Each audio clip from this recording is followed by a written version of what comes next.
Yes. Okay, it says I'm live. Is the stream live on my... Okay. Cool.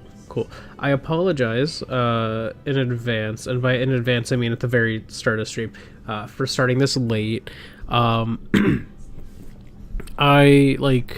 was just like going about my day, and I was prepped and everything for the most part. Then I was like, oh, I'm gonna like run to the bathroom and stuff, pre-stream, like kind of be ready to be here and streaming for a while.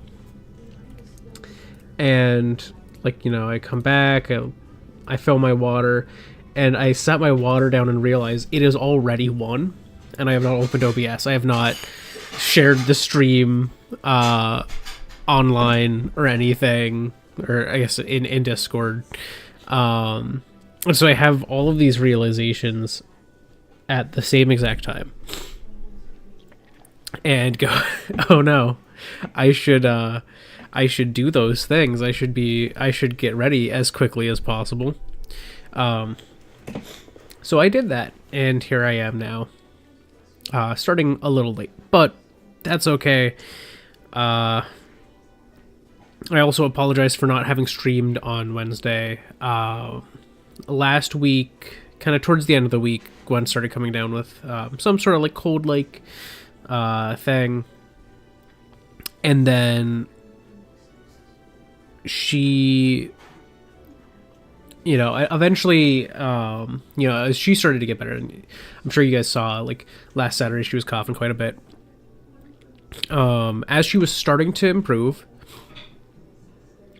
I ended up catching it.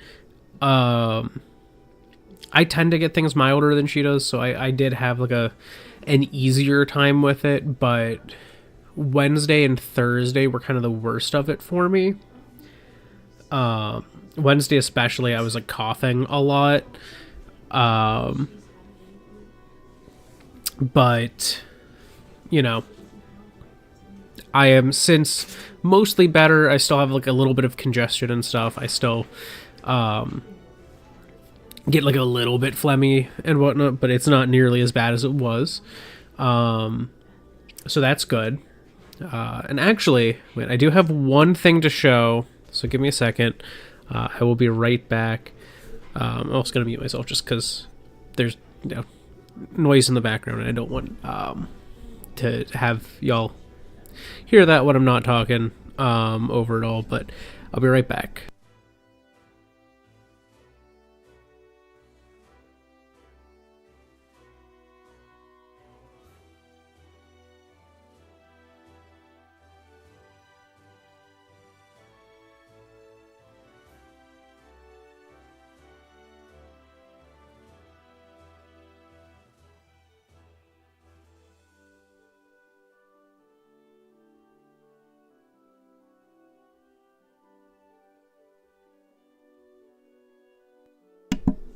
I got my chair over my over my mat. I have like a little like chair mat to make like moving my chair around a little easier, because we have like a pretty thick carpet. But anyways, I have brought over to show off the most recent addition to my merch store. Well, it's not technically out yet. This was the prototype that I ordered to be made, but will be live on the store soon. I have made some slight tweaks since this version was made, so it will look slightly better. But look at that. I hope that's visible. I can't really see. Wait, there we go. Now I can see my OBS better. Look at that. So this is a new shirt that I actually designed initially in Animal Crossing. It is an all-over print t-shirt, and it's really cool because you can see here, it is my like logo design right now and like my background design, but in this sort of like merged format. So you can see like the seam itself comes down this purple over here, but on this side, that's black. So this is like a super cool design. I'd thought so long and so hard about like, if I design merch around like my current logo, what am I going to do with it? And I realized, wait, I have the ability to spitball this in Animal Crossing, because I end up making the designs after the fact in Animal Crossing. But I almost never thought to actually try sort of making them there first in those tools, and then trying to make that real. Again, though, this is not 100% accurate to like what this looks like if you were to get it yourself. There's a couple of small tweaks. Like one of them, this strip is slightly tweaked. It's probably not going to be the exact same width. That would be very difficult for me to get identical, but it will be as close as possible.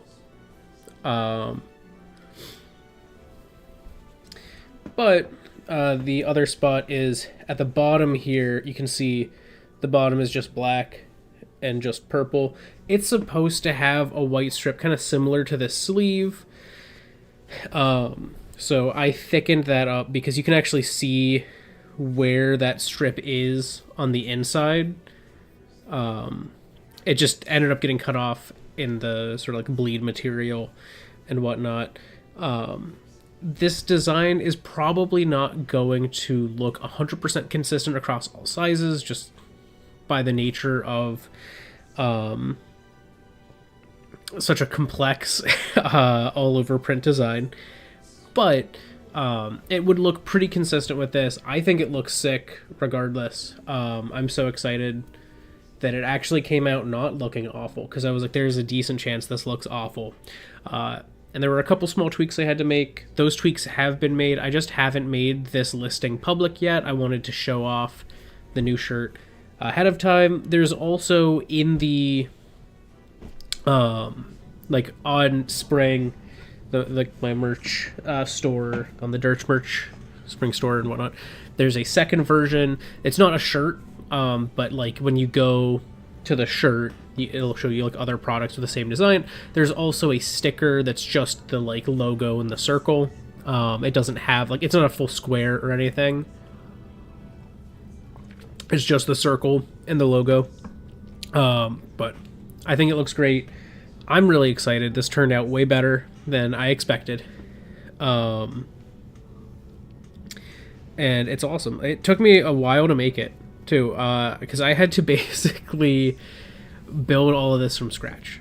I had to use my original logo template to make, you know, these little like swoops that come off, extend very high up. They go underneath the sleeve, partially to hide the fact that they go underneath the sleeve and just kind of go off upwards into oblivion, and partially because I think it looks fine that way. That was how I ended up doing it in Animal Crossing, because I didn't want it to go like, oh, it goes up and then follows the sleeve up, or like, you know, would carry up onto the sleeve in a line. I didn't think that would look as good, but I liked having the offset line. But yeah, this shirt will be available on DurchBurch soon. Anyways, that's all the stuff I have to yell about. I'm just gonna start. Let me double check. Okay, yeah, we're not too bad.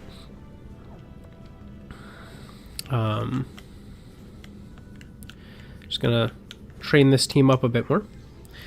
Last stream was not great for our losses. We lost 3 Pokemon, all of which I kind of liked, so it was sad, but we persevere. And so now I'm training these new team members. Is it Caraway that I was sending against these? I think so. No, I don't think so.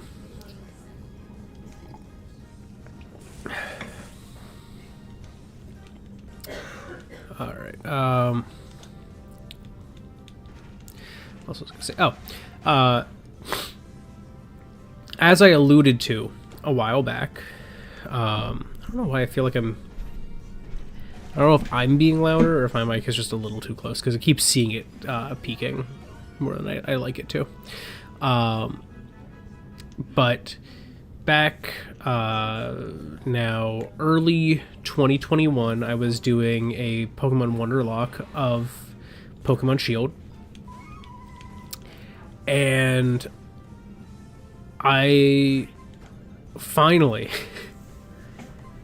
like, it took me a long time. I have finally, oh, these have Blizzard, don't they? They do. I am in danger, but it's a lower level than me. That did a lot. But this should one-shot, so I'm not too concerned. I just need to keep in the back of my mind that these things have Blizzard.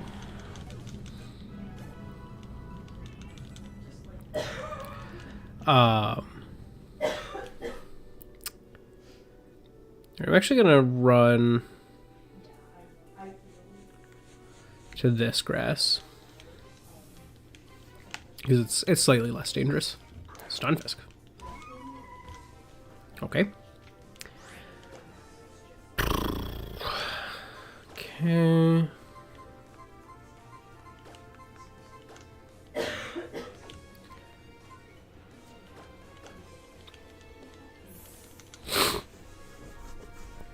Ah, okay.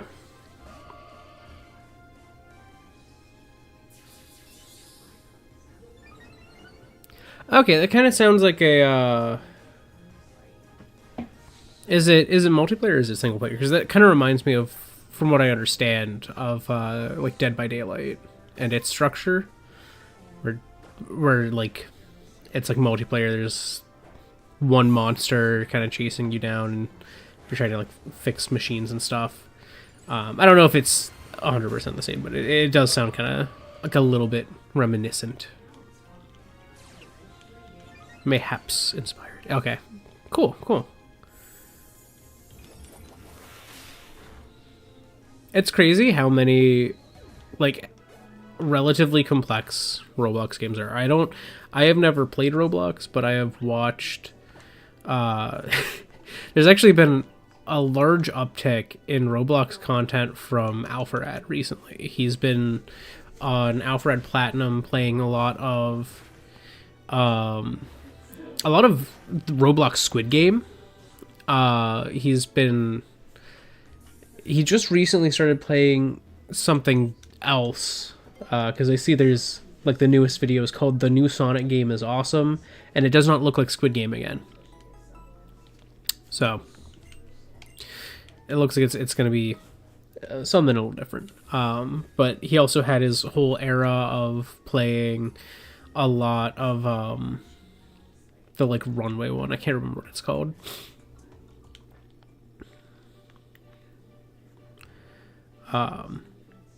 It's kind of crazy. It's like, I feel like Roblox has had kind of like a renaissance lately online. Gotcha.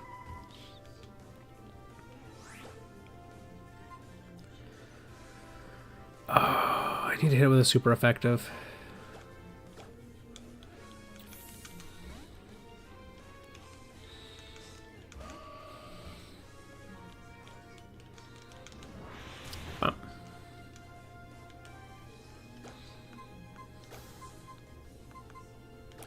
I can probably just moonblast it.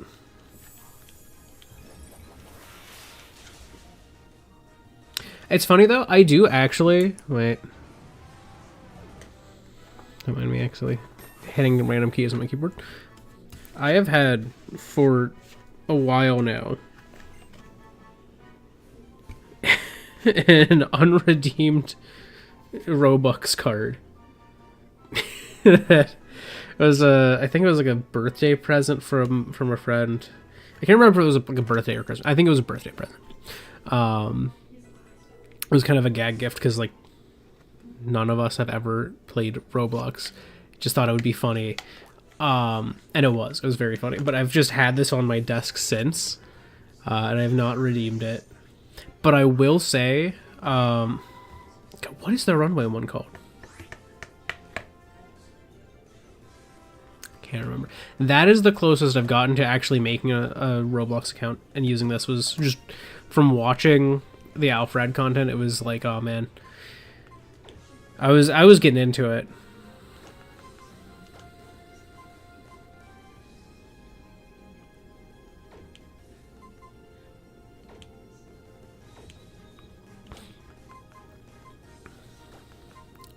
I have. Ooh, actually, coal might be really good for this. Because I can use Yawn and Nightmare, and then just Leaf Blade. I feel like it's going to be faster than me. It might not be. It is. Okay, we take that pretty well. I set up Yawn. I have to Leaf Blade this turn. They're going to fall asleep while they're down there, so it's not going to do anything.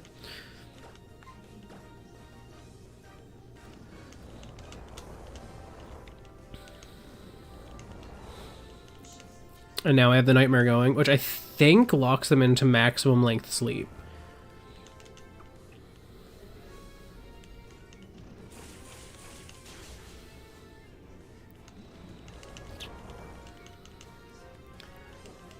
Honestly, this is a pretty scary Meganium. Like, literally. This is pretty awesome.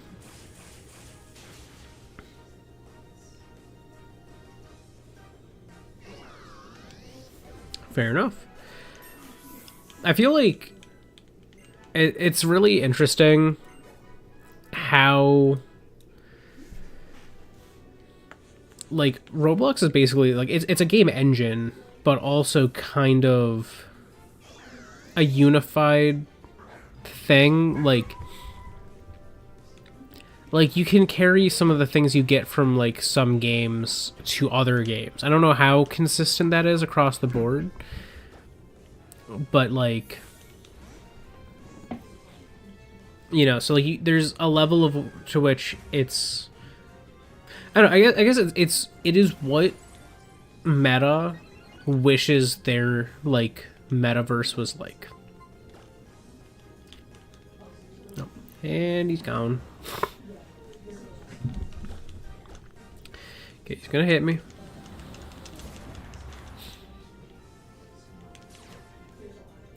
Oh, this one can't sleep. Okay. So that doesn't work in all cases. Good to know. Good to know.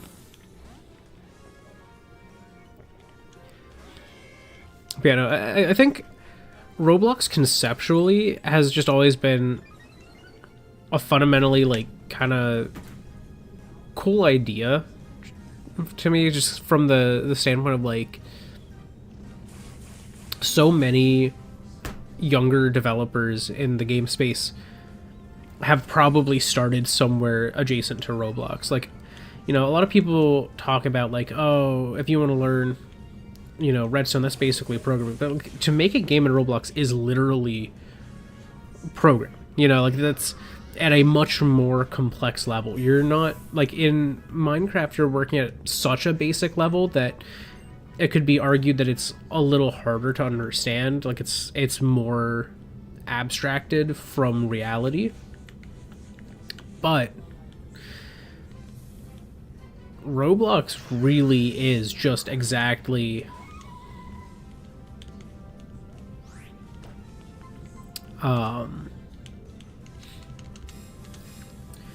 like what standard game development is for the most part.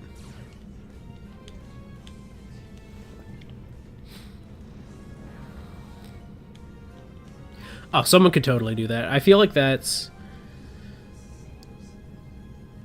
I feel like that is a bit of an untapped space.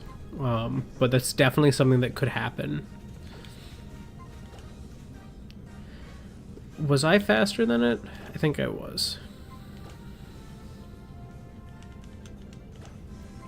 I am. Just want to see how much I can do. Psyshock. A little bit.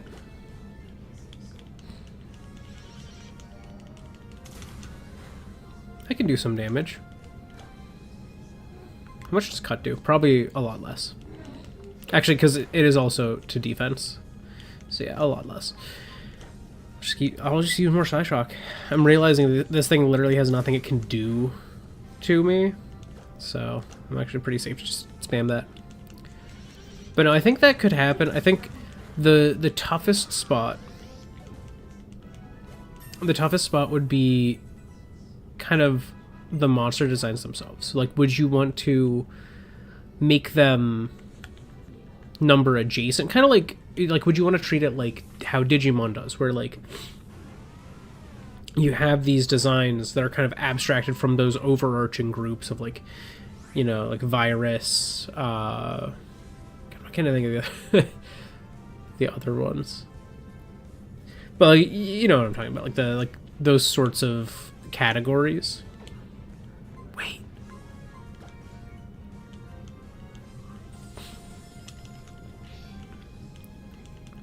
Oh, skill swap will still fail because you can't change its ability. Oh, that's what a devious. Oh, I can't switch out this turn because I used Fairy Lock. Okay, so I have to use skill swap again.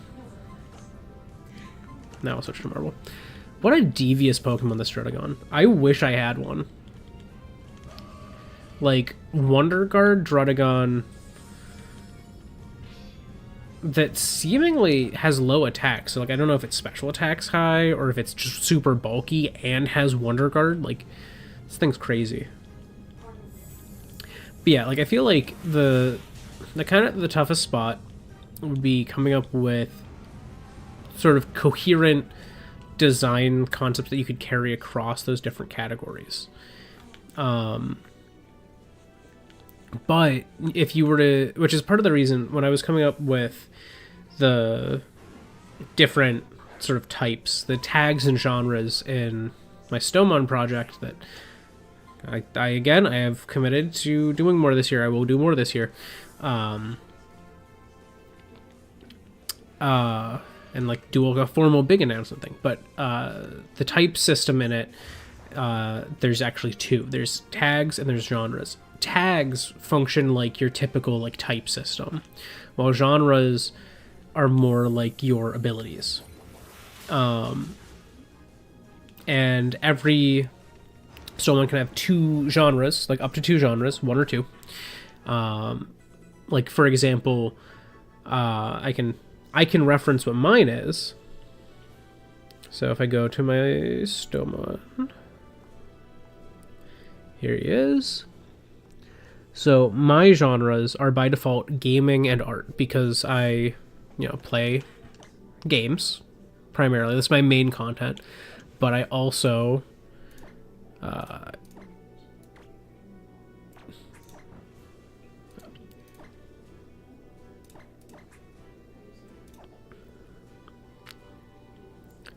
okay.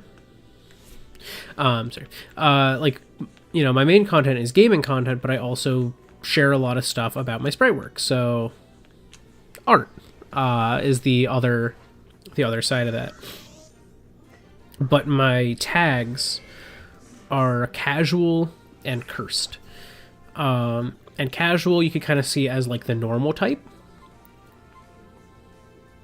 so to speak.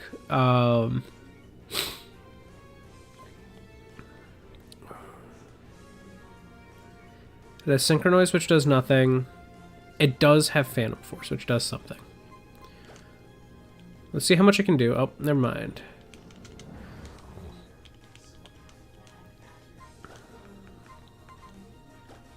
Could just switch to Titanium and take it out.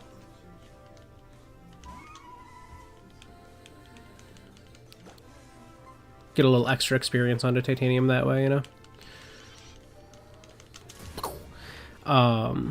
But you could look at casual as kind of the normal type. And you could look at cursed as kind of like the ghost type, a little bit dark type vibes as well. And that comes from the fact that, like, you know, I stream pretty casually. But also my sense of humor can be pretty cursed. So it's like, oh, that's a fun duo. So it's effectively kind of like a ghost normal type deal.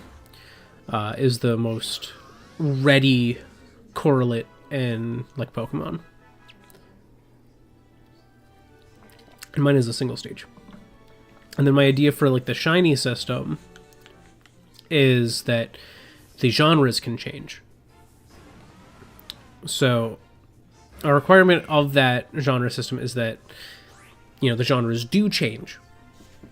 Now, there's genre 1, genre 2. Those could swap hypothetically, but, you know, it's less interesting if that's the case. So, like, at least one of them needs to be entirely different in my head. And, like, for example, like, mine goes from gaming art to horror and gaming, which was inspired by, like, my, like, many years ago idea for, like, a Halloween series of content where it was Birch instead of DurchBurch, and kind of like my evil alter ego character who played horror games.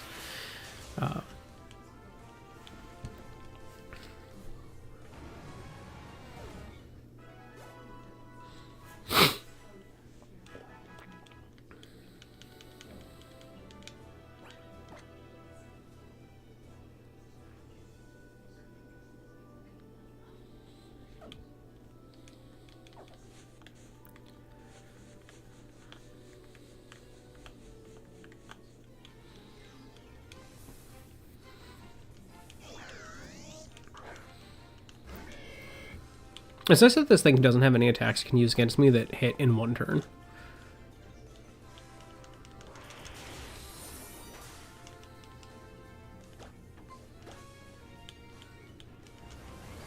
Ah, rude. And here I was trying to boost my special attack.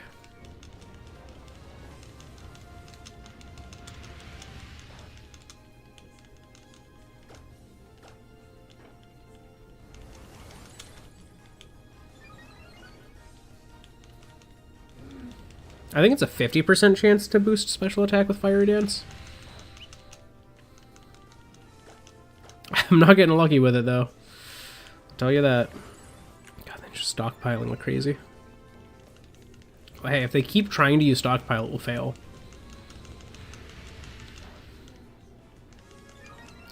There's one.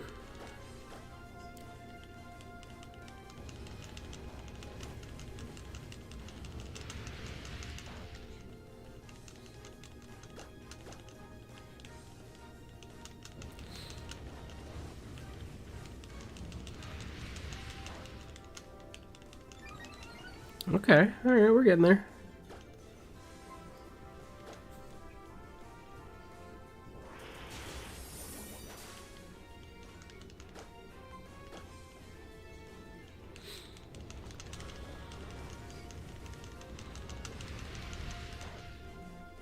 Ooh, we got a crit with that. Spike cannon to finish. Why not? Oh. Oh no. It actually lifted. Okay. Spike cannon again to finish. There we go. We soloed it.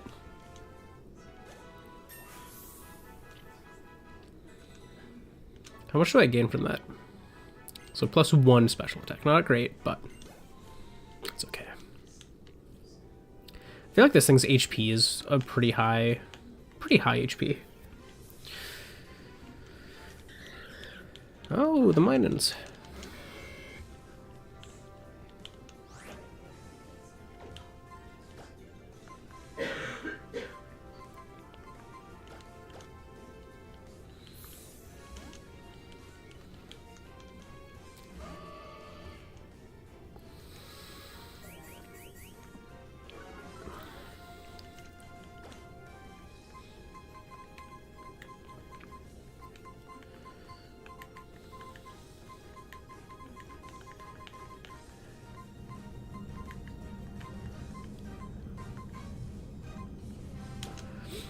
I'm gonna use Moonblast.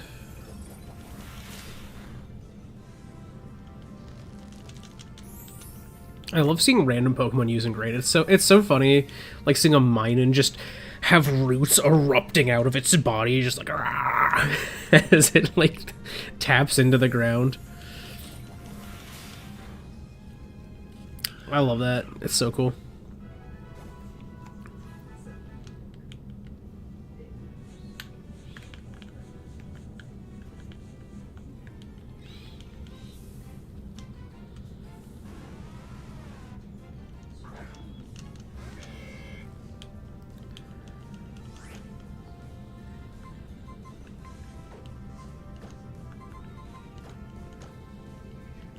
Yeah, nothing I can do against this.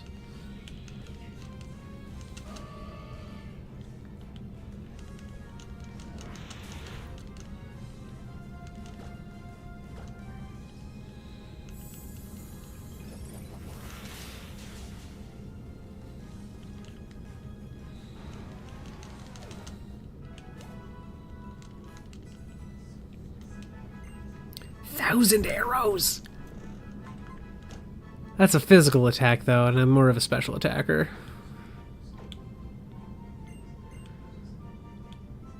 Actually, you know what? I will forget a move.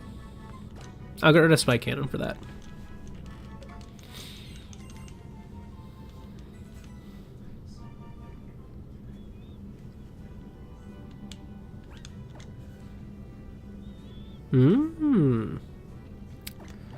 It's an interesting way to do it. Also, I'm realizing this thing has really high defense. Oddly enough.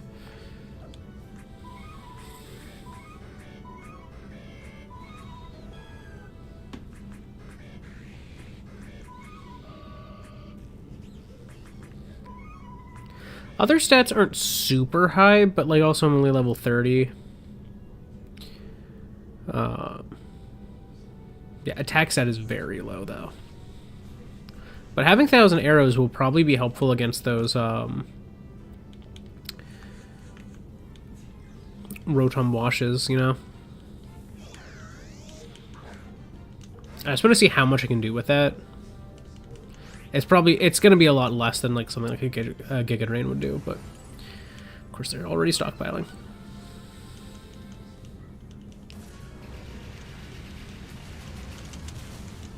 Oh, that did nothing still, yeah.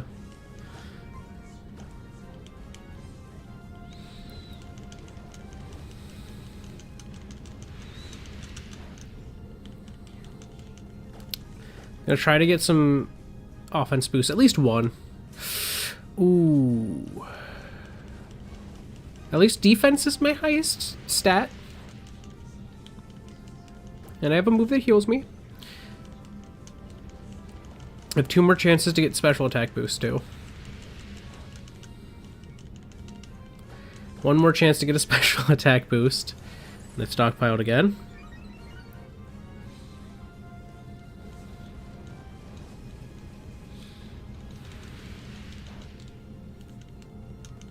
Nope. Okay. All right.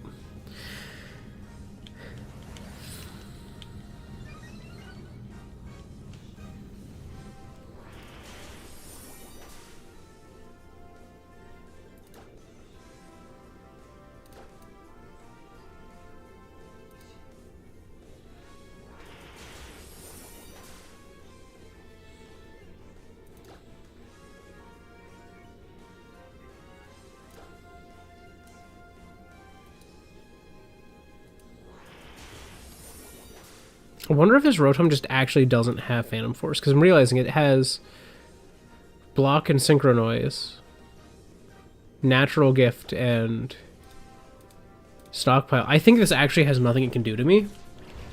My only issue is now running out of PP, which is a threat.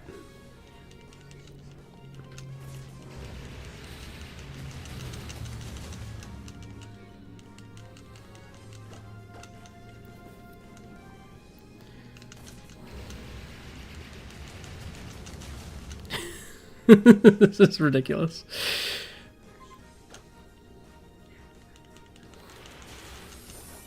Would be nice if I got a crit.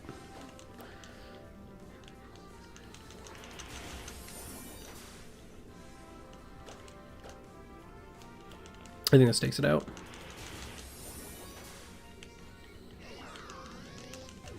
Goodbye.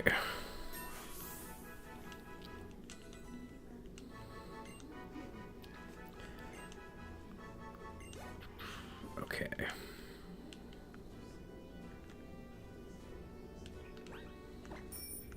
This thing's HP is really nice.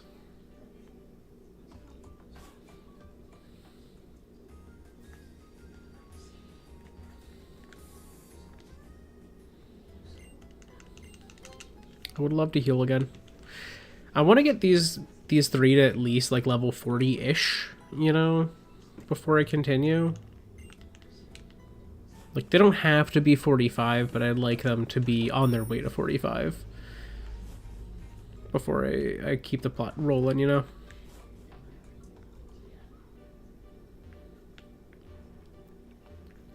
I could see, you could do it where, like, the operators are how you...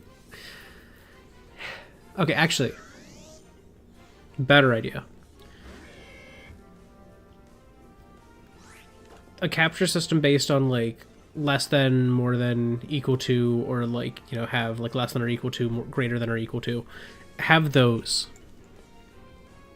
be sort of like the Pokeballs. You know, you have your, like... I guess those are logical operators, I guess.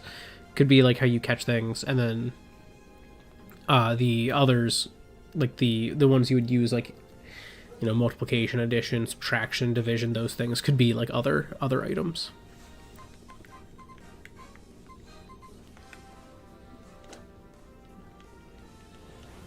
Already stockpiling. I don't like that. But it is good to know that these things will only have block if they don't have Phantom Force. Yes, like this one has Phantom Force. So I can switch this turn.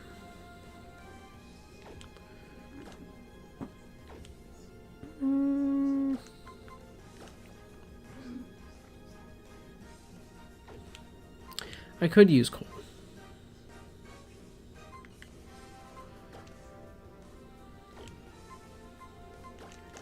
Yeah, I'll switch to Coal.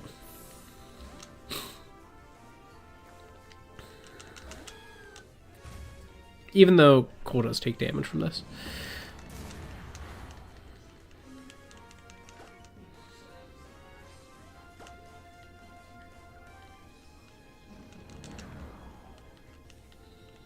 I don't know if this is a Vital Spirit one, which is unfortunate because it's 50-50 chance of whether I could even use Yawn, so I don't know if I want to even try.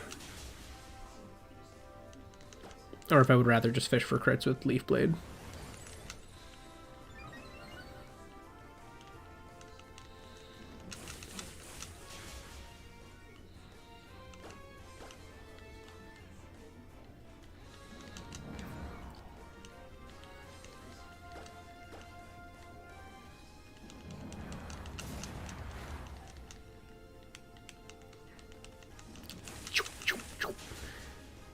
Ah, no crit.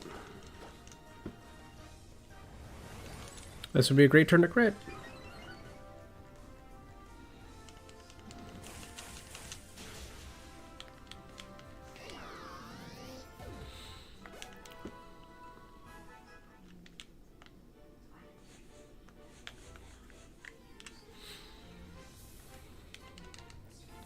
You could kind of treat the double digits similar to how Pokemon like Infinite Fusion treats a fusion, where like you know, you could maybe do it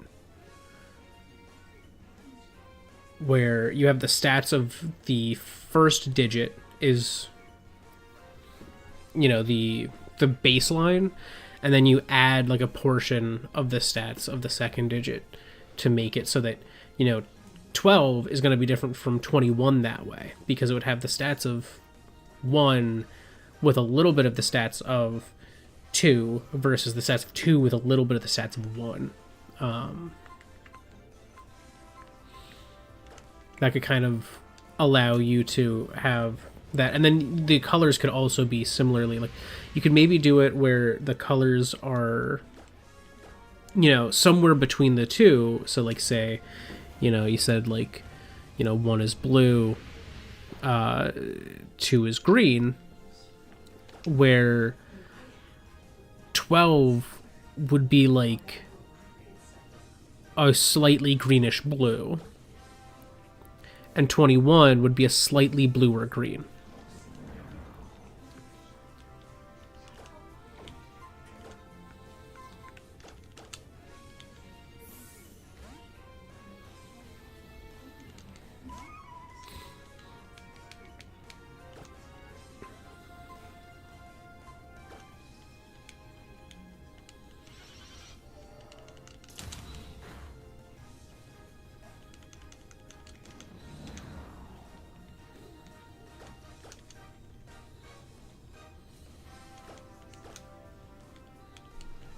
Boop.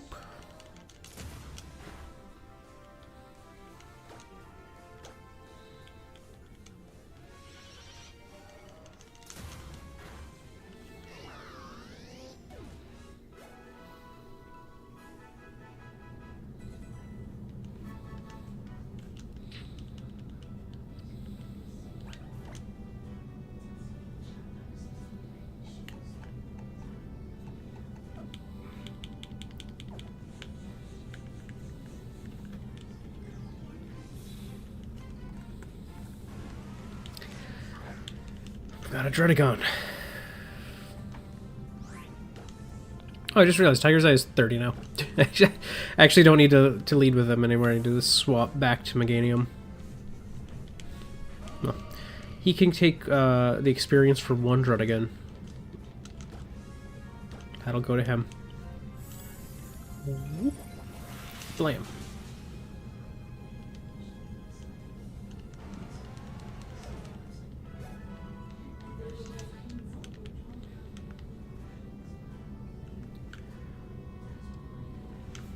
You could kind of treat it where, ooh, okay, interesting concept. The integers, or the variables could be a special state you could put the integers into, where they would have the stats of the original integer, but it would be sort of masked what one it actually is. And I think you could maybe also have the stats slightly different, like X would shift like these stats, where Y would shift these stats, and like you could have like a few other integers, maybe have, or a few other variables, maybe have a variable for each stat or something, where it would basically be, what are we doing here? I don't know why I went to the PC. I'm autopiloting. That's what I wanted to do. Okay, swap the lucky egg onto coal. Then shift you here and you here. Okay.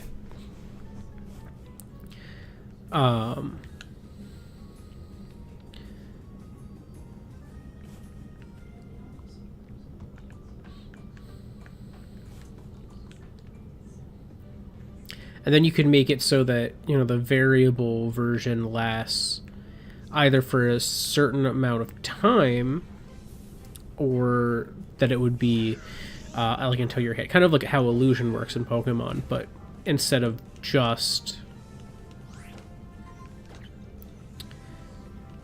Oh, goodbye. Well, if you're going to do that, I'm going to switch to Titanium.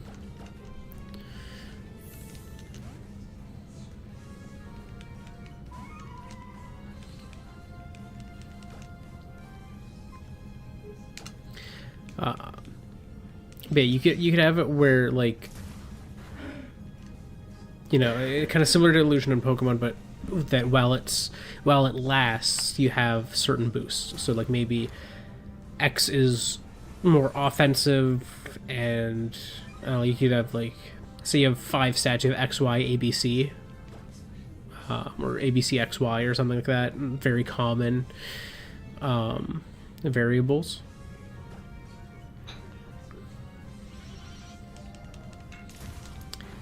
And you could use those sort of to each one would be a slight boost to a different stat.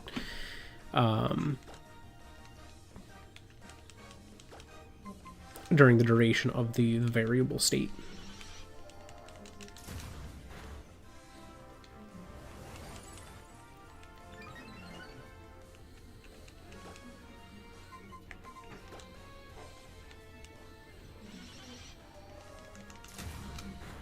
Goodbye, Rotom. Alright. Cole is now 32. Wants to learn Autotomize.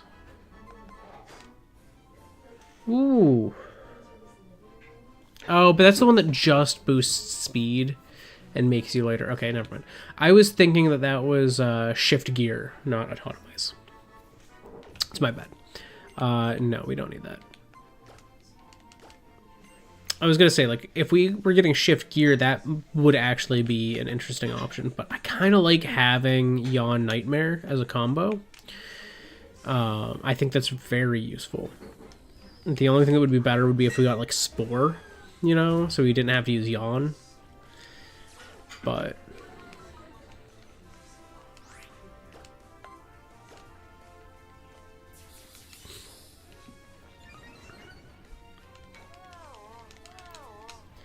like, this is just such a good combo. Oh, no. They hit me with a spite. That's rude.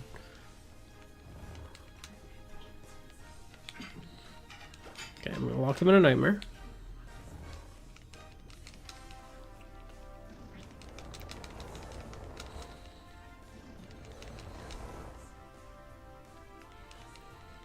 And now Leaf Blade kills.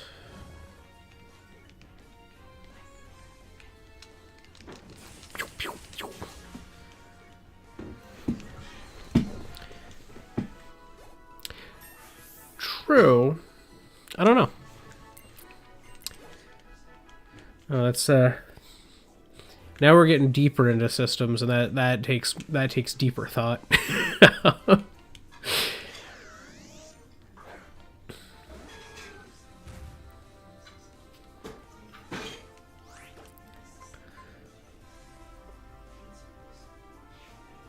Yeah, let's see if I can yawn.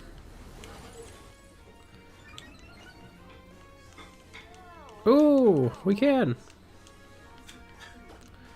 Huge. Oh yeah, this will be super nice to have a nightmare going on.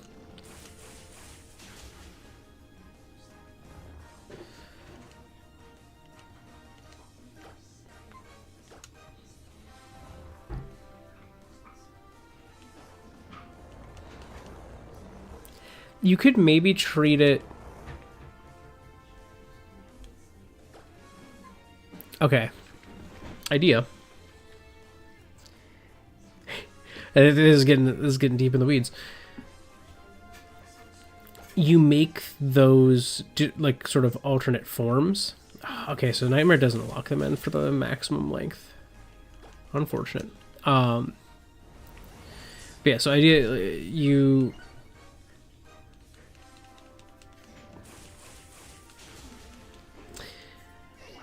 give them different forms. So, you know, you have your integers. And you have a rational and an irrational form where the idea is that the integer that you're seeing is the rounded number of the irrational form. You know, maybe make it, you could justify it as like, you can't even comprehend seeing the irrational form because it's infinitely long. You know, that trail of, you know, like digits after the,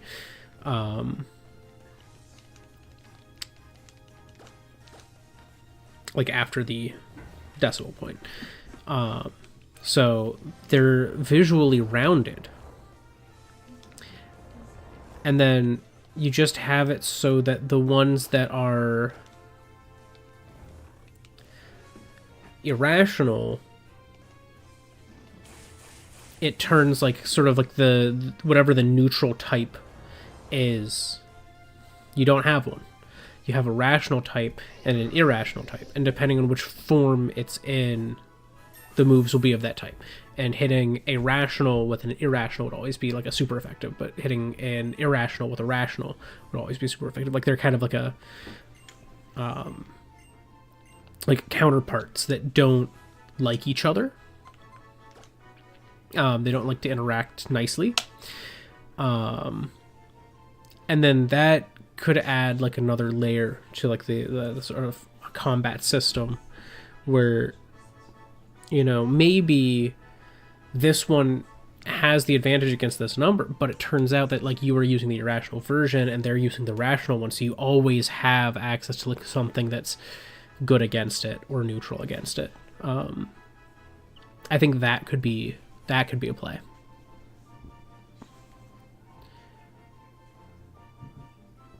I don't really think Night Days helps me here. Cool move, but I don't think I need it on Cole.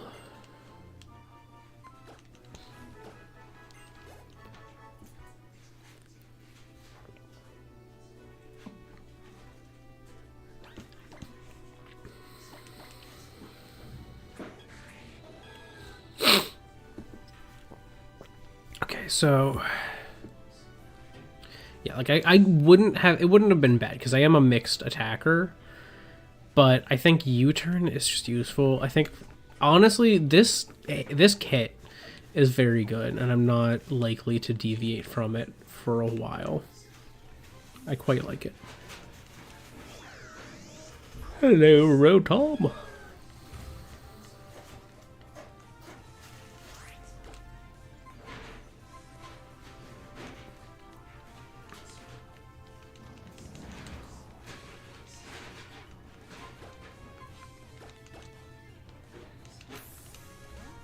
Might as well.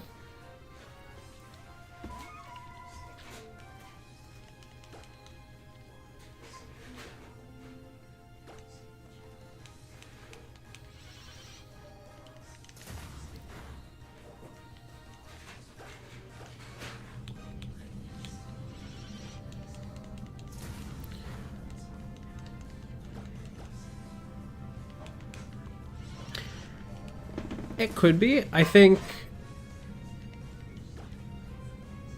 the easier path, if I was thinking it from like a how to implement it into a game mechanic, would be to make it just like a form that's sort of innate to the thing, kind of like a nature. You know, you could sort of treat rational and irrational as like as a weird nature system that sort of adds a second or like a second or third type to something. I think that would be programmatically easier to implement and conceptually would work just fine. So like if I was going to approach it from like me making it, that's probably how I would handle it.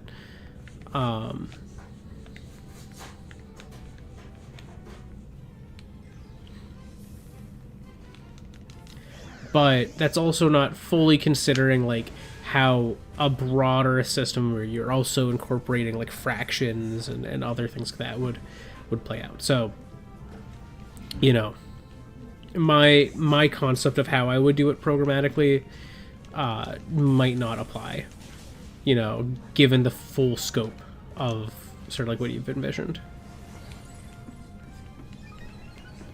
Yeah, it's I think that's one of the tougher things for me to just kind of rattle off, but just because it starts to get more complex. But I think there is something to this concept. I think it's just a matter of like which directions you'd want it to go. But realistically, I think it's a feasible thing. I think it's actually a pretty fun concept.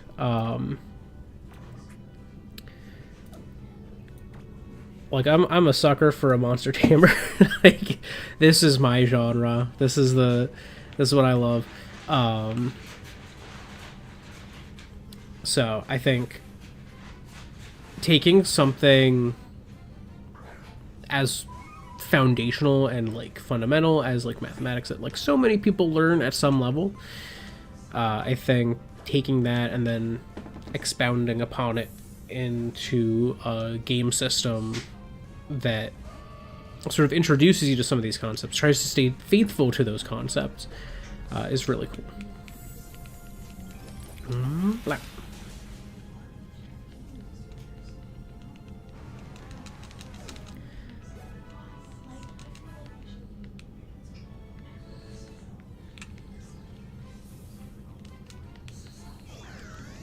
Hello, Rotom.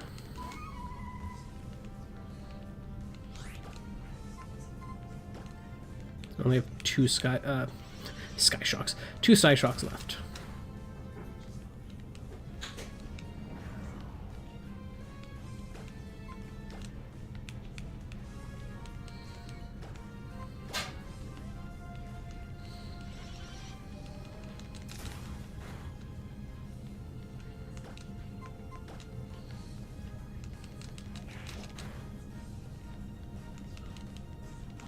Goodbye, Rotom.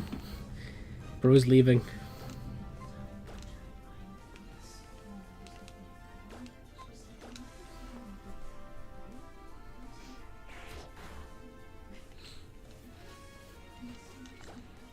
They could be. I think the way I think would be most fun to approach it would be to go in a less direct way. Like and kind of like make names or outfits for characters that are inspired by things, almost like, you know, it's full of these fun little like nods to different things that actually exist in like mathematics and like around mathematics, but like aren't necessarily those exact things. But you could also go that route. I think that route's fine.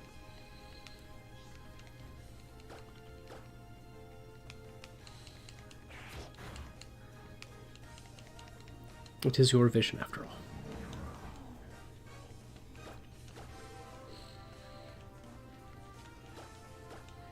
Okay, if the player is a calculator, then there has to be like a mentor figure to them who is a slide rule. And a mentor to that one who is an abacus. I think that would just be a funny joke. I think that like going down the lineage.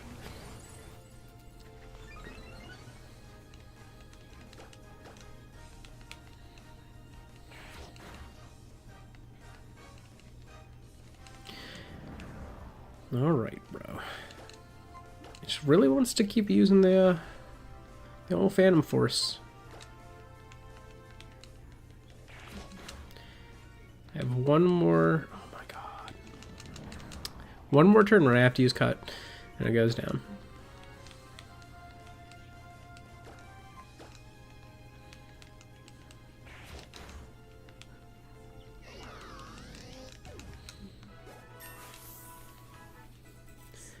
Alright. Oh, we are a bit of a mixed attacker. That's right. I should probably heal just to get my PP back, you know? I think that just, that would be helpful in this scenario.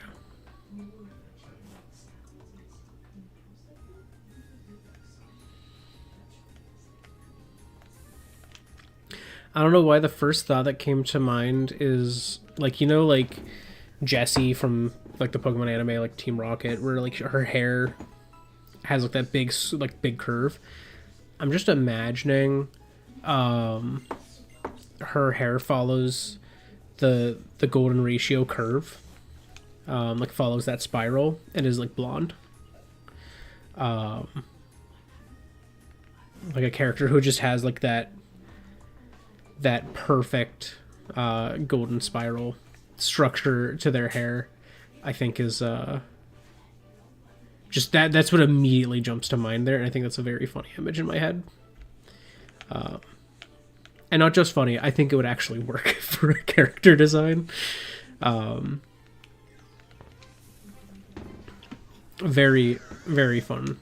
Fun approach to it. Not necessarily the only approach, but I think it's a very fun one. Get Psyshocked. Bruh.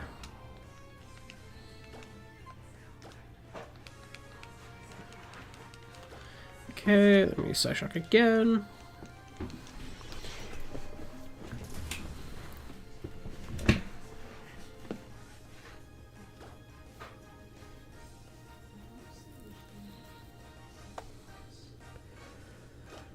Give you Psyshock again.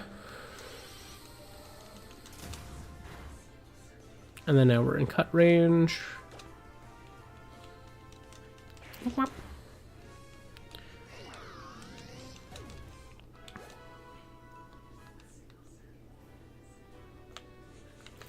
Yeah, I think that's a reasonable approach.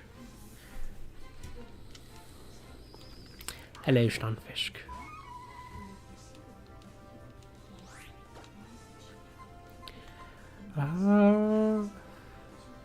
Well, I can't use blue flare well on the other thing, so maybe I could use the blue flares against the Stunfisks.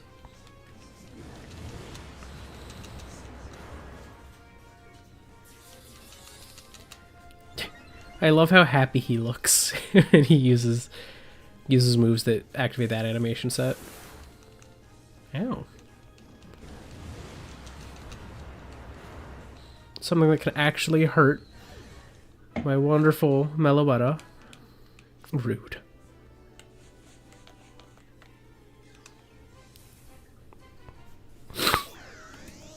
Yeah, like you are the tool yourself rather than a wielder of tools.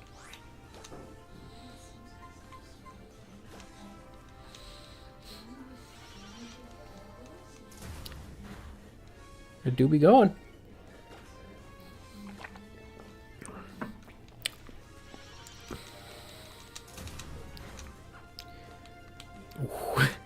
That was nice. The crit damage was very helpful there. Right, you can use stockpile. Cut one more time will be good.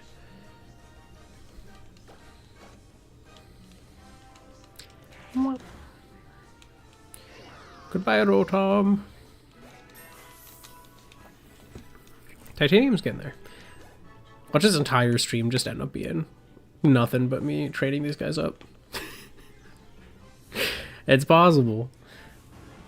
Oh, hi, Drudagon. Hi. I can't fight you because you have a Wonder Guard. So I have to switch to Marble.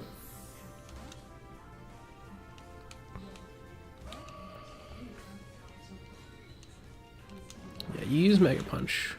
Wow, so much damage. Moonblast.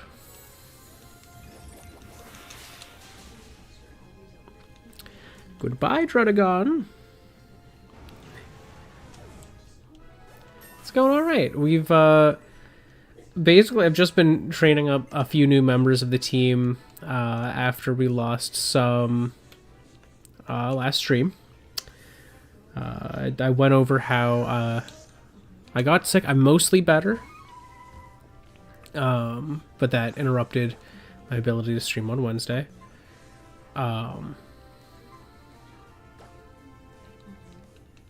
Yeah, I'm growing as I use these new additions to the team. They are growing on me. That's a thing that I think often happens with Pokemon for me, and it's part of the reason I like to grind a bit in Pokemon. Like, I like to do these fights. It's why I don't allow myself to run from battles in my Nuzlockes or use repels. And it's literally just because I really like to have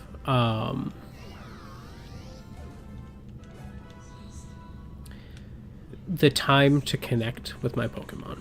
And I think I'm connecting with these ones. Trotagon!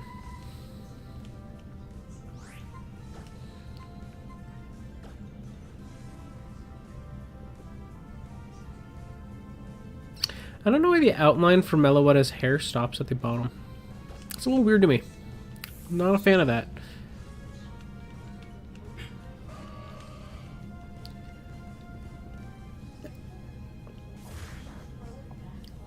Yeah, you can't do anything to me, Trotagon. You blasted.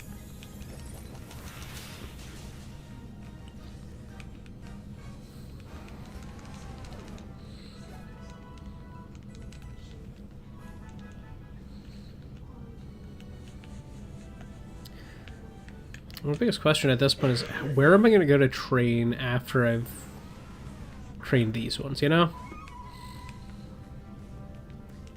'Cause, like, I could train to 40 here, it would just take a while. What am I doing staying in? I literally know I can't hit it. Dang it. Oh, man. Autopiloted.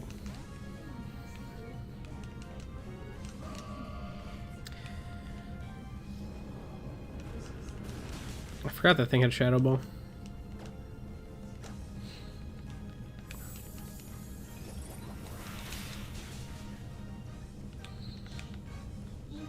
Wasted a Psyshock on a Trotagon. I could not even hit.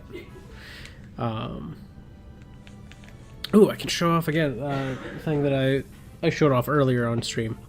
My new shirt that I designed. This is the prototype. It looks slightly worse. Notably, the bottom does not have a white stripe at the bottom. These shoulder seam spots are slightly thinner than they will be in the final version. They'll still probably be different than like this sleeve line. That would just be very difficult to get identical on all sizes. But it's cool all over print. It wraps around the sides in a very cool and satisfying way. I initially designed it in Animal Crossing. Gonna be releasing it soon. Honestly, I'll probably just list it on DurchBurch after this stream is done. And then I'll make like a community post to say like, hey, new shirt live. Check out. And I might make a couple other like variations of merch that's kind of like similar in that it's based on like the new logo, because I haven't done new logo merch, and by new I mean from 2023. I skipped like a year and a half of time that I could have had merch for the logo, and I finally made it.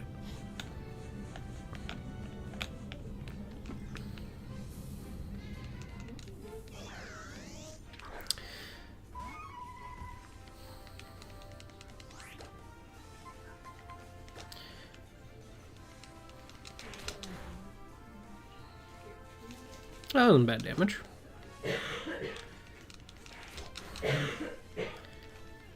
We got the crit.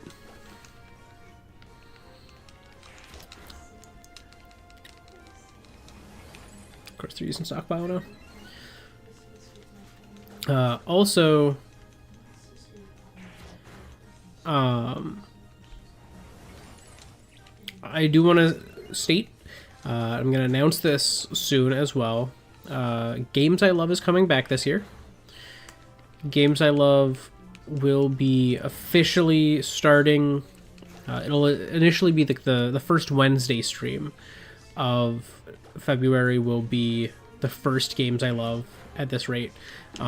Once I do finish this game, if I finish this game in the month of February, which I probably will, it will take over as the main stream as well.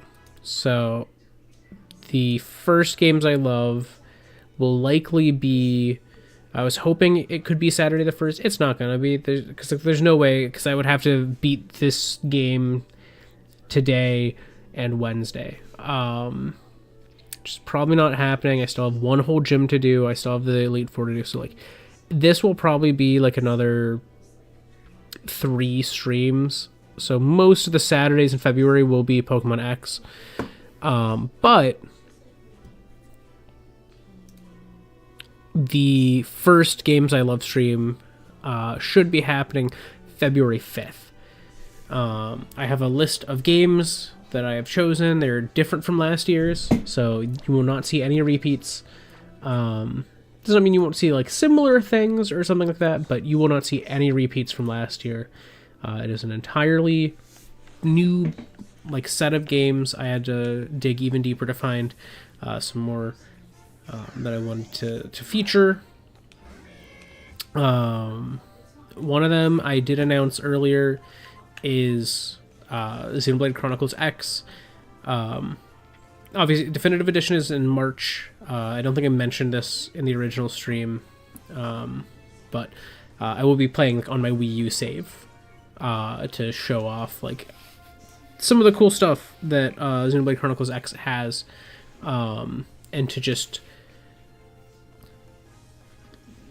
gush over how wonderful of a game it is and how beautiful of a game world it is. And get people excited for the upcoming release of the actual Definitive Edition remaster of the game on the Switch, which comes out in March. I don't know exactly when in the month I'm going to do that. I have like a loose plan right now, but like I prepared more games than I would need, to say the least. So like, it's a matter of finding where I want to put it. I want to dedicate as much time as I can to it because there's so much that I love about that game. And I'm just going to be running around the world randomly. Like it's I'm not even going to be like doing anything specific, you know?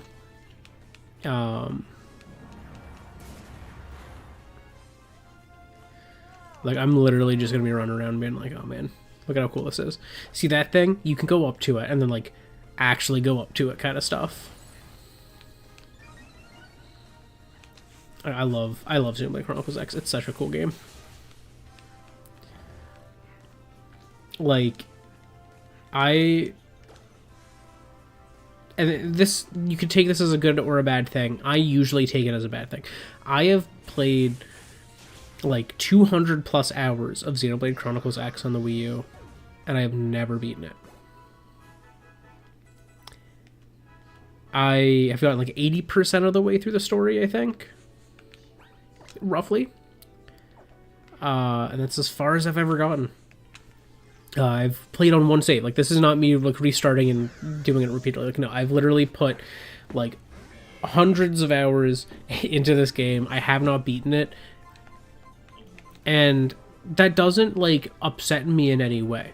Like, I still love the game. I still think it's a great game. I think it's very fun. And like, there's a couple things that I'm going to point out that I'm going to be like, see, this doesn't work as well. But I love it. It's so cool. I'm really excited to be able to share that love again. Very excited for that.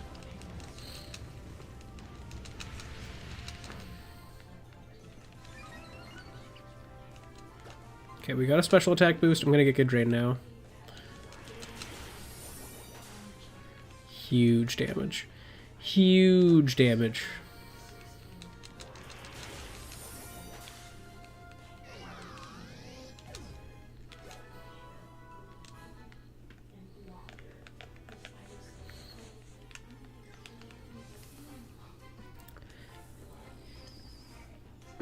Also, I just want to like mention this because it was very cool. So real quick, I'm trying to remember. Okay, so this has Grass Pledge as Rock Polish. Those are two moves. I don't know the rest of what it has. I do have Giga Drain, which is super effective. It has Flying Press. That's not good for me, but defense is better on me. Okay. Okay. That wasn't too bad. I healed most of my health back. I could Fiery Dance and hope I get the boost. Okay, that was a crit. I was like, that did almost as much as Flying Press did, and that was a not very effective special attack, so... Just goes to show my defense.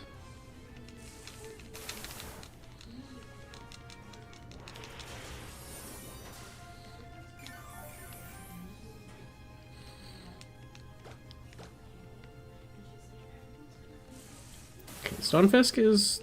So far, it has not been that scary. Took it out.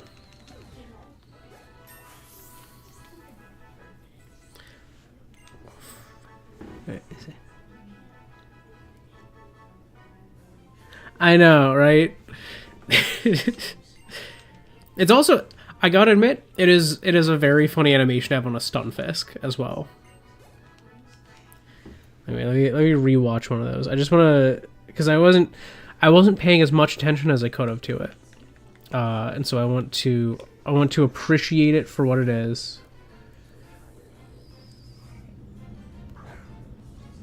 Oh yeah, that was great. Oh yeah, bro's so flat, and he was dropping.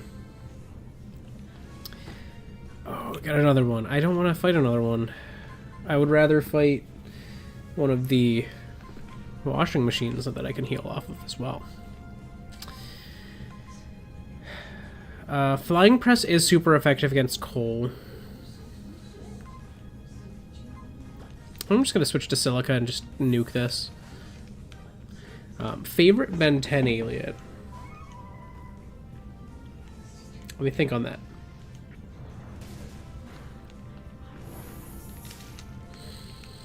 I want to say...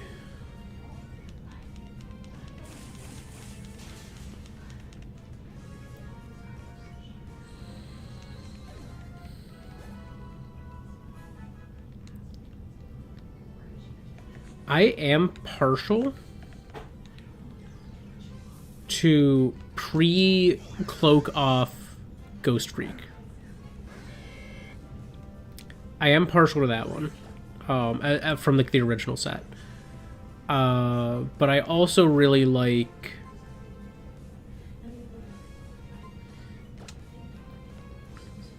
Of course, there's stockpiling. I really like Echo Echo. Especially the ultimate Echo Echo. I think that was really cool.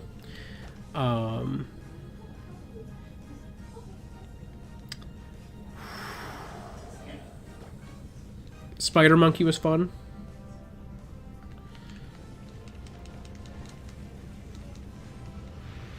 I like a lot of the Ultimate Alien and like Alien Force set, especially. I think a lot of those ones really fun.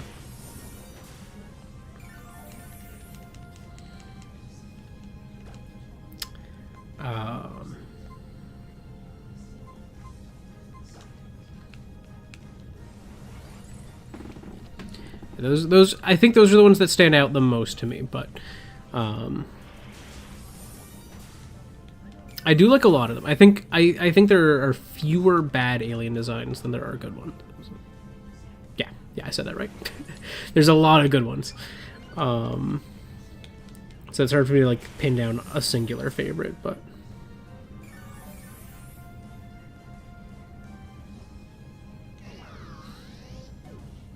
that's fun. Yeah, I think Smeargle is really fun for that. Just having like different like wacky animations that you just have like this doofy little dog guy doing. It's a very, very solid option.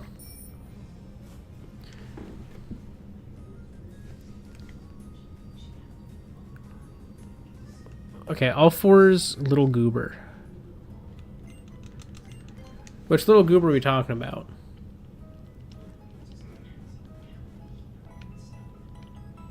Because there's a few that come to mind. Oh, yeah. I can't remember what that one's name was. Like the big guy, though. Yeah. Yeah, that one definitely had Ultraman vibes. I really like Humongousaur. like normal Humongousaur. I did not care for Ultimate Humongousaur. He was not my favorite. Sharp teeth, large claws. Oh, Wild Mutt. I think that's his name, right? Am I right there? I feel like I'm right. That was one that I was trying to think of earlier too, because I also like that one a lot. Like the orange guy with like no visible eyes, runs around on all fours like a maniac. That one's very cool.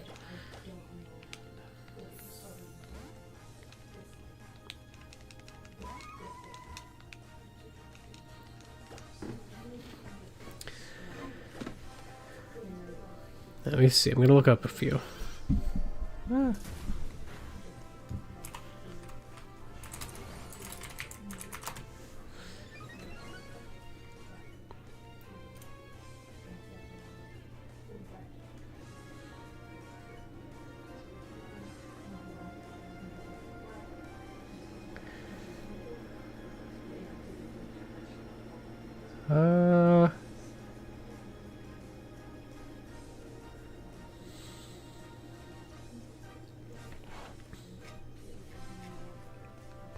Scrolling down.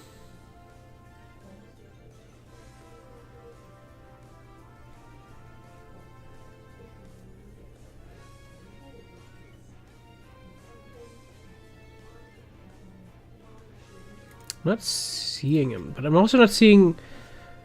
I feel like there's more here that just aren't there.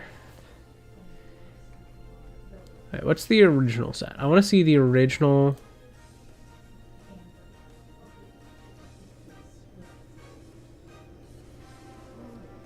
Yeah, original aliens. Yeah, Wild Mutt. Okay. That was his name. Did Wild Mutt ever get one of the Ultimates? I don't... No, he does show up in Ultimate Alien.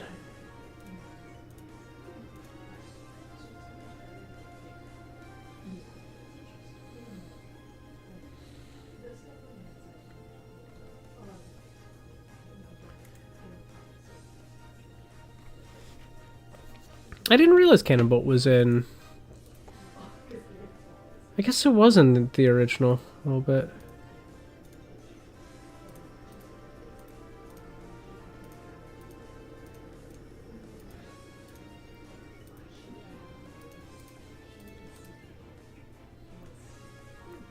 Is that a very consistent design? Oh, wait. Wait a second.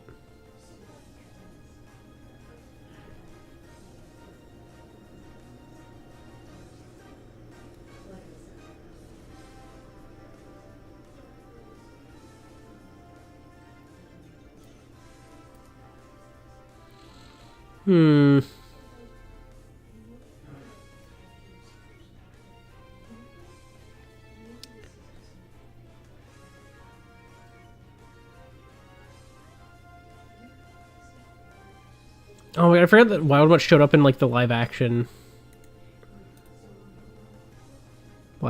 stuff too.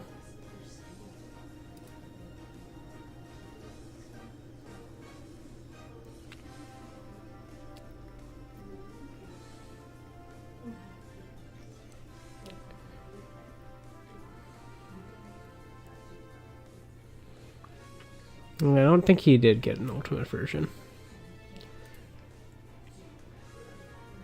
Who got Ultimate Aliens? That's what I want to know, because I don't know if I saw all of the Ultimates when I was watching it. Alright, where is it? Yeah, Ultimate versions. Yeah, we saw Humongousaur, Swampfire, Spider Monkey, and Big Chill, Cannonbolt, Echo... Oh, there was an Ultimate Wild Mutt! Oh my god. It's not as cool. They went over the top with it.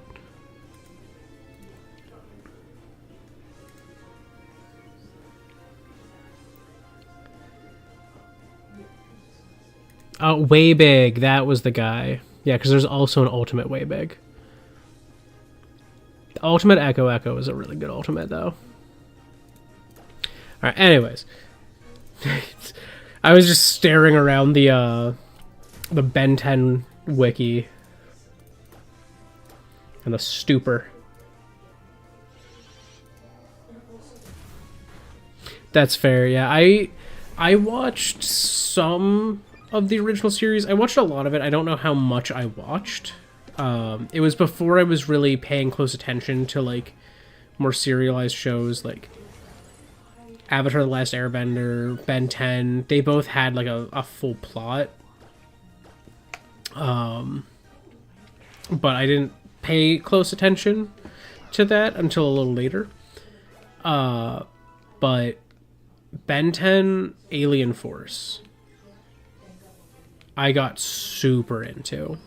And then, as a result, Ultimate Alien, because it literally was just the direct follow-up to that.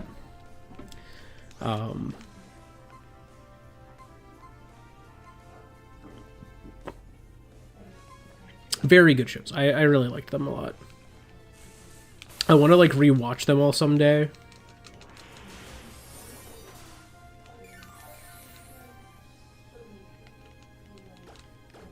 Just because, like, you know, I haven't like had a chance to, one, verify that I've seen it all, and two, watch it at, like, an age where I can kind of more so determine, like, was this actually as peak as I remember it being? And I hope so badly that the answer is yes. Goodbye, Stunfisk.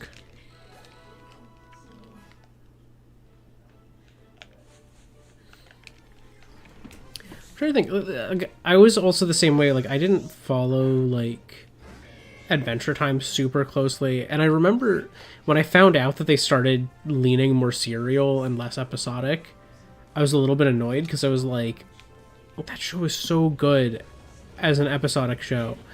And honestly, there are certain shows I strongly prefer the episodic format for, as opposed to, like, a more serialized, like, narrative focused affair. Like I'll be, like, watching an episodic show and I'm like, no, as I see them starting to introduce elements that keep coming back. I'm like, no, stop it, give me episodes. I don't want a show with a plot right now. I want individual self-contained plots. It's funny that I can be like that, because I remember I never watched a lot of it. I want to, but no one else wants to watch it with me, and I don't want to watch it fully solo just because I don't often have time to.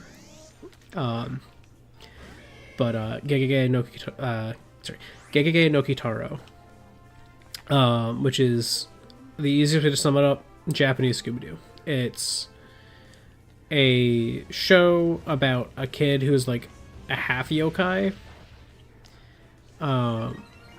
and his, like, the whole show is, it's at least the episodes that I saw, it was very episodic, and it followed sort of like a monster of the week type thing, but each time the monster was like a yokai, and they would have to do something to kind of sate that yokai, because usually yokai are just an upset minor deity or spirit of some sort.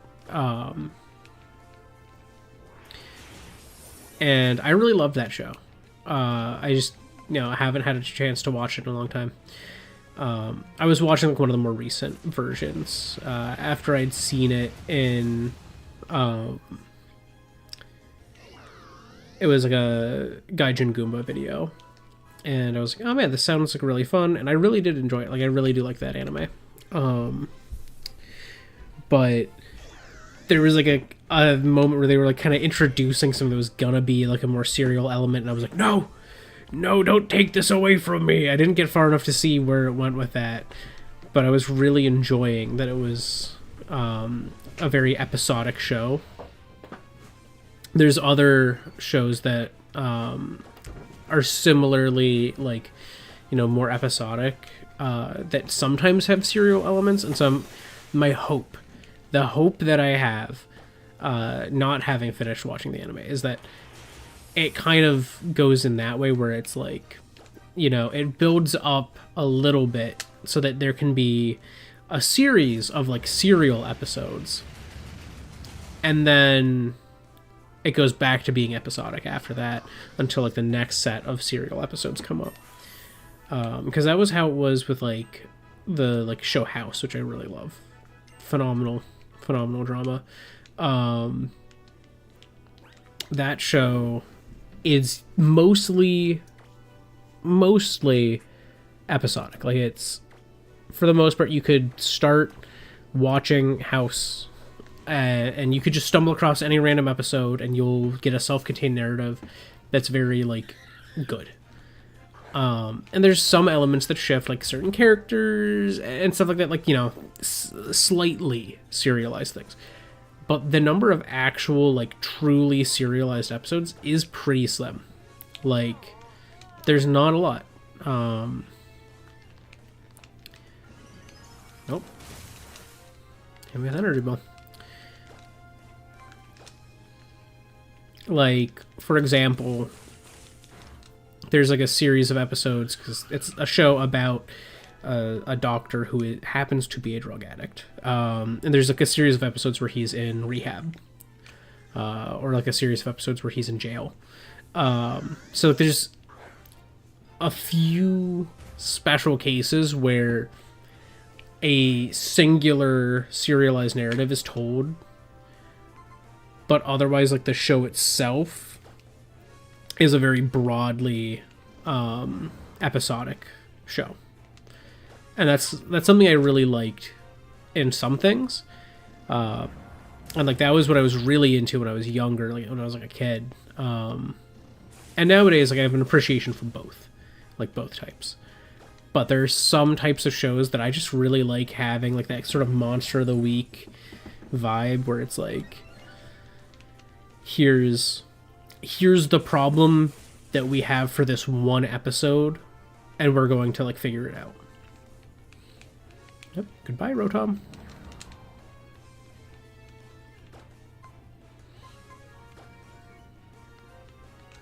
I'm realizing I should have used Leaf Blade this turn and not used U-turn. Well, U-turn's not very effective here. Yeah, I'd take it out.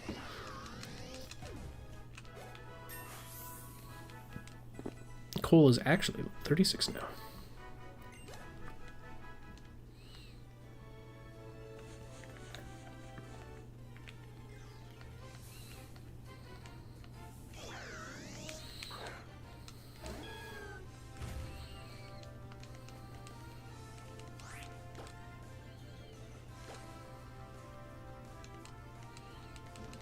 Leaf Blade.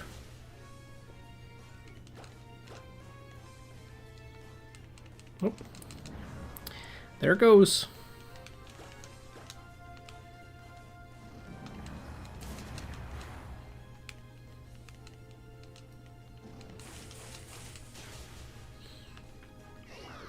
I would not mind being faster than these Rotoms just so that I can land a Leaf Blade guaranteed when I choose it. And then I can just plan differently for the next turn, you know?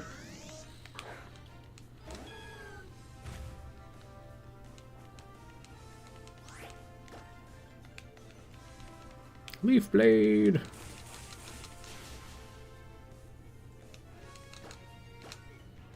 Oh, this is one that doesn't have Phantom Force, which is nice.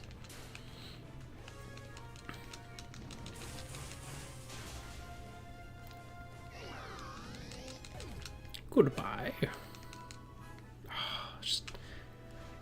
Just not enough for a level up.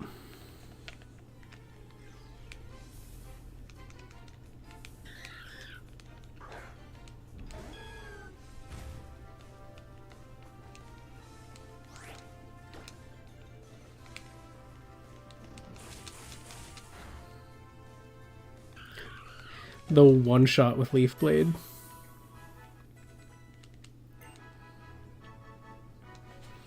Okay, so I am getting 2 speed. It's, yeah, I'm not very fast, though. That's okay.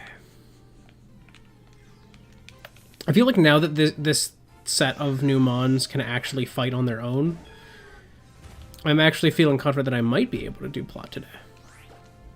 Maybe. Rotom still outspeeds me. Okay, well, they can hit me. Yeah, they literally only do 10 damage with it.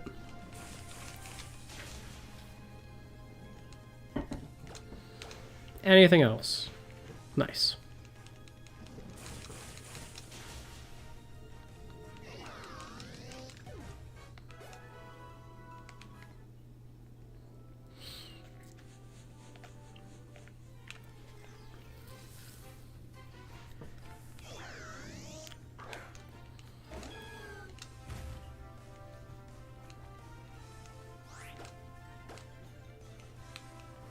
Of course, they're using stockpile. If I get a crit, that would be nice, though. Crit would be good. We actually got one. Okay. And then, of course, they Phantom Force. Cool, cool, cool.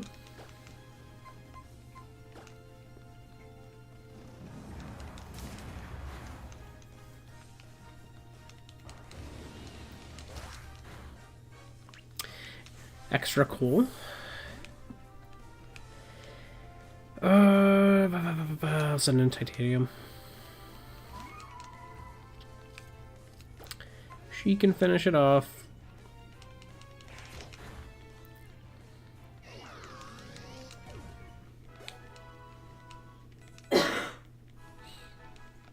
Two levels away from 40.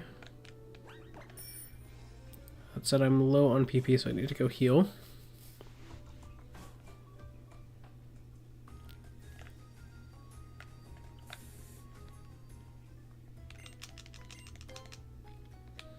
I would love to heal my Pokemon real quick.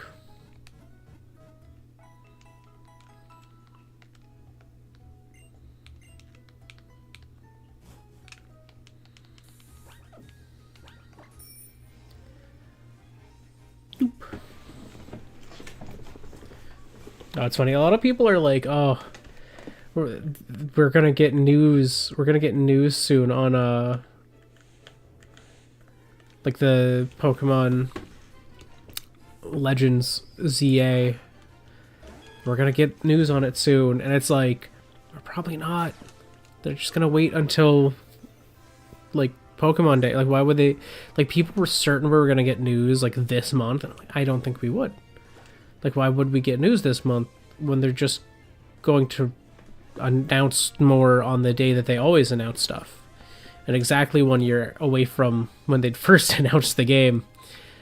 I feel like they're just gonna hold off, and then they're gonna hit us with the news, and everyone will be excited then. And I'm like, I don't know why they would release news a month ahead of the day that they always release news,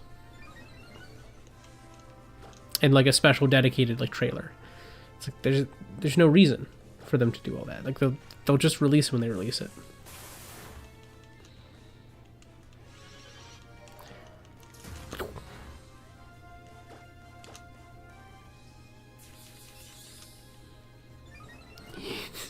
He's so happy to be so fast. But he's gone now.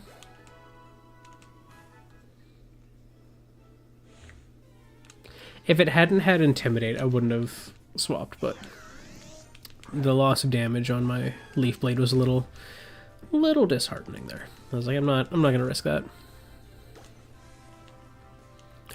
We outsped one!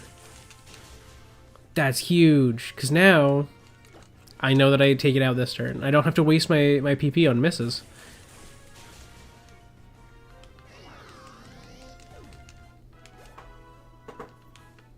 That's so nice.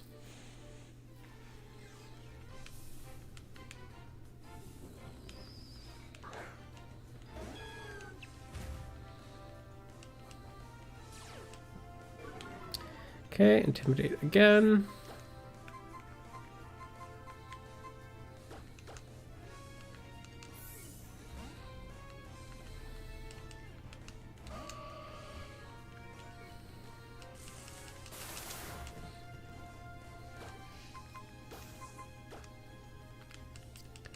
we're gonna Mega Move.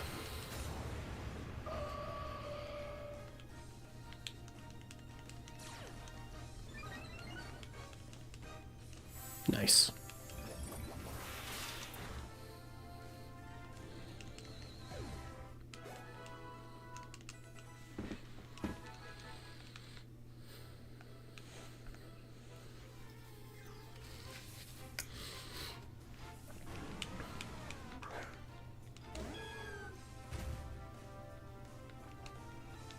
Ooh. There is actually something I can do against this.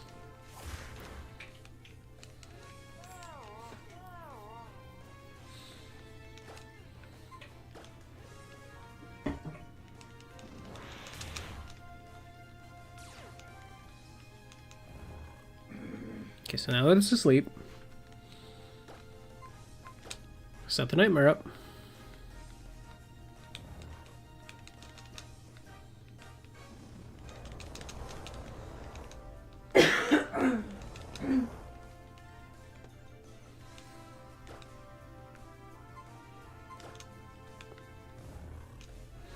And then I just have to wait for it to wake up as it takes its damage from Nightmare.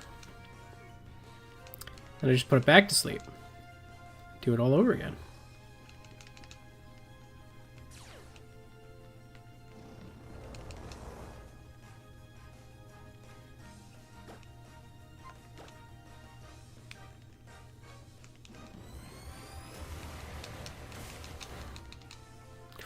That actually does some damage, yeah, okay.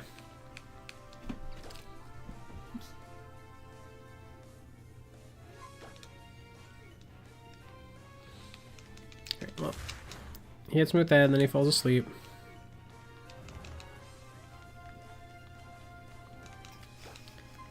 Set the nightmare up and he goes down.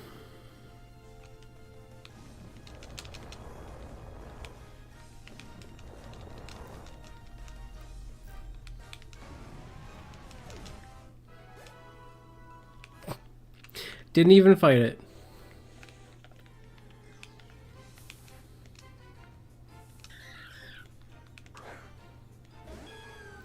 Mine is nice because that's just free experience.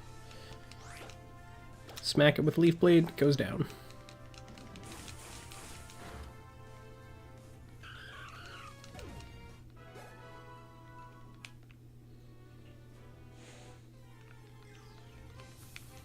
Give me a Rotom. Ah. Okay. As fun as it was to brain blast the Nightmare strat into existence, I'm just gonna switch on this one. Make it go a little faster.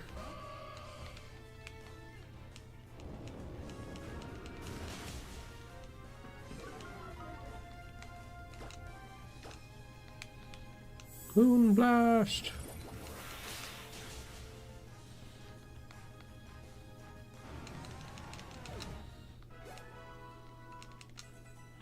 Okay.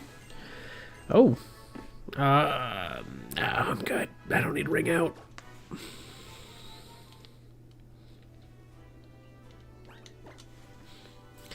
Okay.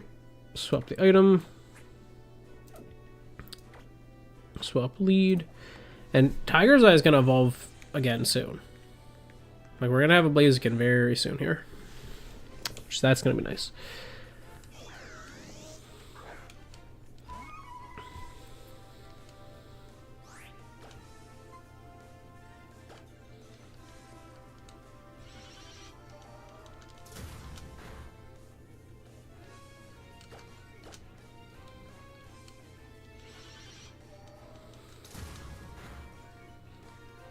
Okay, and then we just use cut.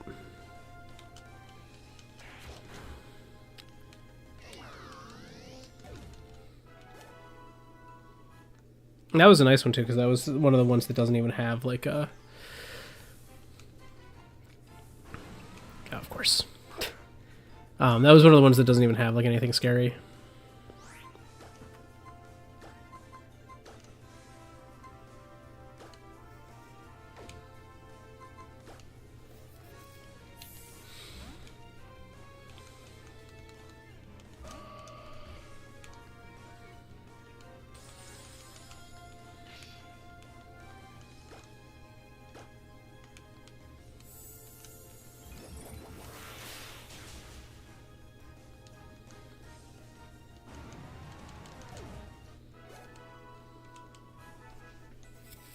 Titanium is now level 36. No, I don't really need that.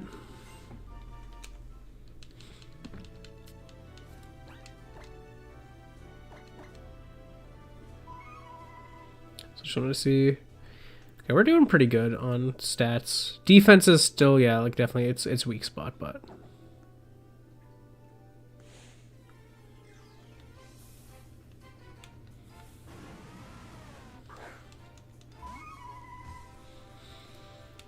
I'm gonna switch again to marble.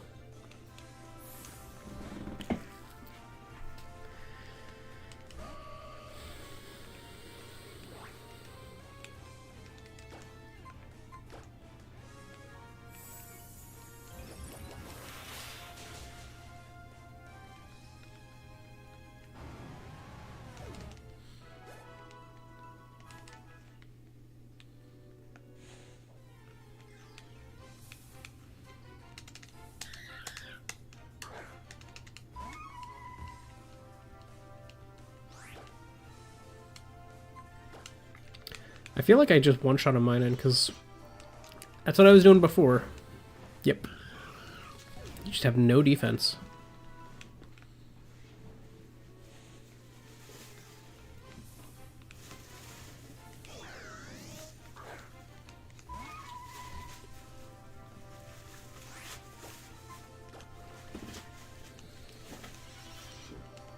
Psyshock! Psyshock again!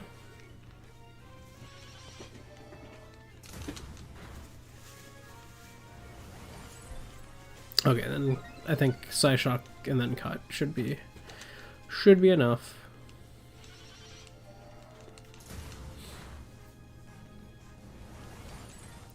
Okay, it might be 2 cuts, but I'm not gonna waste more Psyshock on it.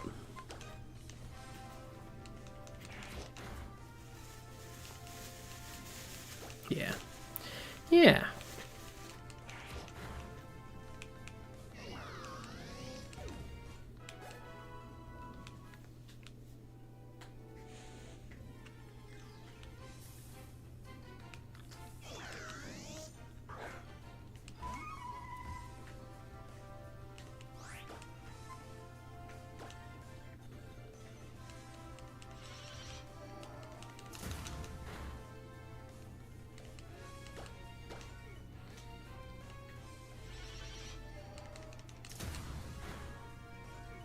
These Rotom are just, they are pushovers.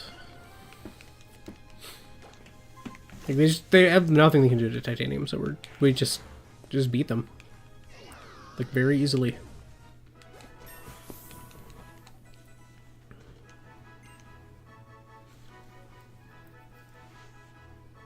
Yeah, 3 to almost everything but defense.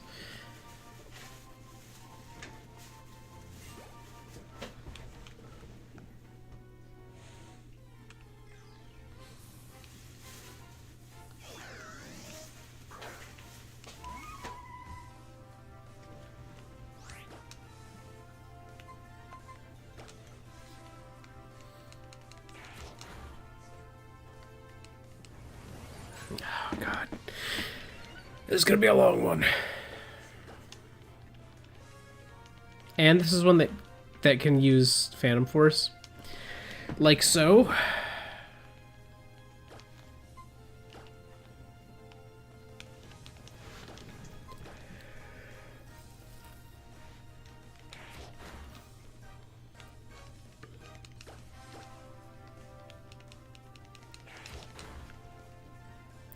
Nice.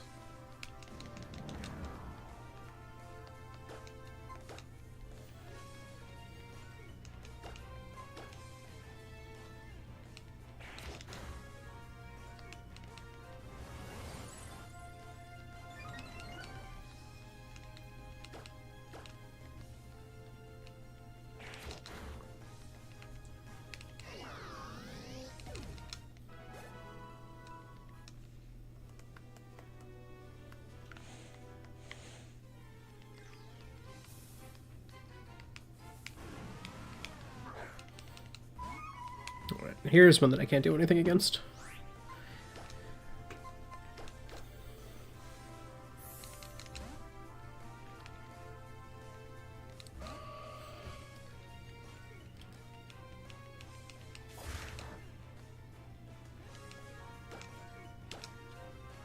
Okay, we just hit it with Moonblast. And it's melted.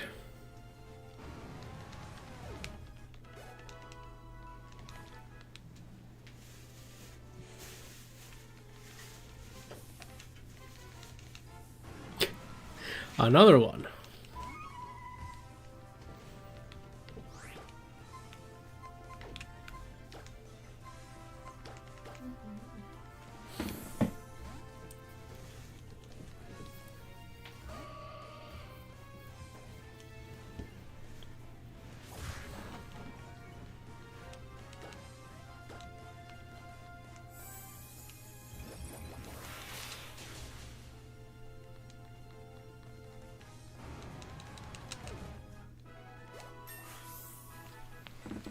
Marble gets to actually level up. Wow.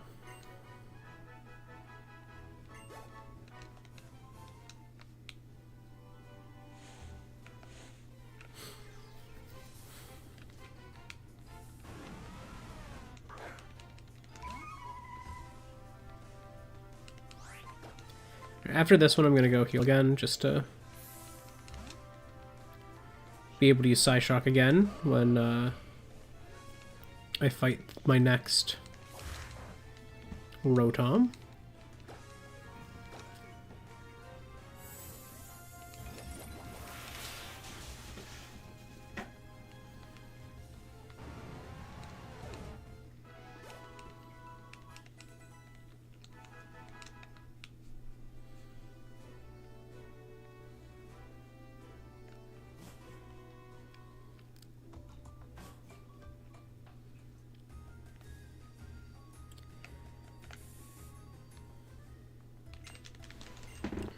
Oh, why is the wrong one still listed as a lead? Look at that.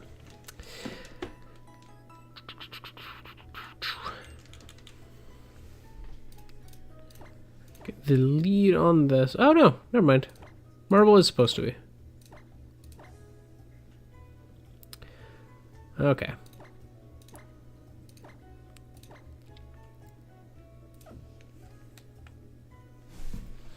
I thought Marble was all the way, but no. Last time Marble got to the one before done. That's what it was.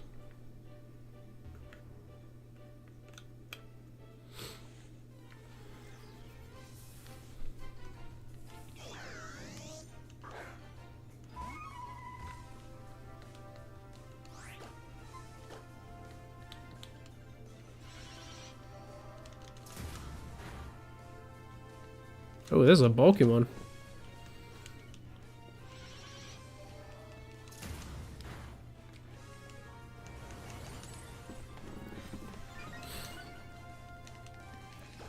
Granted, I guess they are all pretty bulky.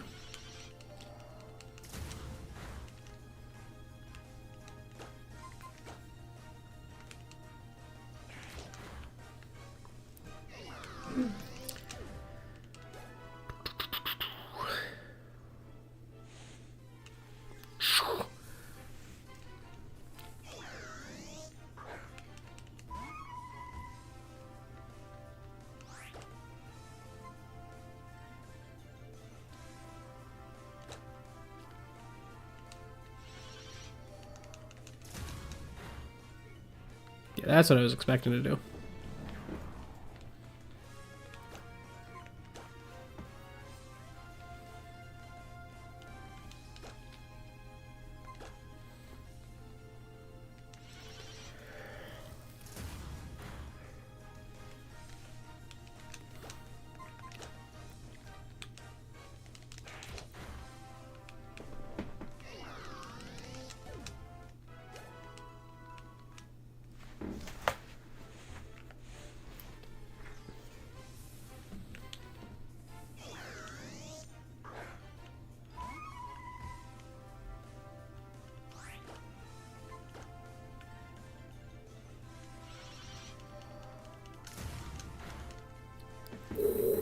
That was big.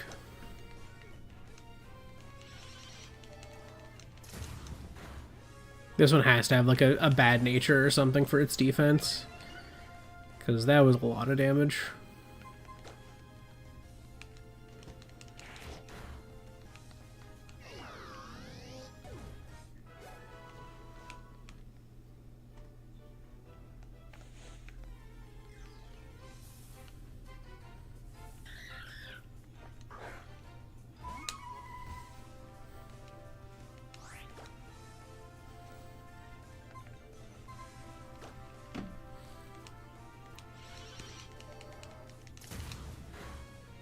I wish mining was more common, because the mining is just literally free experience. It's almost as much experience. Like, it's not far off.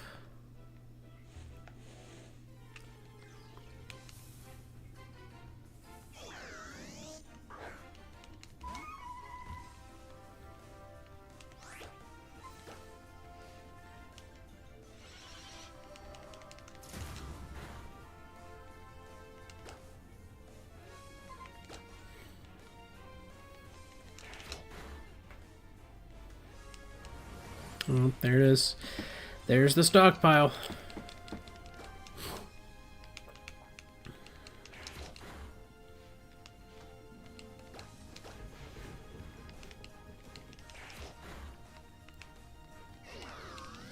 I love how my little like floats and then it just goes and that's the physical attack animation for this form.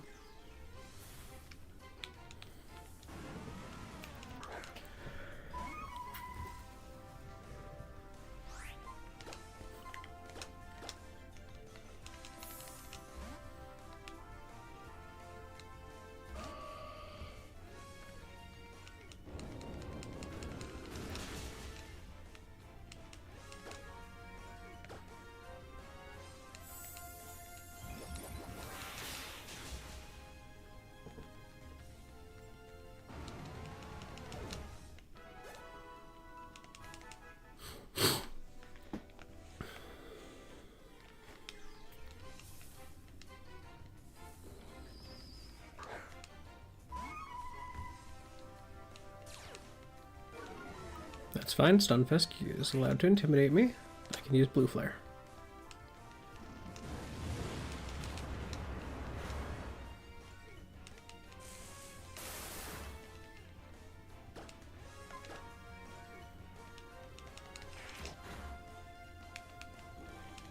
Goodbye, Stunfisk.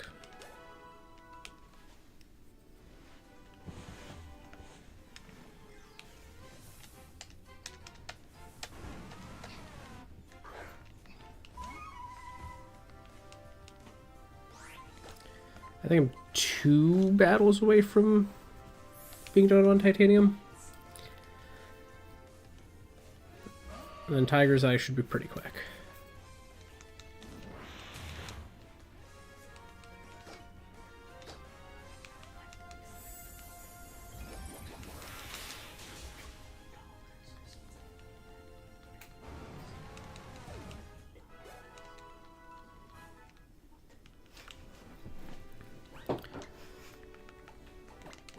Titanium is now, yeah, 407 away.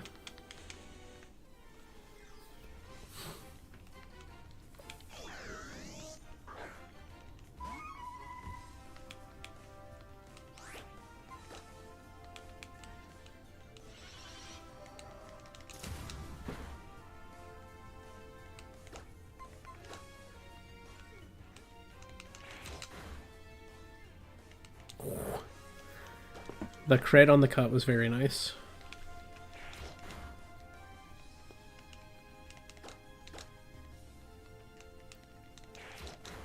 Goodbye, Rotom.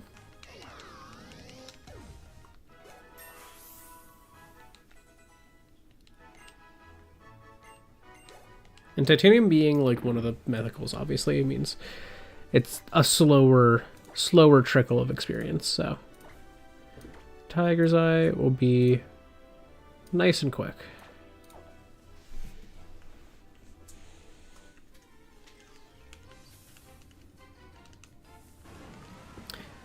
Starting strong.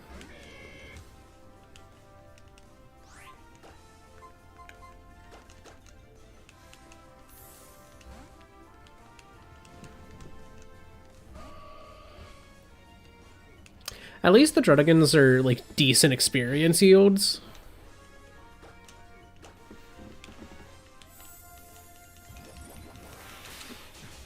Like, they actually give, like, a decent amount, so.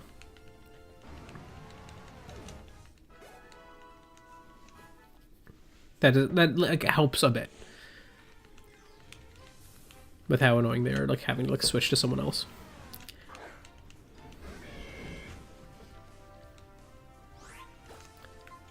But hey, once Tiger's Eye gets to evolve, we get to see, one, does Tiger's Eye learn Surf? And two, see where the stats take us.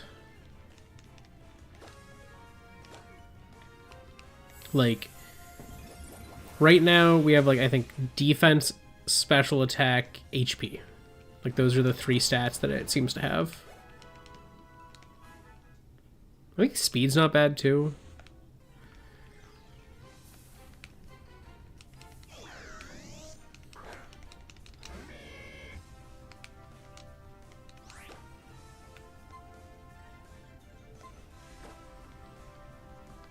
Give me special attack boost.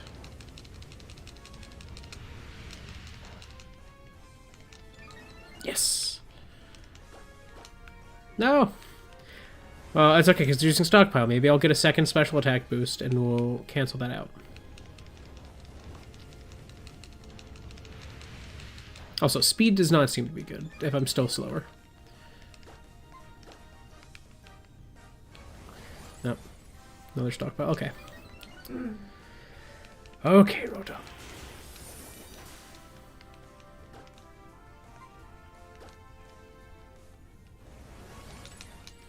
Yep, sounds about right.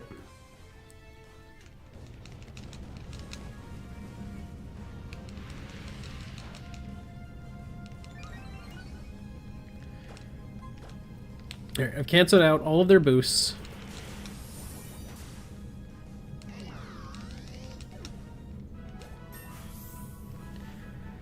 Alright. Is it time to evolve? I think that's time to evolve.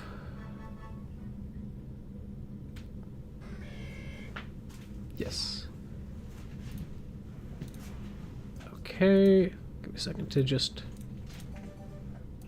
get the gift ready. Okay, so we need male Blaziken.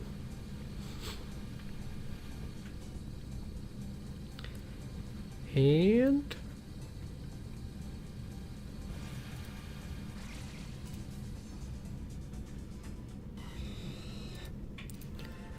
there he is. He wants to learn Confuse Ray.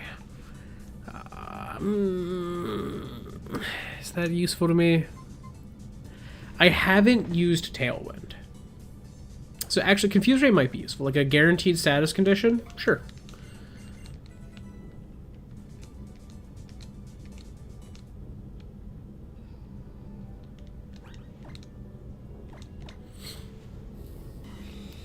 So, interesting. Special attack has not gone up by much. HP is quite high. Speed went up a lot.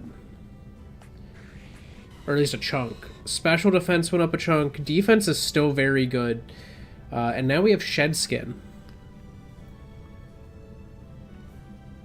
So that's not bad. Definitely not an offensive Pokemon in the slightest. But with Fiery Dance, we can make things work. Like right now we're at 36, so I'm looking at like 82 by level 50 on special attack, so like only slightly better than Carrawhite. But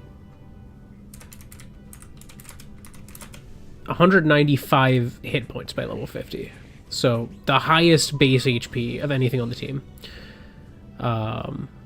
With defenses that aren't bad. So Tiger's Eye is actually a tank with Fiery Dance, which has a decent chance to boost special attack and a step. Giga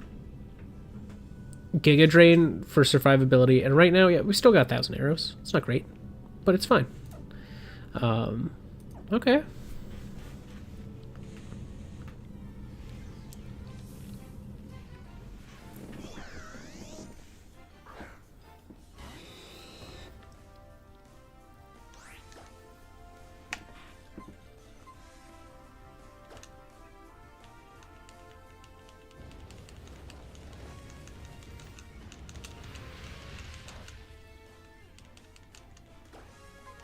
No boost, but let's see what we get with a Giga Drain.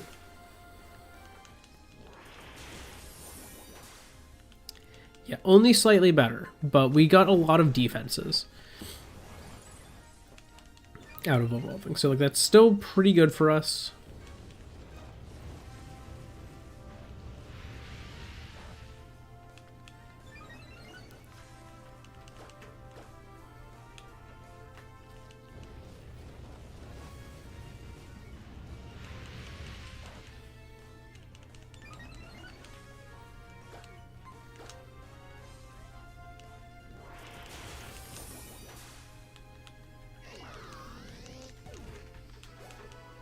So do I have Blazing Ignite?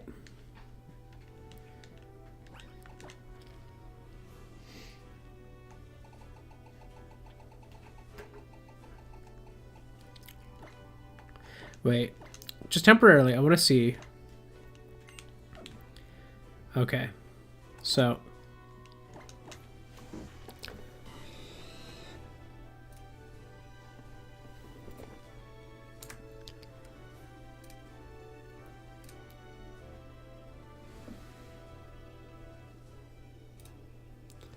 Okay. I'm just taking a screenshot real quick.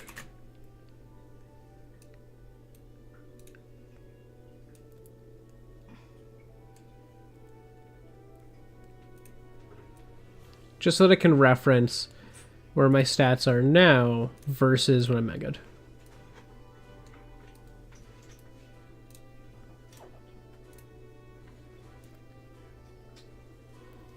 I'm just gonna put it on that screen. Okay.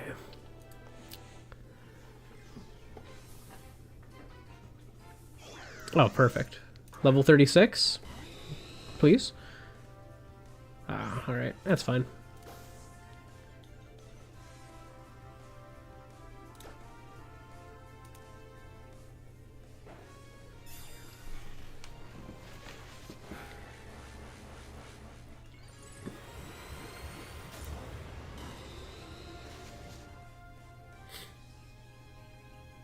Okay, and we had Shed Skin. I just want to reiterate that.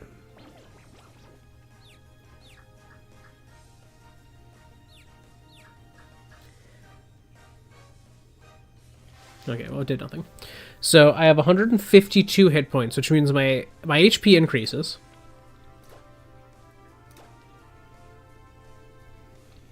Attack went up by 7. Defense went up by 20... Or no, not 20. By 15. Special attack went up by 14. Special defense went up by 6. And speed went up by a lot. Speed went up pretty heavily. And now I have Gluttony, which is useless. Gluttony does nothing. But the stat boost isn't bad. It does give me 19 extra speed here. So I just want to see... So before we were projecting 82 special attack by level 50. With Mega Blaziken,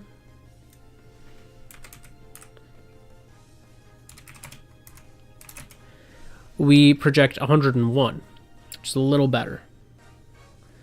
All of our stats went up, which like they can't go down with this system. Speed went up pretty heavily, which is really helpful. HP was already really high, so HP going up more, also good. So this is just an option we have to make Tiger's Eye more survivable.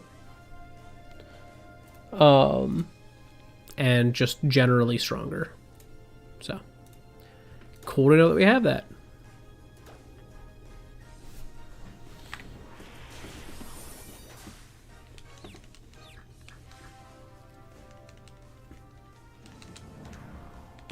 I'm just going to stay here, because I know that I take that well. If they even... Nope, they hurt themselves in confusion. We're good. Good drain. Confusion. Nope. Could be a funny turn, though. Nope. Yeah, it does not do a lot of damage.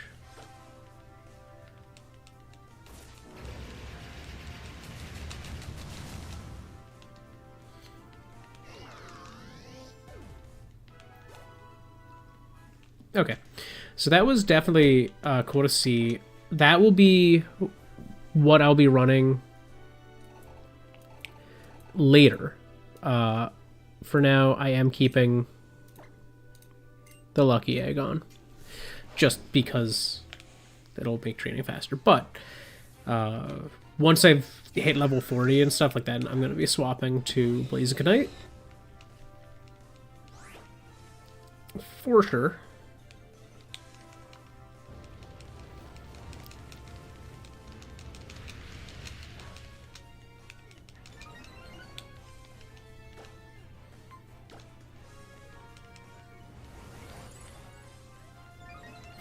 These Rotoms still outspeed me.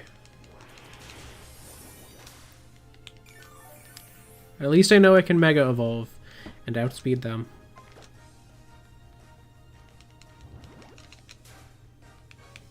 Just gonna confuse them to make it harder for them to boost their stats.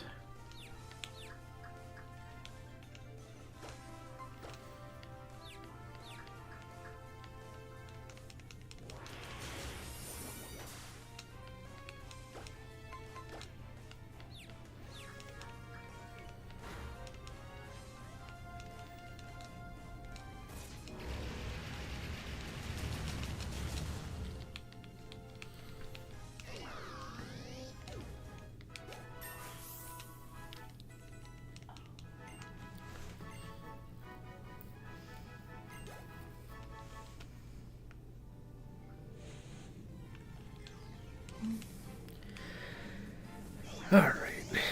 Another Rotom.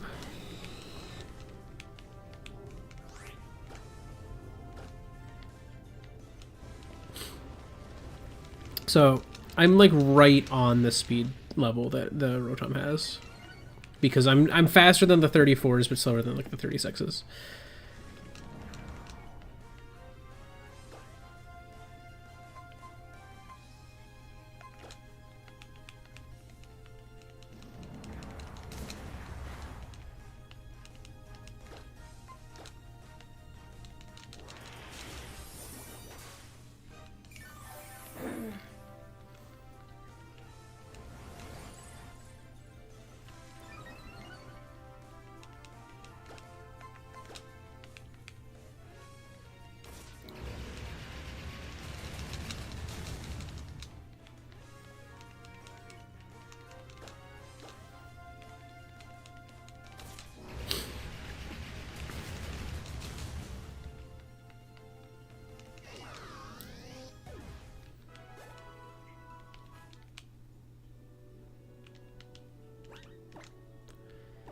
How many more?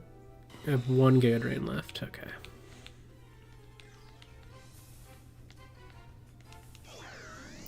This will be the last Rotom I fight until I heal.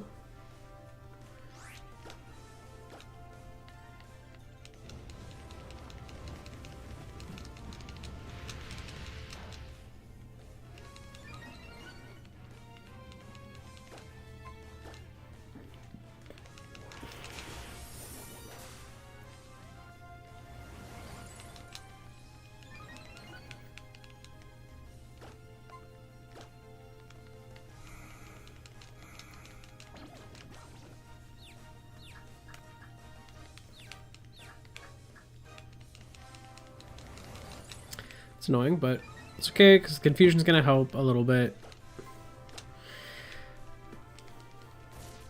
1,000 arrows!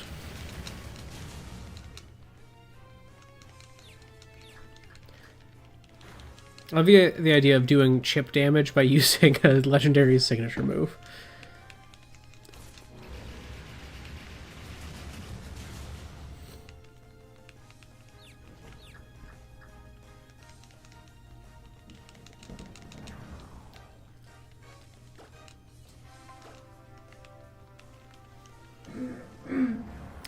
Yeah, sounds about right.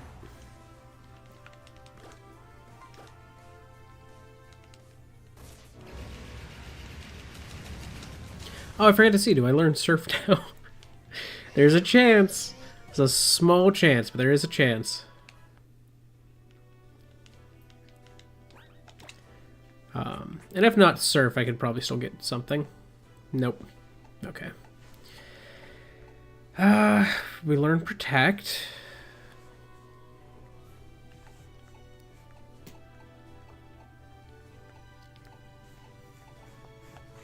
We get Psyshark. Psyshock. Flare Blitz. That's not useful.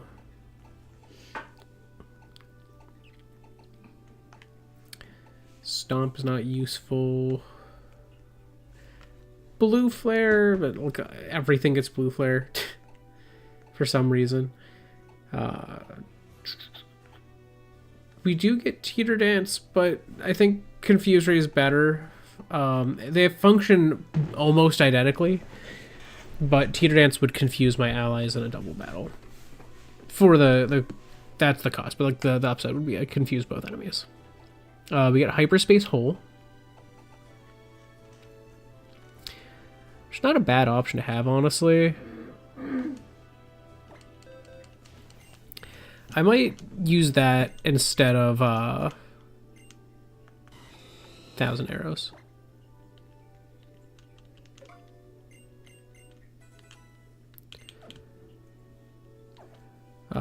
Not a lot of PP on it, but it's still like a decent strength move, and you know, special attack set's higher, so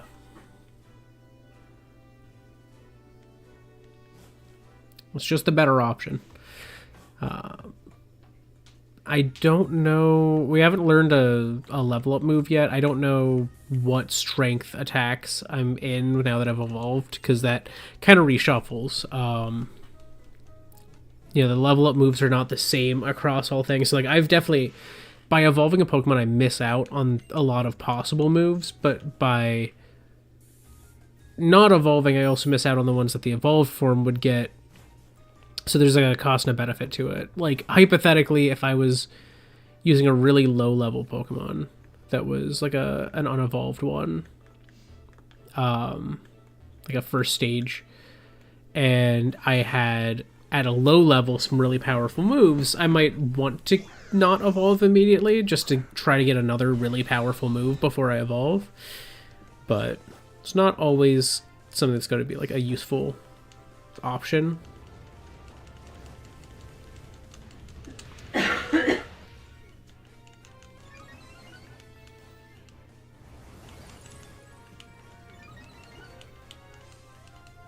Rude.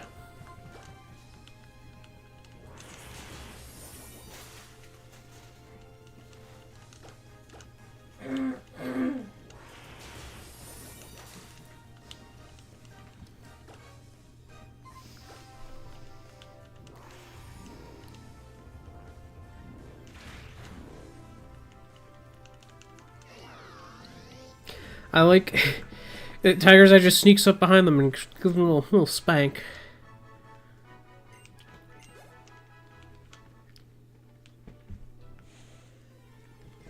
Randomized movesets is a... Sometimes it's weird, and sometimes it just gives you the funniest little animations, like the Stunfisk. Stunfisk using Flying Press is pretty good. That is a highlight of this randomized save.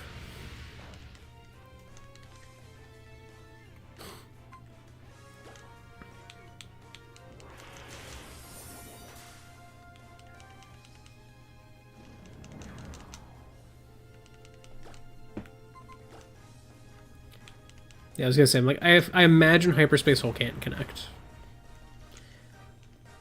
And it cannot.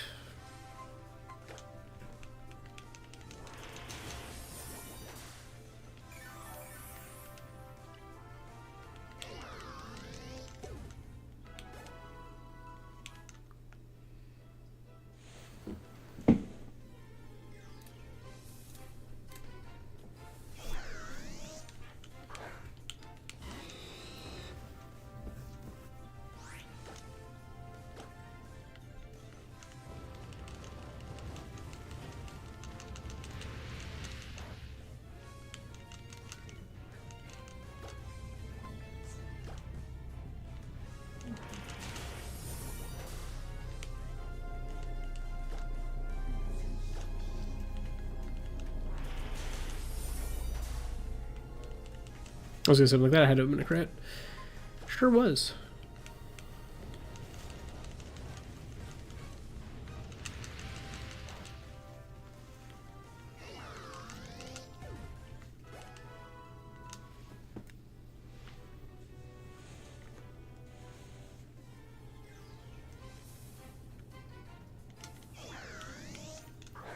A lot of Rotoms now. I've not had a Druddigan in a while, and I feel like by saying that, my next fight will be against the Druddigan, but...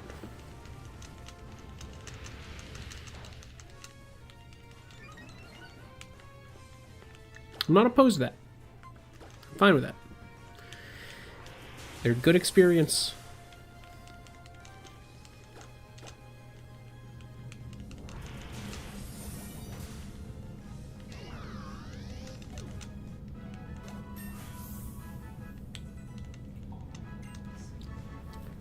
It's plus 4 HP every time. This is the new... Truly, this is the replacement for a Genesect.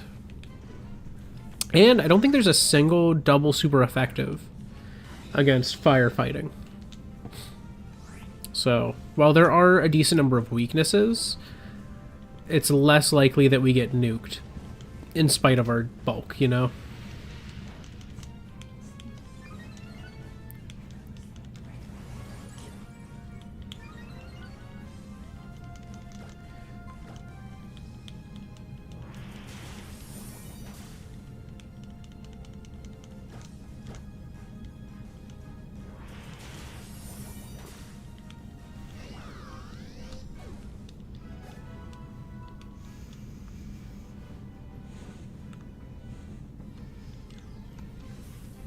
So I'm officially out of Giga Drains.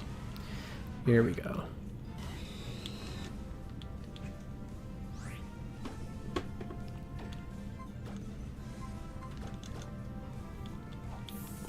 I was kind of hoping I could learn like Moonblast or something, because that would have been nice against these.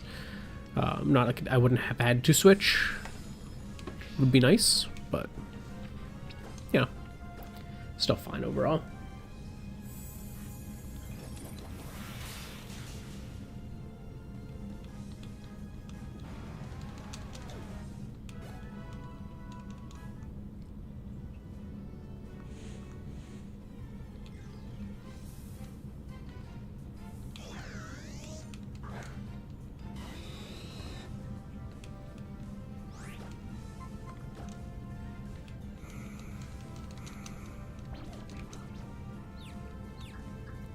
Gonna confuse it.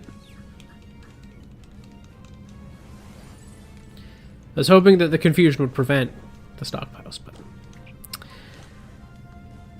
could only be so lucky.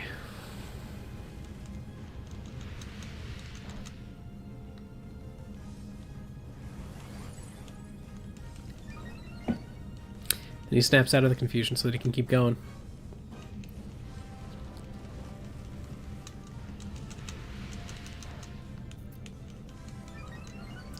We'll just try to get the special attack boost that we can off of all of our fiery dances.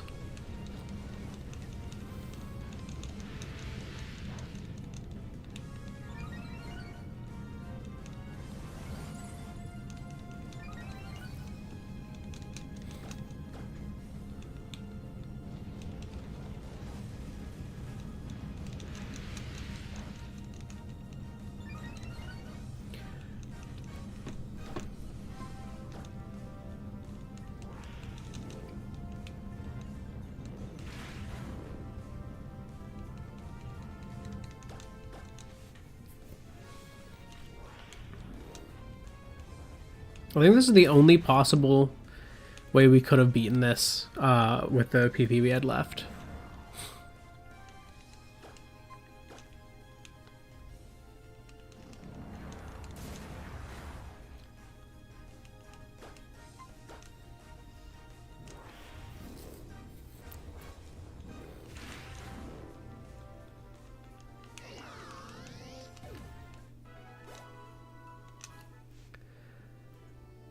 Okay.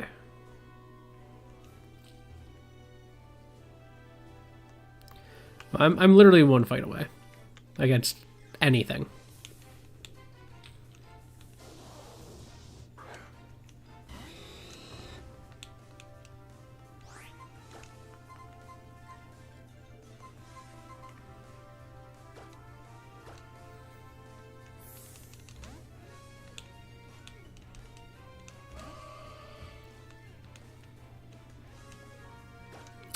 You tried.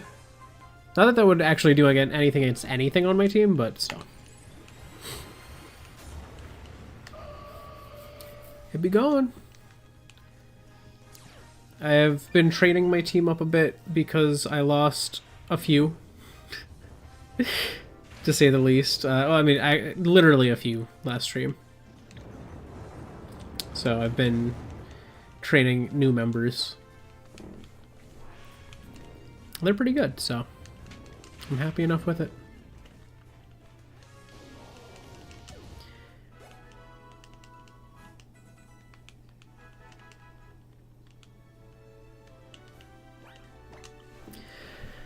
Alright, now I can put this away.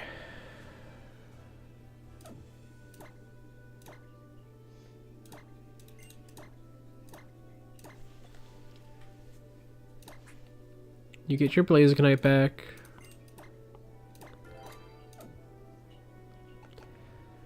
Coal. I could give the scope lens too.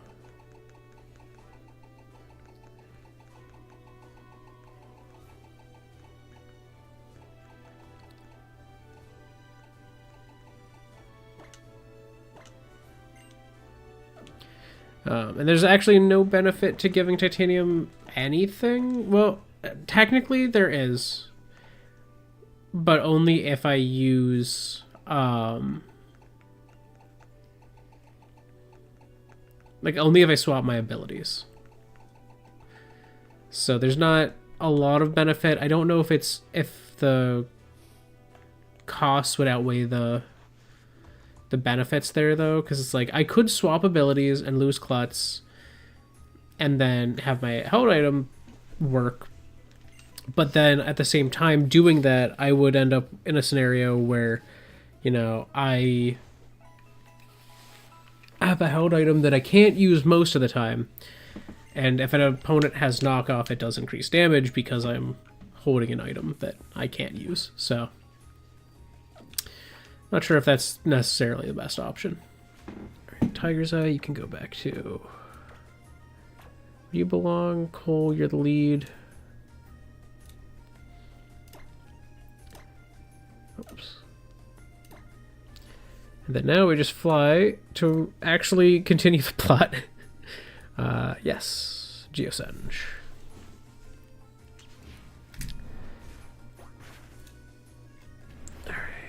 Where are we at as far as this goes? So we did Lysander Labs. So yeah, there's 2 major fights left in this. I get an encounter in the HQ? Weird. Hey there, dude.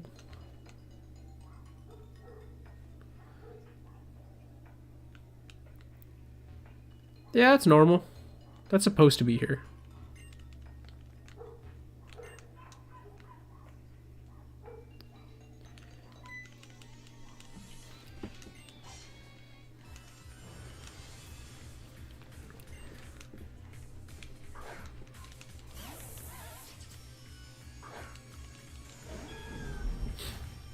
Gliscor is scary. We learned that. We've learned that.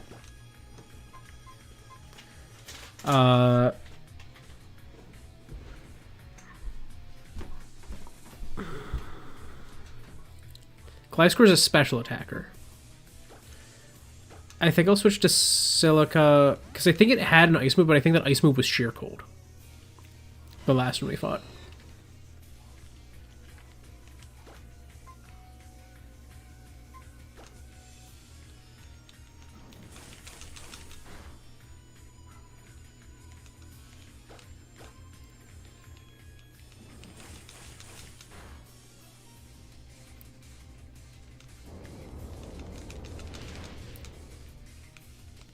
Oh, no, it was Heat Wave that was the threat.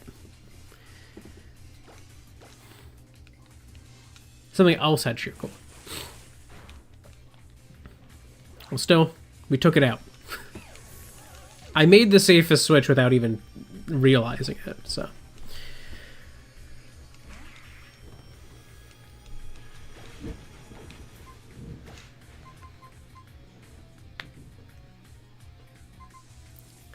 don't know what Ludicolo has, which is a little scary for me. I could just Leaf Blade and hope that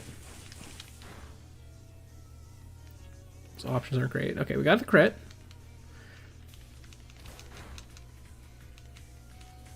They do paralyze me, but I can break it.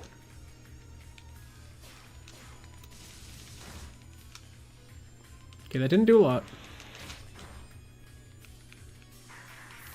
You want to break that paralysis?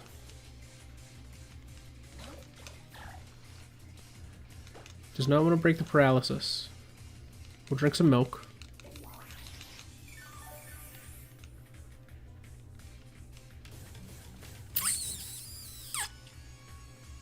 I do not like that.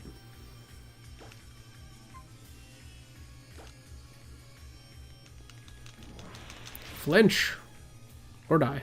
Oh, it dies. Okay. That ended up not being as dangerous as it could have been. Did not want to break the paralysis, though, which is a little disappointing. Not gonna lie. I do have berries for that, though. Like, I have... Yeah, I have lumberries.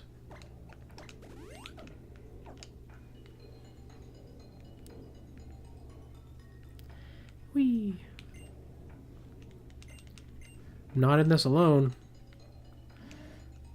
Okay. And then I'm the only one who goes to... wait a minute. Wait. What do you mean I'm not in this alone, and then you just hang out on the outside? You're like, okay, go down, you're good. Like, are they... Did he say he was keeping a watch on the outside or something? Okay. These guys just want to talk. These guys don't want to fight. They're just here to yap about their secret evil plan.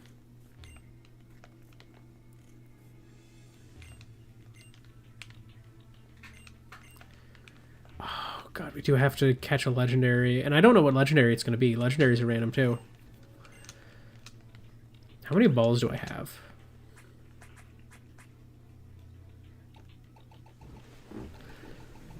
There's the Pokeball section here.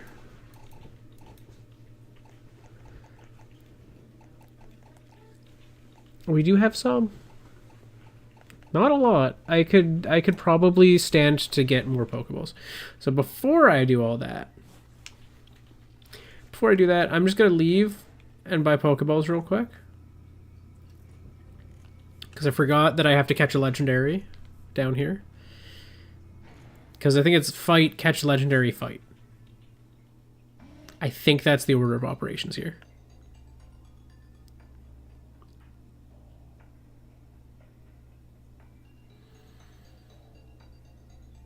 Don't mind me, everybody. Oh, no, the wrong way.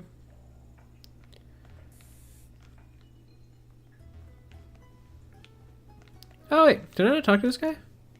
Oh, this is the guy who gives it to him. I thought that was O-Power guy for a second. All right, I have some things to sell, and then I have some Pokeballs to buy.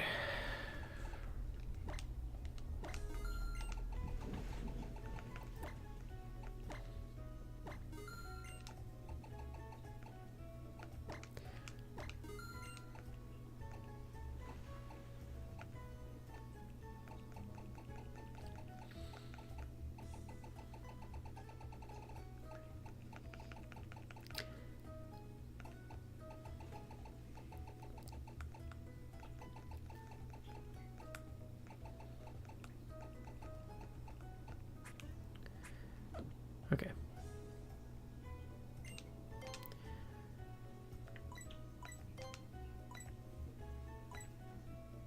No, I should do in units of 10 because this is before they made it convenient.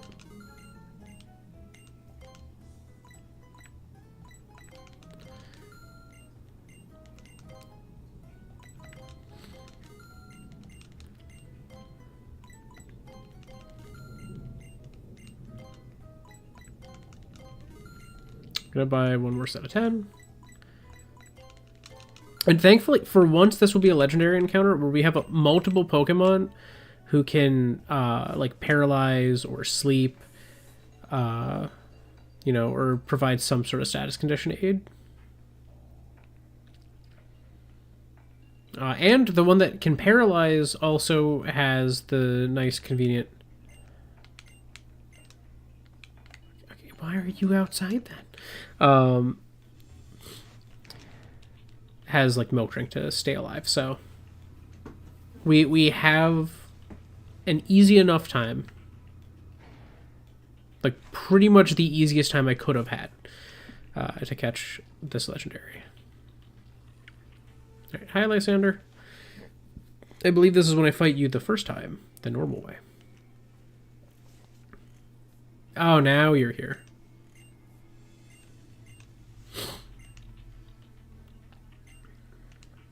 We won't let you use it.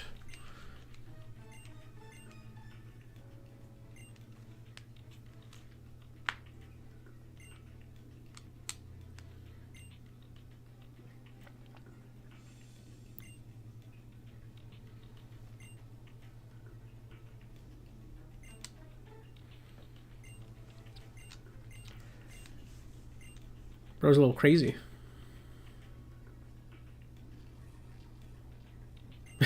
Why are you crying?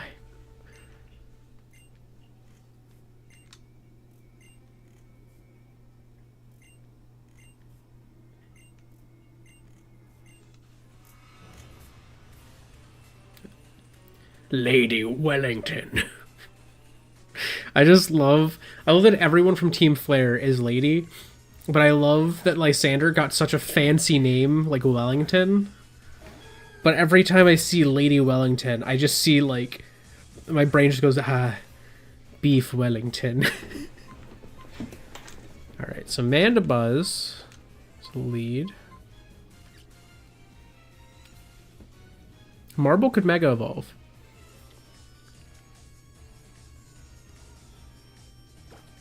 It has a super effective, so I think that's my plan.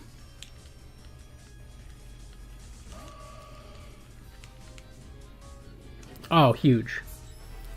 Because that's going to do not very effective, yeah.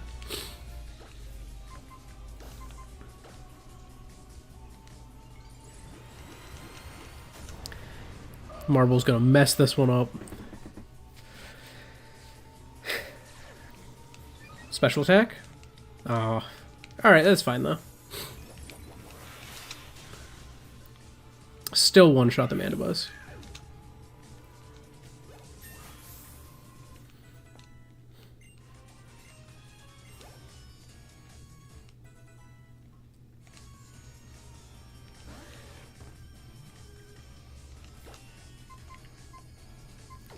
Okay, I actually don't have anything against the Slowbro.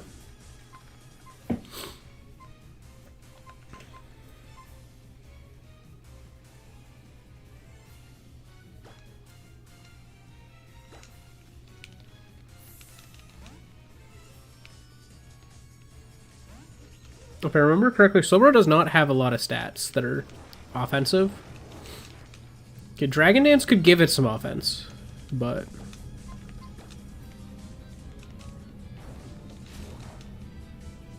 that's not going to help the move they're using, so we're good. I'm going to get 2 coils up.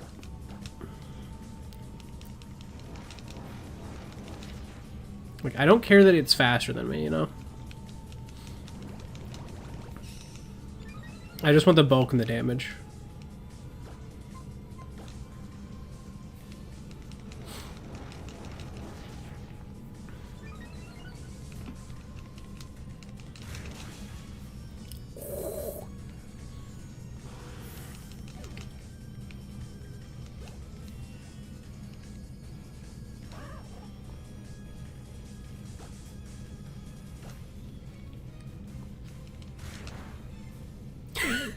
It almost took it out.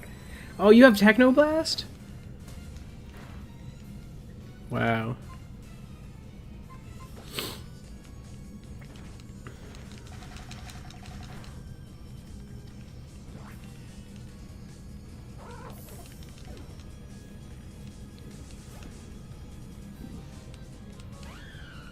Oh, okay. Superior instead of Gyarados, which I guess makes sense because it can't Mega Evolve in this battle, so it doesn't have to be a random Pokemon that can Mega Evolve.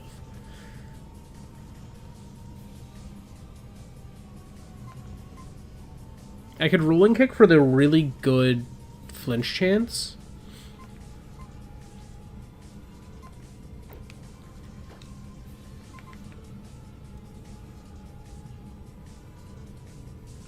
Because the flinch chance is what, like 37%? I think. Let's do that. Oh. I don't like losing filter. Okay, well they use safeguard, so. He is throwing.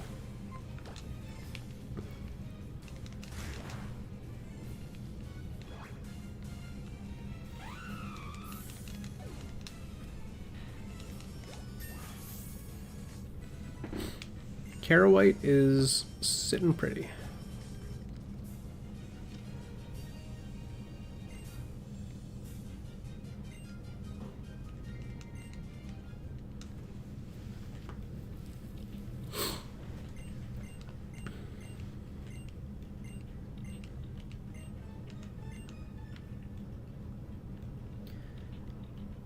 Okay, so it's this door. I was just seeing if there's anything over there. Like a random item or something. Oh, hello. Is this a double battle?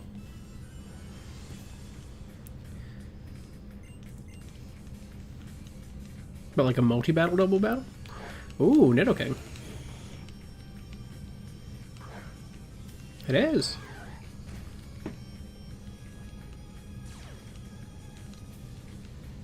Okay.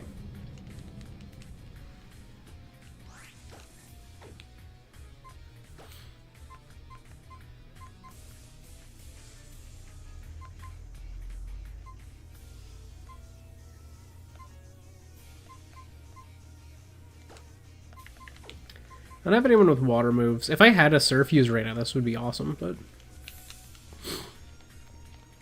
I do not.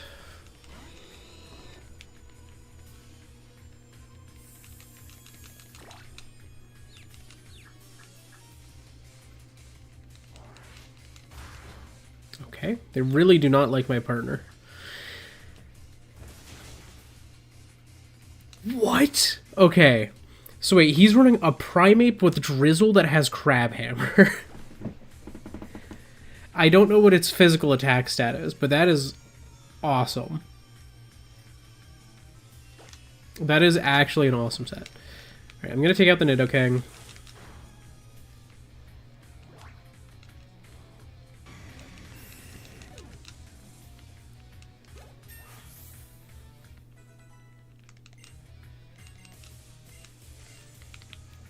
Hyper Beam. Okay, if we're getting into Hyper Beam territory, Silica's almost all out of moves. Oh, goodbye. Goodbye, Primeape.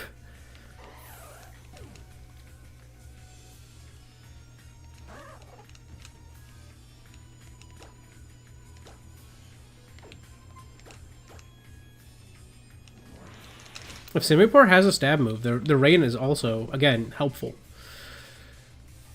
They're using Safeguard. Okay.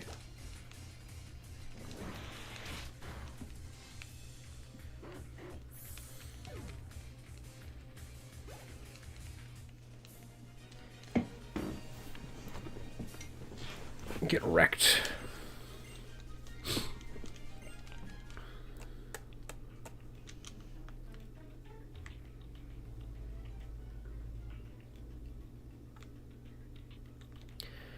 Oh, we have a few of these.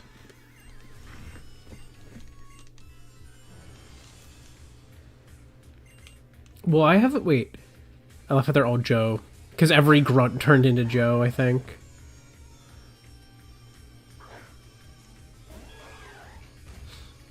Okay, so he still has the prime. That's cool that his team is randomized for this entire duration that he's with me. Like it's the same random seed.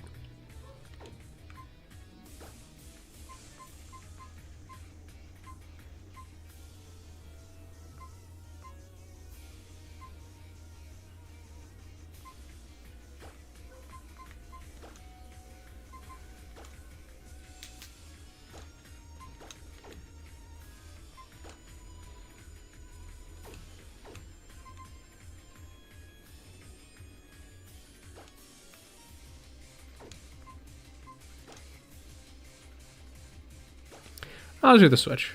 Oh, it's a slightly risky switch because my defense is low, but I also have a buddy here that they can be attacking instead.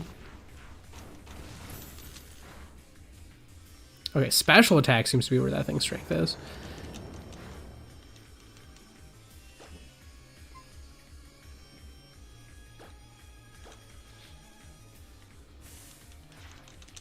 Okay, they hit me with poison powder. They were really determined to, because they used it 2 turns in a row.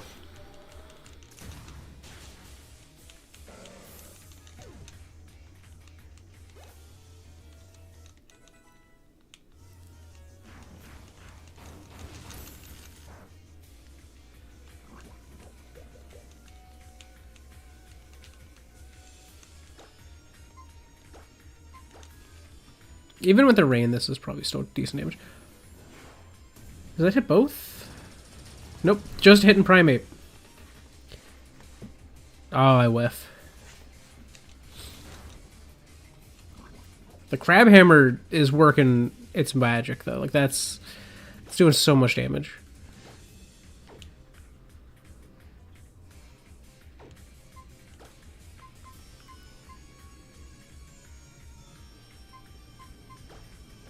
I'll switch to Tiger's Eye just to spread the experience a bit.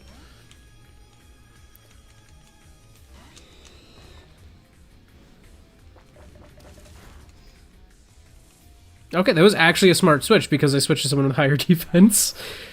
Okay, alright.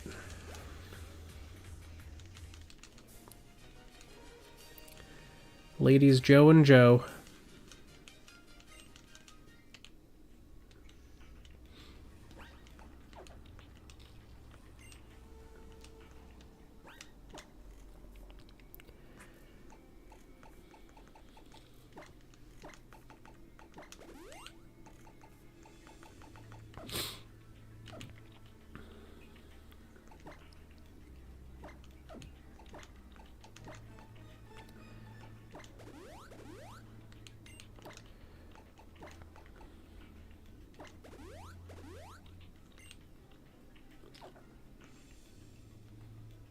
Just healing a little bit. Oh, hi Shauna. What are you doing here? She's a deer. Yeah, that's right. Friends should stick together. Like, we can't be the plot duo.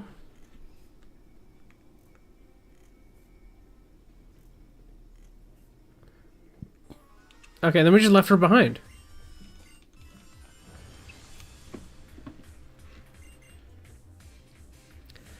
Ah, now we have Lady Dudley and Jacqueline. Okay. Not all Joes. Every grunt... I swear, we have such an oddly high number of Joes among the... among the grunts.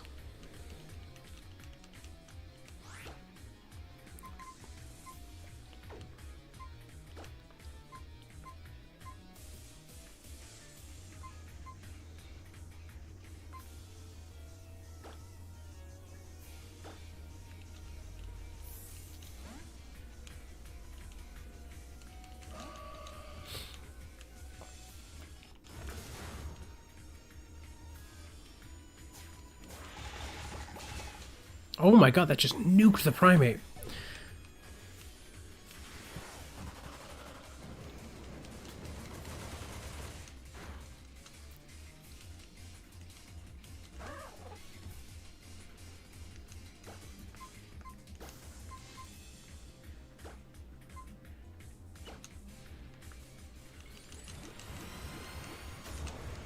Give me a special attack boost, please. I want to take out this Cloister. I got physical attack.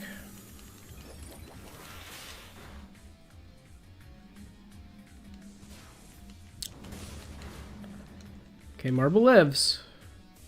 But, ooh.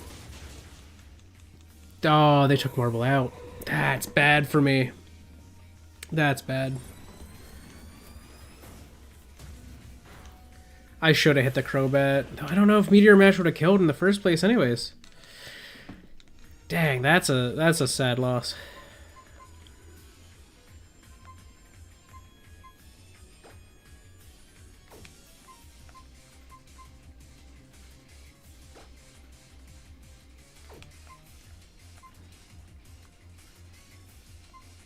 And I don't like this thing has play rough, you know?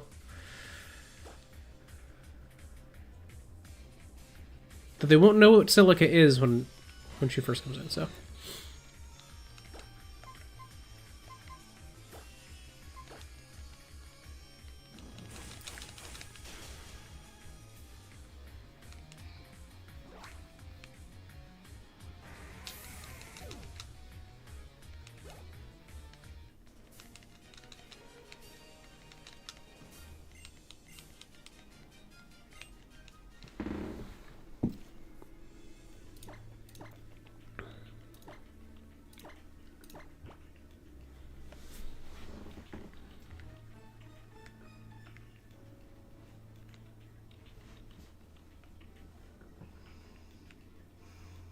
Okay, so I'm like right outside the door now.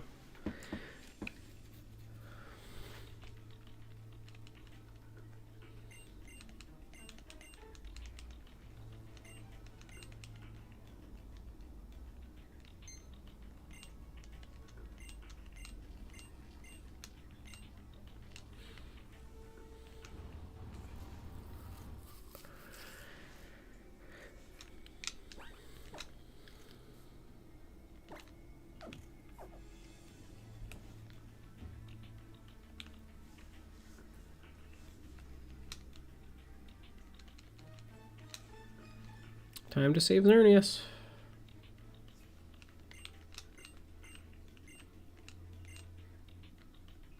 Oh, they've appeared.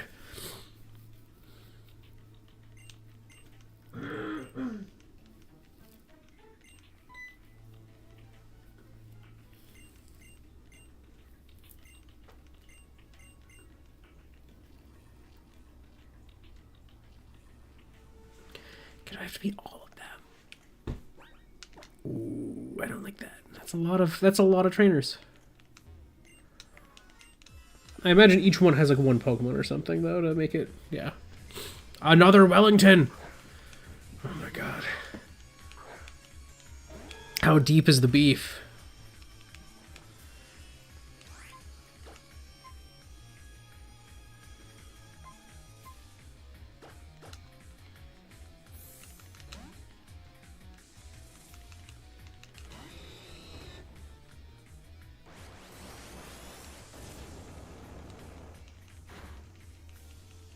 That did a lot of damage, but that was a crit.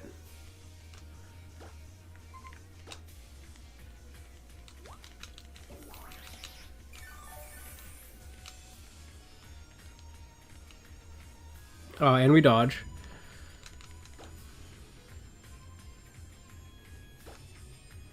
I'm gonna milk drink again just to be extra safe, because if they had something better than Aqua Tail, they probably would have used it.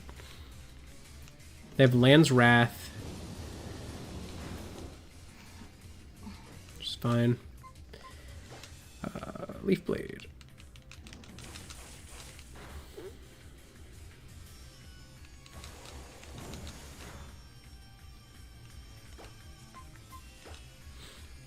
I should probably Stun Spore so I don't have to keep using Milk Drink as often.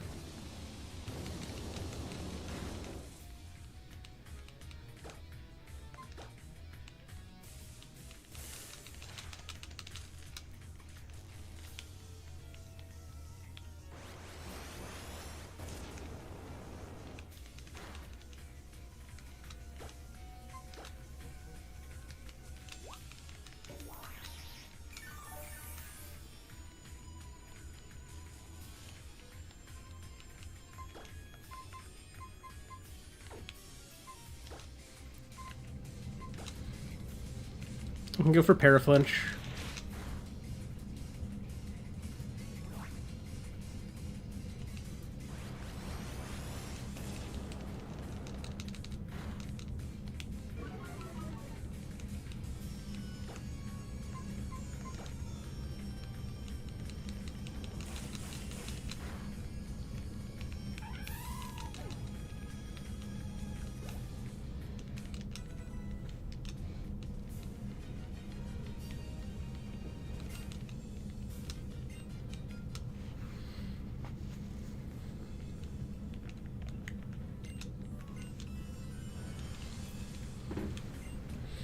Lady Florentino.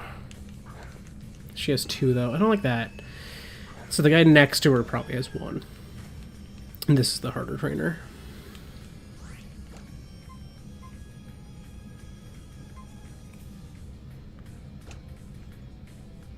I have U-turn. It actually did decent damage, too.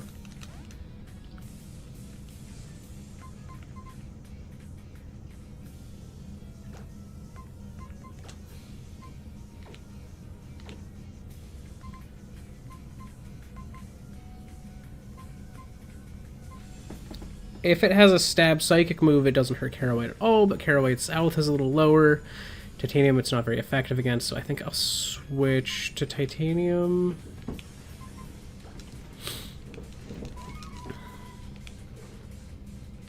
Okay, now there's Horn Attack, which actually did a lot of damage, but if I land... Didn't think about the fact that I only have Blue Flare.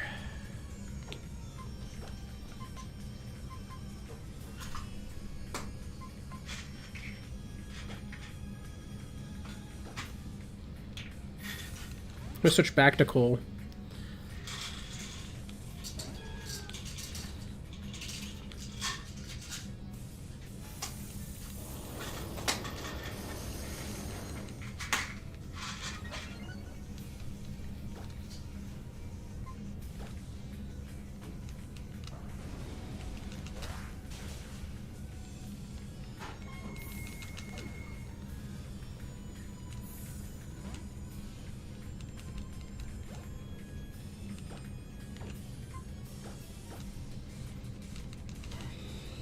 Okay, this gave me a safe swap into Silica.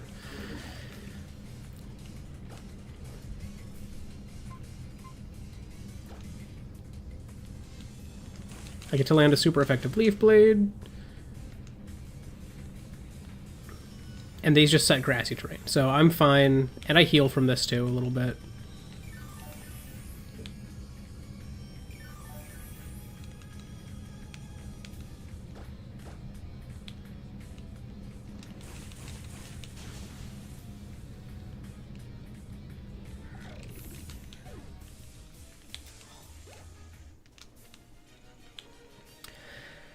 Okay. 2 more trainers, I think. This one probably has 1. Please. Oh. 2. And a Motham. Okay.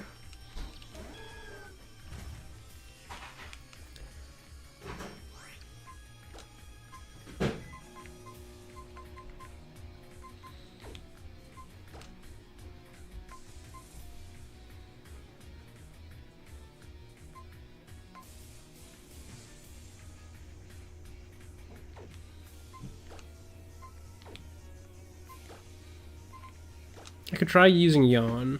Oh, no! No! Stop it with that! Not again. How many one-hit KO Pokemon are there that always land? That always land against me. So I have to use something at higher level. That sucks. I have been hit by so many one-hit KOs.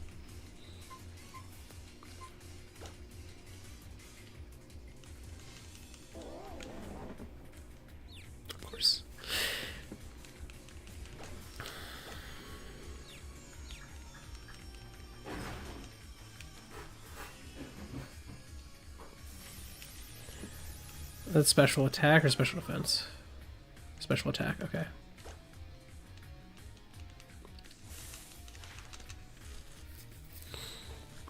I just don't want them to be able to do anything consistently. No! They have Icicle Crash! Oh my god.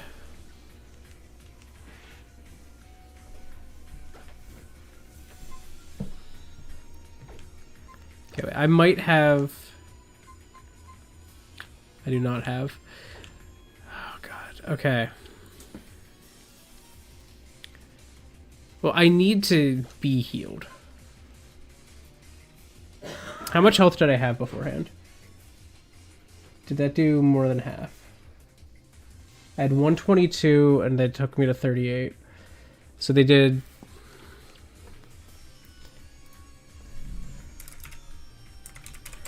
84 damage, which is less than half. So a milk drink would be enough to put me ahead of that.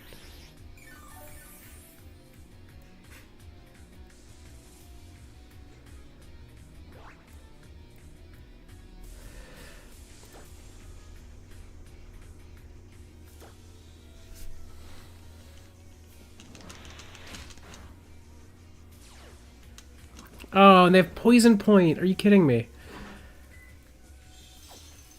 This thing is actually a menace. Okay, we expel the poison. Great. Please be paralyzed this turn.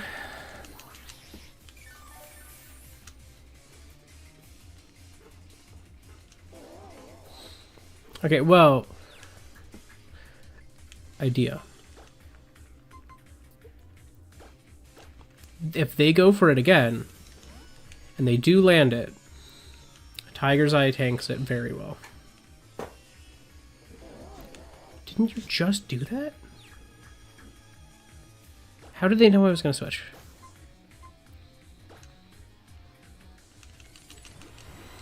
Okay, well, at least we can Mega Evolve. I'm slightly slower this turn, but that's okay. I'm still faster than it. That's slightly annoying. No! Crap, I forgot I had Fissure! Oh my god, I just lost my other Mega. I hate this Mothim. Like, there's actually very little I can do against it. It has frickin' Fissure. It's hitting things at, like, a 37% accuracy consistently. Is it a no-guard Mothim? Like, what is this?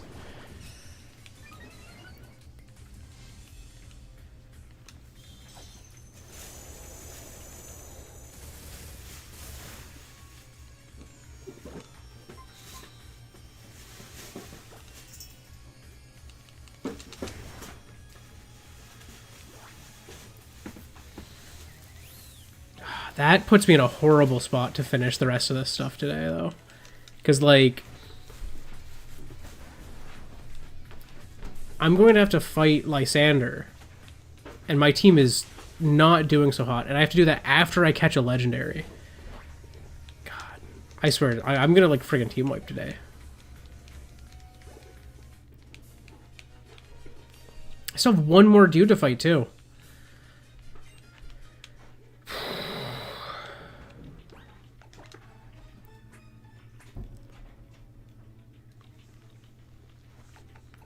This is actually, like, one of the hardest, like, as far as just raw difficulty goes, one of the hardest Nuzlocks I have ever done.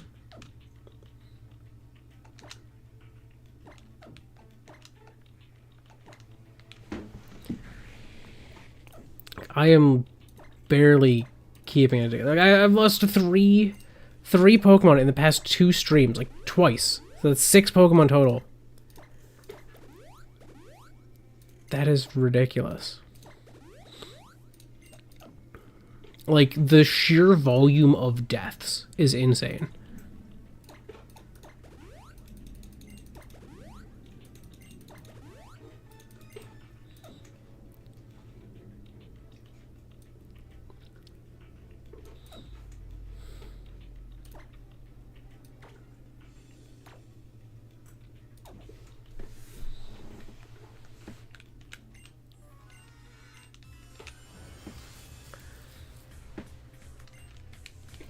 So this guy has one. Okay.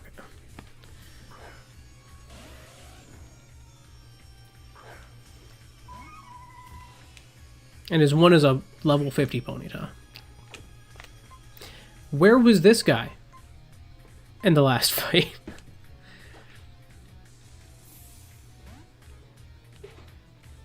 But yeah, no, like the sheer volume of Pokemon that have had one-hit KO moves that have actually landed them is insane. Because it's a 30% chance guaranteed that only works if you're a higher level. They have consistently been higher levels than me. and it adds 1% for every level higher. So it's like those were two 37% chance hits that were landed in one fight.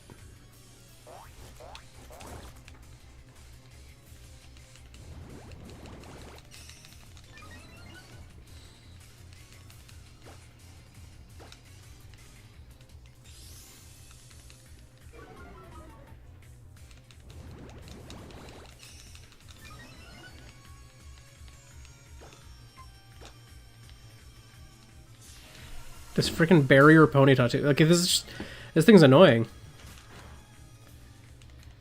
It just keeps boosting its defense. It's faster than me. This magnet rise for some reason. At least this is not nearly as bad as the last one. Like it could have been way worse. Yeah, you baby doll eyes, I don't care.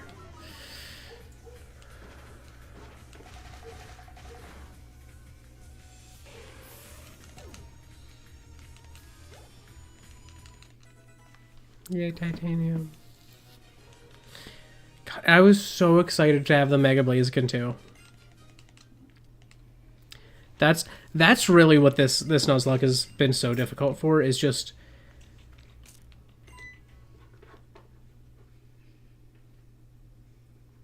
the volume of battles where I've lost Pokemon that I actually like. That's like things that I'm like, oh yes, this is awesome, this is gonna carry me through the rest of the game, and then it just gets nuked.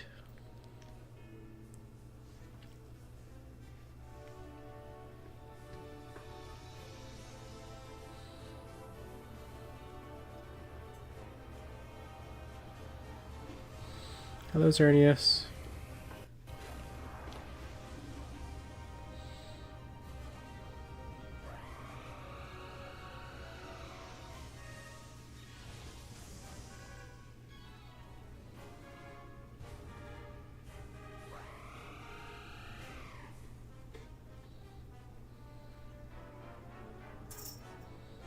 Well, it's cool that it actually like changes its form in front of you.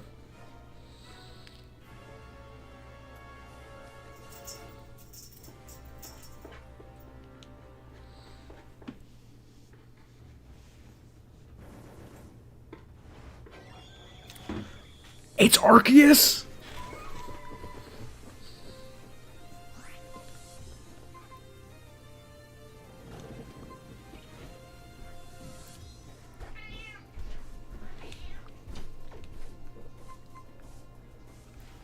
I'm gonna test something. I'm gonna look at something.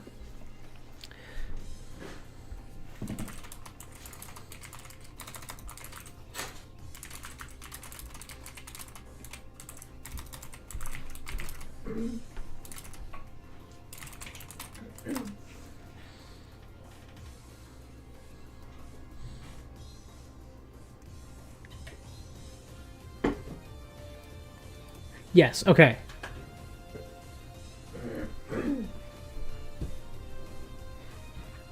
Okay. So, if this battle is coded the same, I'm guaranteed to catch this. If it's coded for the... It's not coded for the battle. Are you kidding me?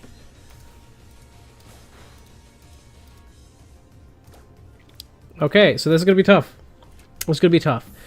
Xerneas and Evoltal, I was going to say, I'm pretty sure they are a guaranteed catch if you just throw a ball in this game. Apparently that does not apply if you randomize it. So I do have to actually genuinely catch this thing. Of course, I'm paralyzed now. Can you be paralyzed, please?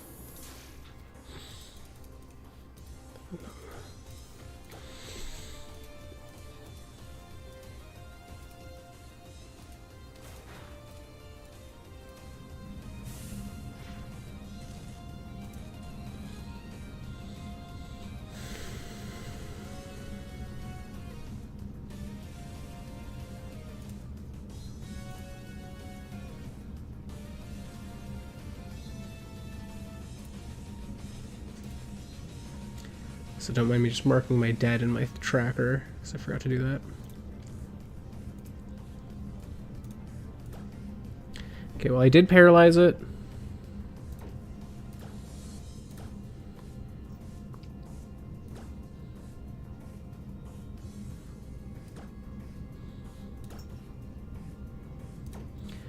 I think I should heal before I try to catch.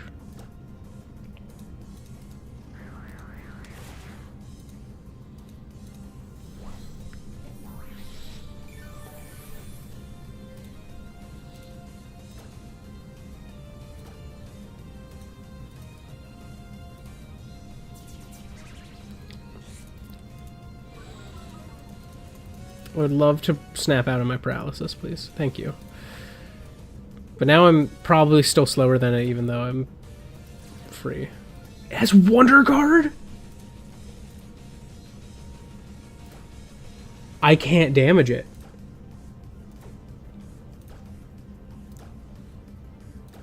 This thing is actually insane. I hope that it's just that they elevate the catch chance. So this would catch or something? Because it could just be that they elevate the catch chance for this fight, which for a Xerneas or an Eviltal would be a guaranteed chance, but for a mythical like Arceus might not be. But this thing, if I catch it, might be my savior. Like, I might actually be saved by the god Pokemon.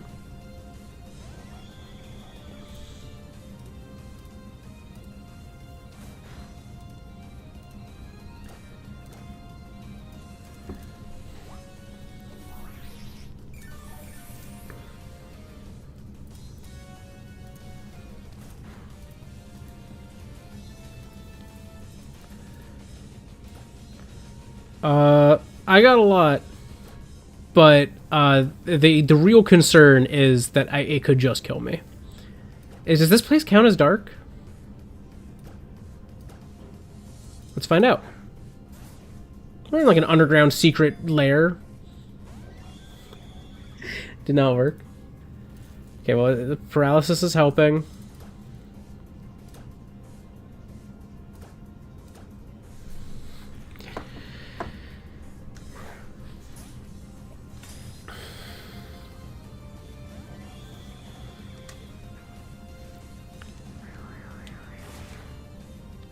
The other issue is I don't have a lot of Pokemon alive, and I have no way to heal beyond one remaining milk drink. Like, I have citrus berries, I guess, but those are only 25%. I had Master Balls, but I have since used both of them that I got at random. Okay, I've got a Great Ball. You like that ball?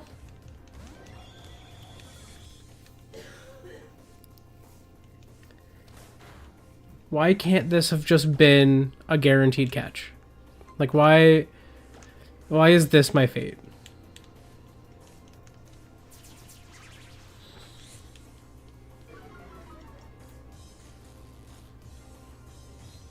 Is it?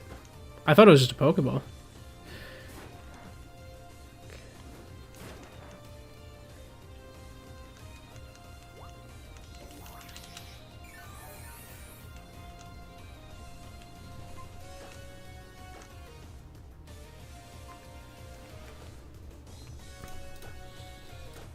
I mean, I'm good with literally any chance I got. Please? Nope. I'm so sad. Because I was like, oh, this might not be so bad because it's a guaranteed catch. So I could just catch it.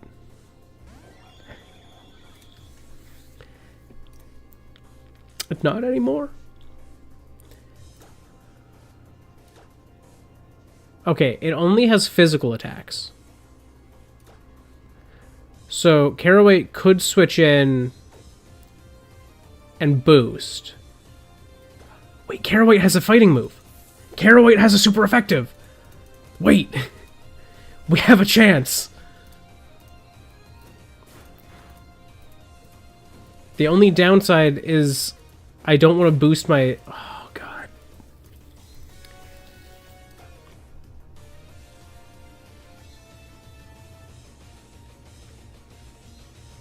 I could lose Carrawhite by hitting it with Rolling Kick. But I have to. I have to get at least one hit in. Please flinch. Oh, Carrawhite, you lived. Okay.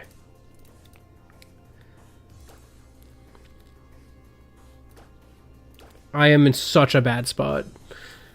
And the thing is, I have one Pokemon who can kill it who's currently paralyzed now. So I could literally wipe in this fight.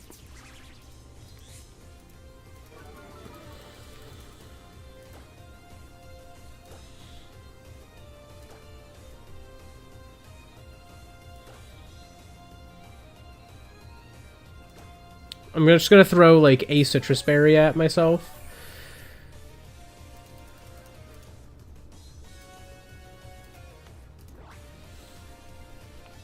And at least Silica is at max friendship. Okay, I can use my Paralyze heal on Carrawhite.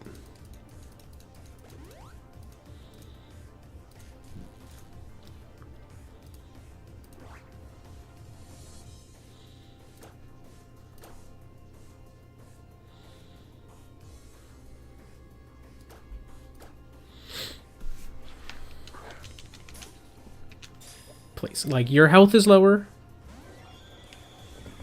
It's not even boosted. I wish I knew why randomizing makes it no longer a guaranteed catch.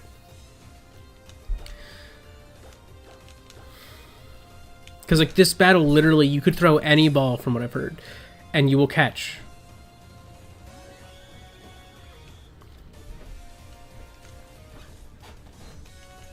Like, when it's the normal Pokemon, at least.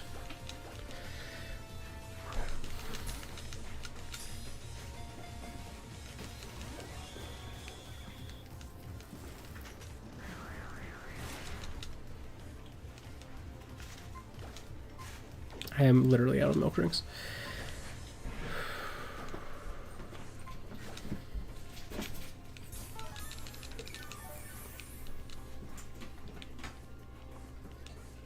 Paralyzed. Okay. String Shot's fine. I like that it has String Shot. That's a high PP, non-damaging move.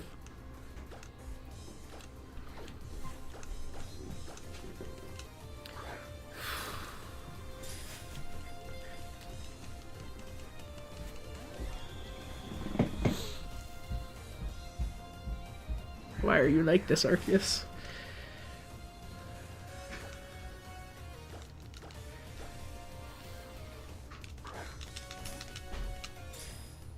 Oh, wait, I have an elixir. I have one Lepa Berry. I don't want to waste that because I could plant that instead.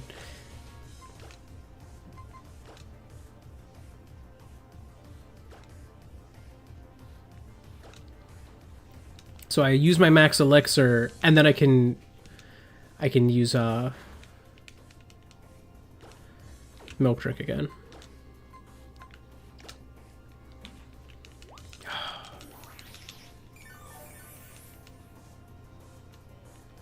That's huge.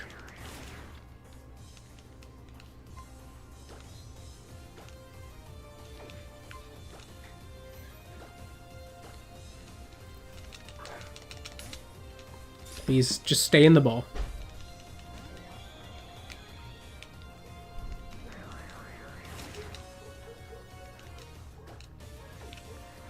And I don't like how much damage it does when it does land the Night Slashes.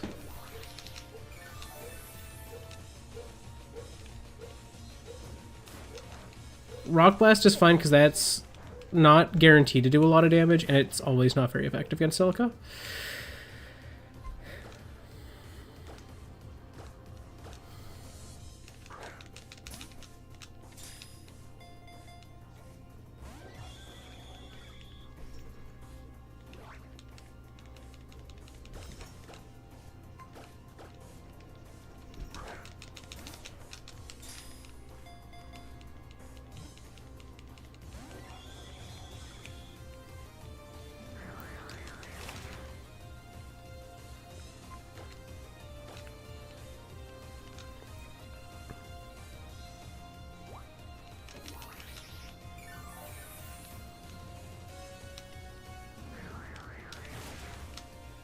The thing is, if I do catch this Arceus, Wonder Guard Arceus is huge for me. I have multiple plates, so I could change its type to one that has like very few weaknesses.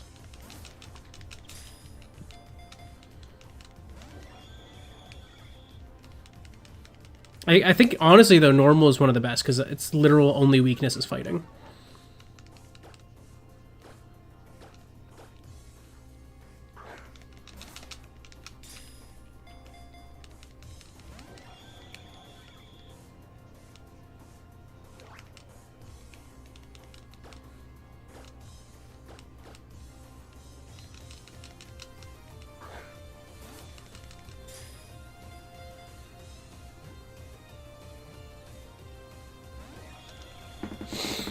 My hopes were high because like the game like took a little bit to think, and I was like, oh, does that mean it's working?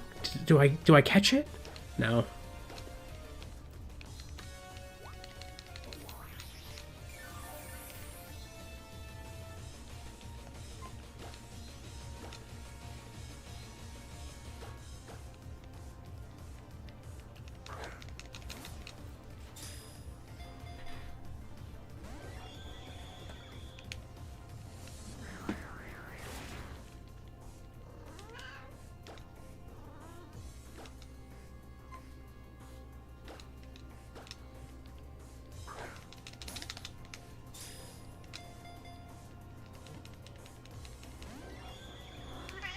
Hey, boys. Oh, this is tense. You went out. I'm getting ya.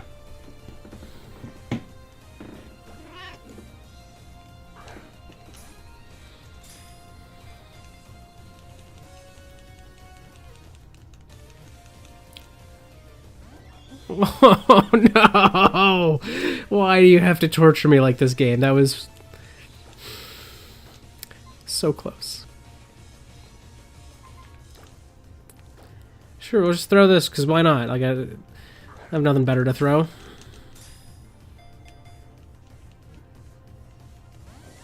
Wow. This is an awesome battlefield, at least, for an Arceus.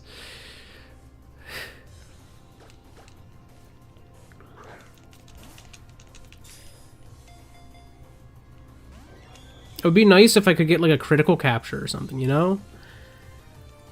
Like, I know that my dex isn't that full, but... I haven't had a single critical capture in this entire game. So, this would be just a great time to get one.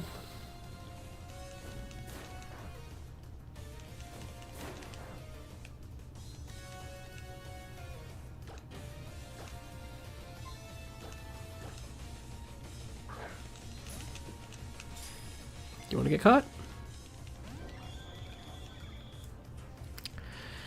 No.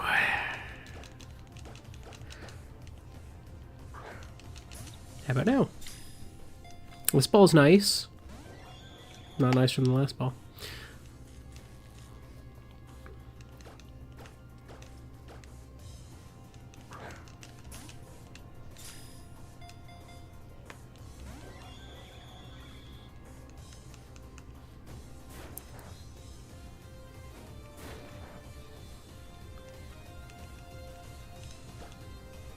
Like, I was literally hoping I wouldn't need my Master Ball because this fight was a guaranteed capture in base game.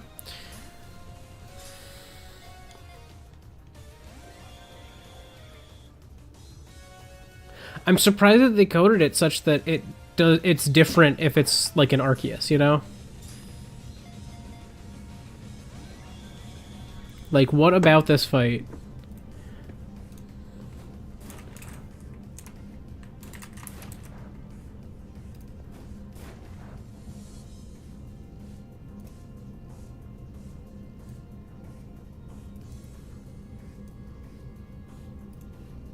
Oh.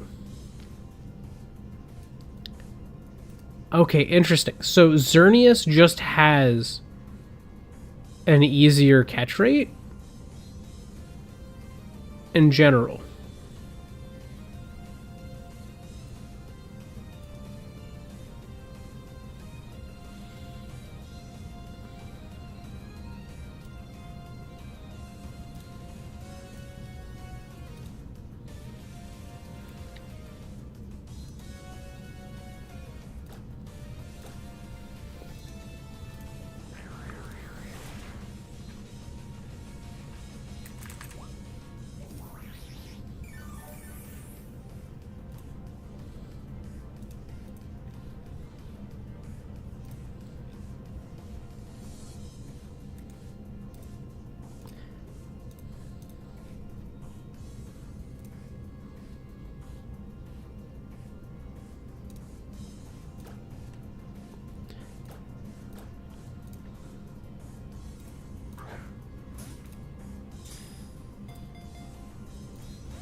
I'm gonna estimate like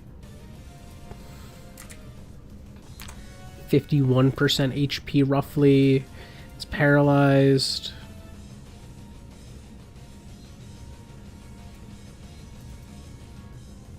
Okay, supposedly I have like a 3% chance to catch it per ball right now.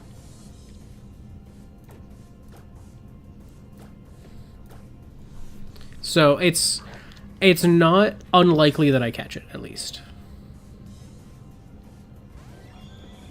Like, it says that I have a 95% chance of catching it within 83 balls. So that makes me feel a little better about my odds here.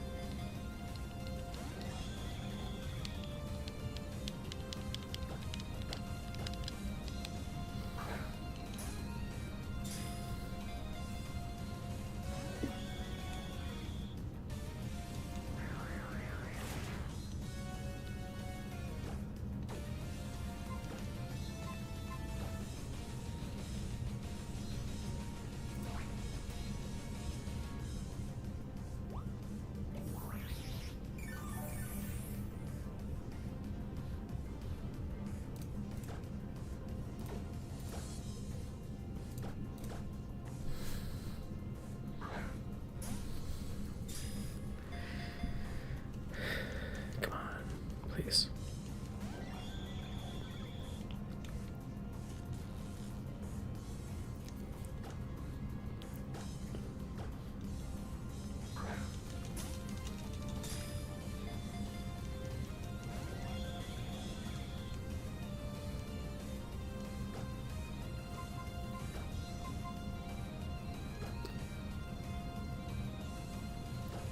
I'll just throw this. Because the Dream Ball used to be guaranteed to work. Does it guarantee to work here? No.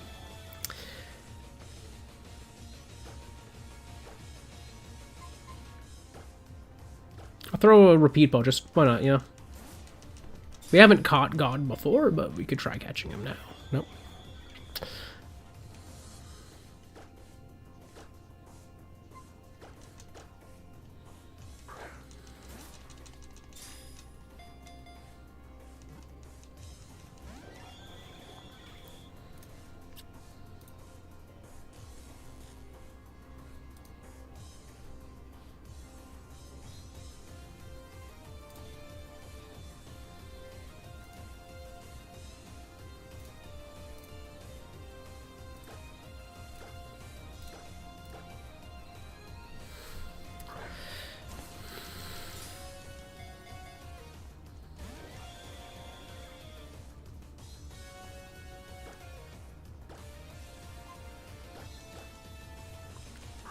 He might be out of actual attacks, though, right now, too, which is a little scary.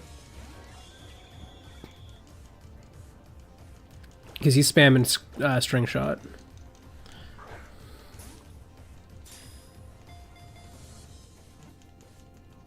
Please. Please. Please? Why? Why do you do this to me?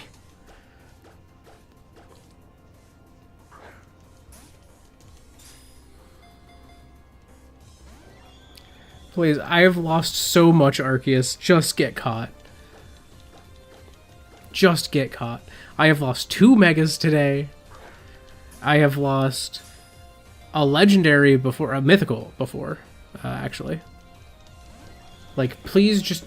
I want the highest base stat total Pokemon in this game on my team. For once. Especially when it has freaking Wonder Guard by pure chance. Just raw, unadulterated chance.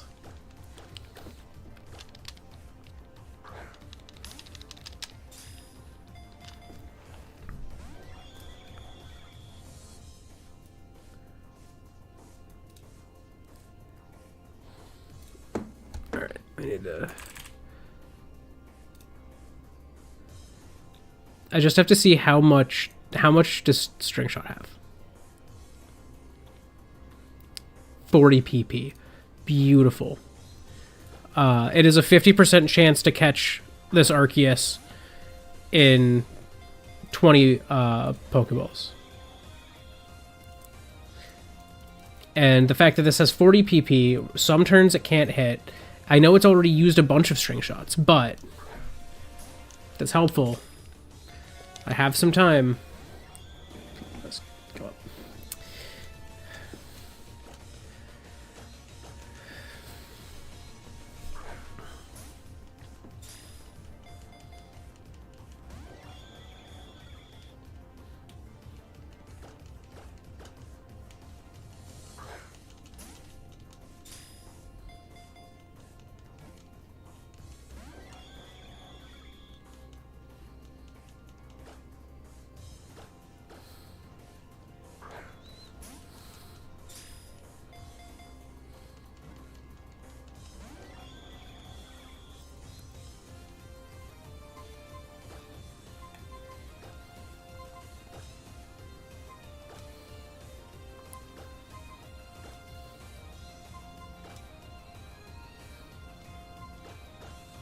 Like, I could try rolling kicking, but if I get a high roll, it dies. So, like, this is my option.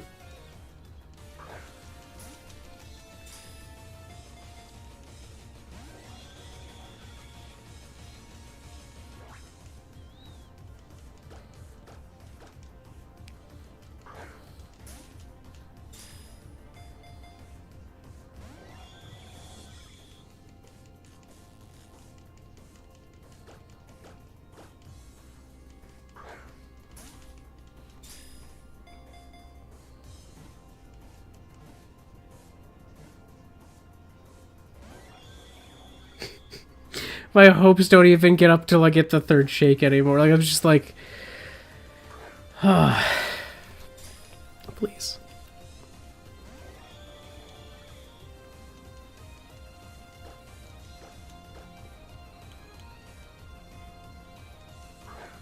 I thought for a little while. The game was thinking.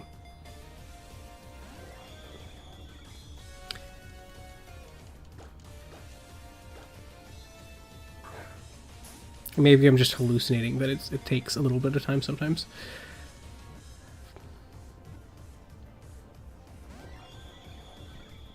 No. No, please. I just want to catch it.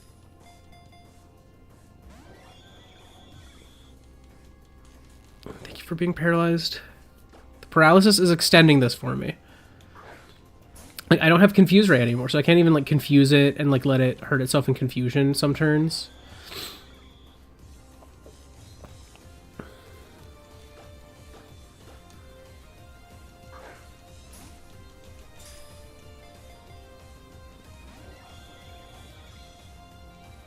I've literally had a 50% chance to catch it, like, twice now. Because I had over 100 Pokeballs.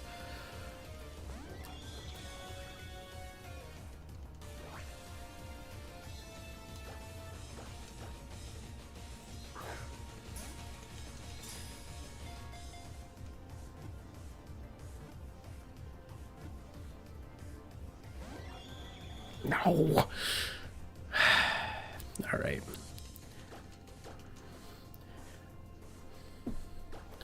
What's the odds? Like, if it loses some health, it's 26. Yeah, it doesn't improve my odds much.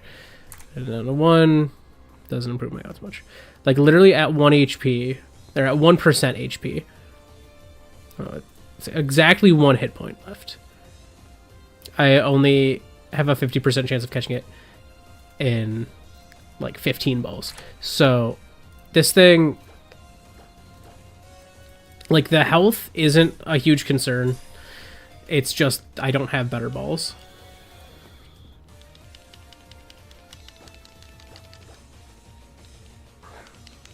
So, like, it's not worth the risk for me to switch to my Skuntank and try to roll and kick it. I'm just gonna clear this. I don't need it. It's fine.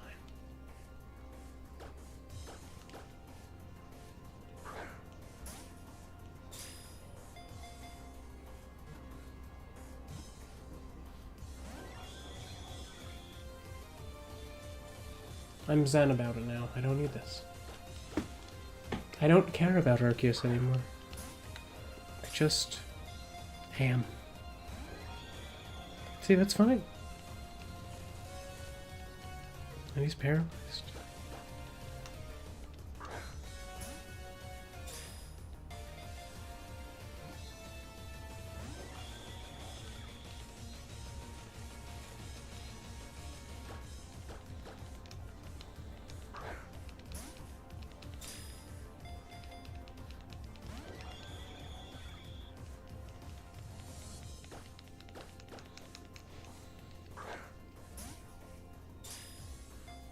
I'm just refusing to look at it now.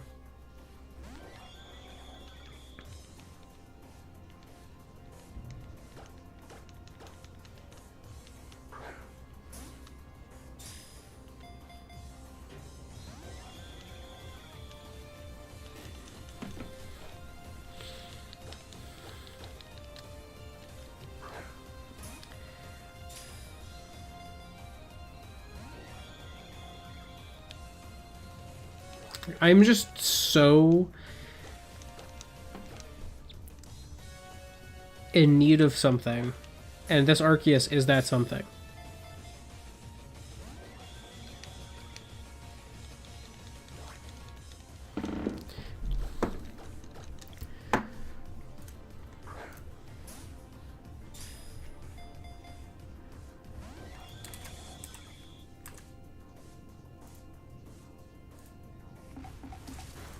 It's down to struggle. That's bad for me. I have 2 chances to catch it left, and then it dies.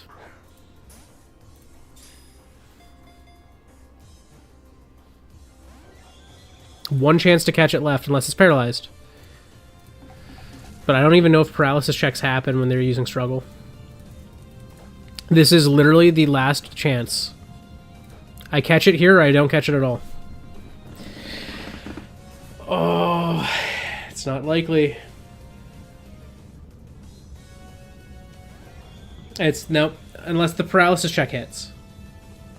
Paralysis check hits. Okay.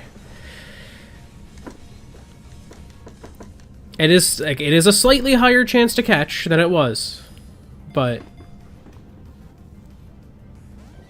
nope. Paralysis check. Nope, that's it. Arceus goes down.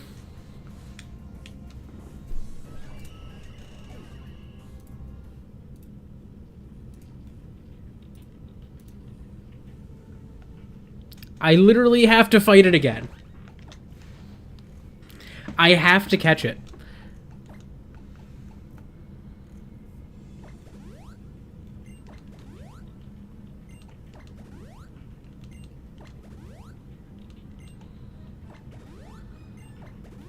I'm not allowed to not catch it, apparently.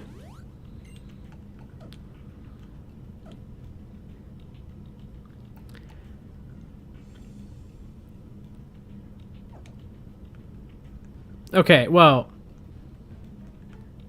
Can I leave? Okay, I can leave. I'm not allowed to revive... Or, not revive. I'm not allowed to use the Pokemon Center to heal, but I can buy new balls.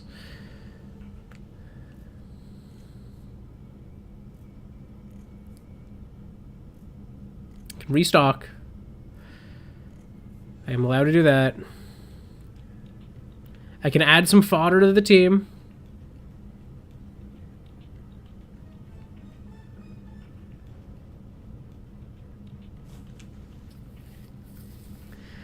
That sucks. I literally have to catch this Arceus. I have no choice but to catch it.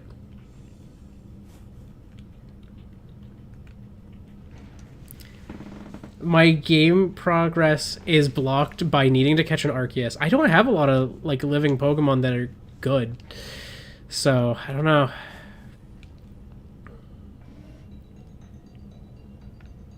Like, all of my good Pokemon have died. Oh, and I lost my fly Pokemon, too. That sucks.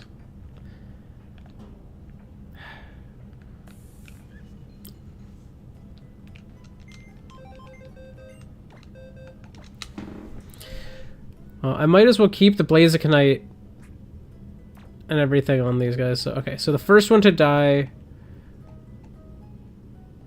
Was the first one coal, or was the first one marble? Right, I have to determine who died first.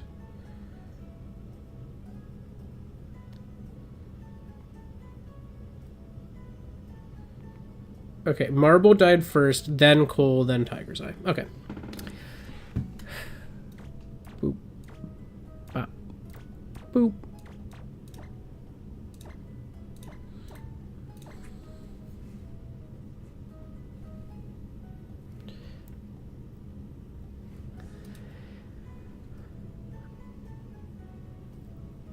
Okay.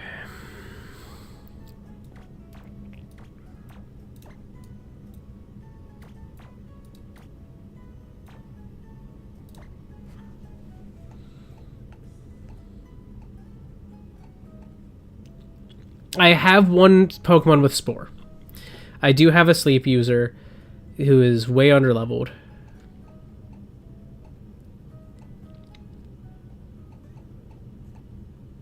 I also have Sleep Powder, again, way underleveled.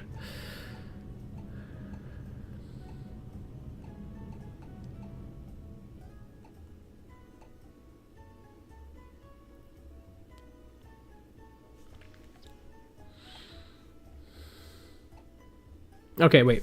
I know its moves.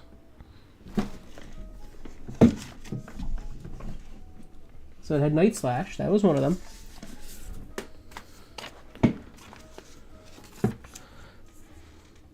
I need a pen.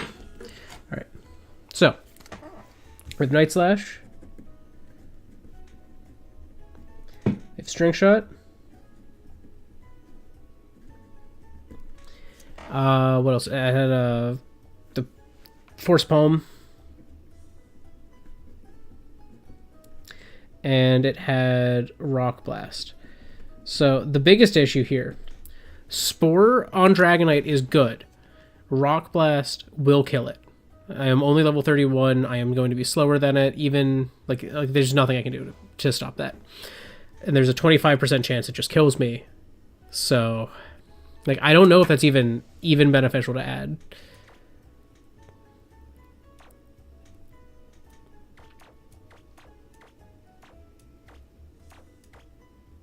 Like, I think Paralysis is just more useful to me than Sleep here. Rock Blast does only have 10 PP, but I would have to wait. I would have to survive until it can use... Like, until it can't use Rock Blast anymore. And I don't have a lot of health. Like, I literally can't restore my Milk Drink PP at all here. I guess hypothetically I could use the Pokemon Center to heal, but like, yeah, I have four Milk Drinks. Sleep is better for catching, but I don't have the option. Like, I can't stall long enough to get to that point. Like, it is all physical attacks. So, like, Carrawhite could coil a bunch and just tank it. Against the rules.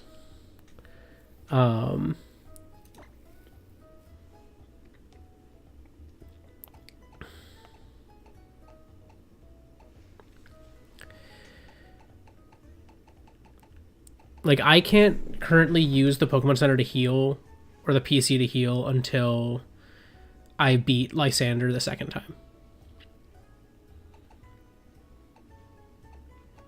It's basically impossible because I only have one Leppa berry. Like, I would have to wait until next stream. I'd have to plant berries.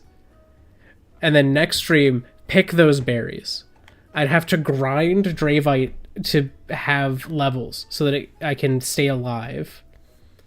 I can buy normal Pokeballs, but I can't buy Ultra Balls or Great Balls or any of the, like, other types of balls. In fact, that's the only thing I allow myself to buy are new TMs and base level Pokeballs. So I am in a tricky spot.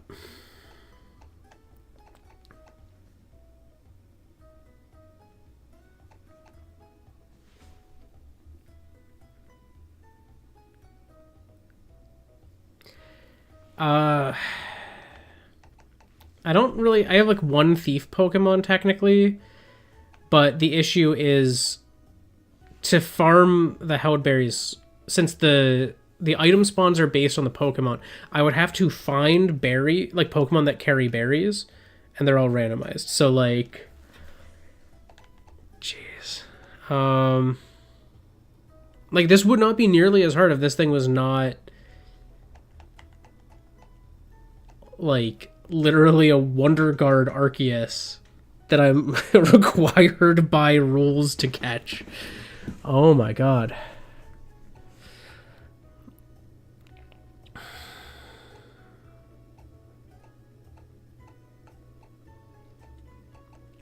Like, I think my best option is to literally make myself a team built to handle this. I'm going to see just real quick if I have any, like, TMs that, you know, would put something to sleep.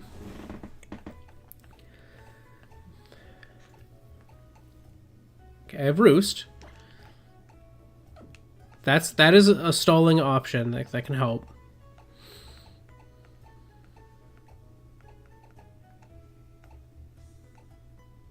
I could give Gastro Acid technically to a Pokemon and get rid of the Wonder Guard.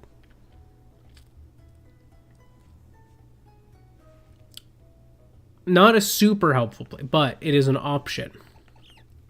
I can do that if I need to. I just have to find a Pokemon that I feel like I can give it to easily enough.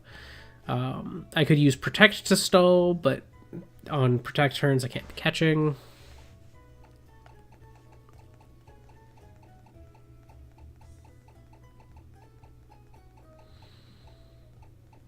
I don't have anything that can put something to sleep in my TMs.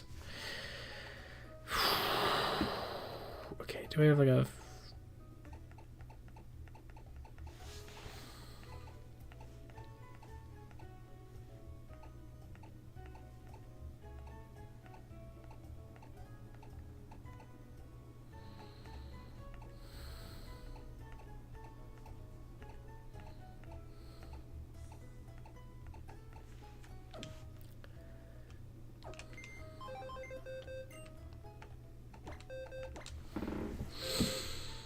Oh, God.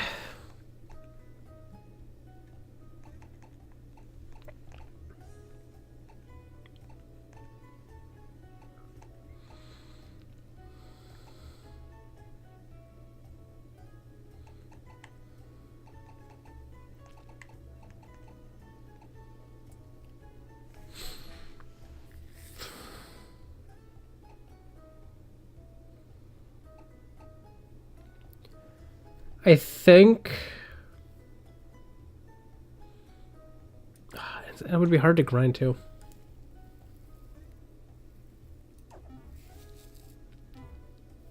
It's 50.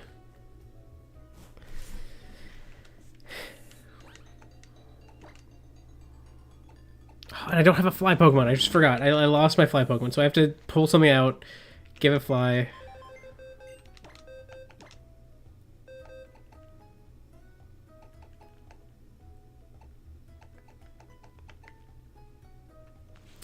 I could probably give this Vivian fly. Odds are decent.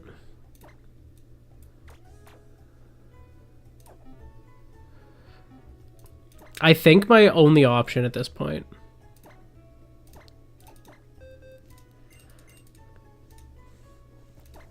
is actually to not catch it today. That's like actually my only option. To say screw it and allow myself to heal at the Pokemon Center just this one time, because like I literally have no other option. To train up Pokemon specifically to aid in the capture. Like, you know, this Dragonite,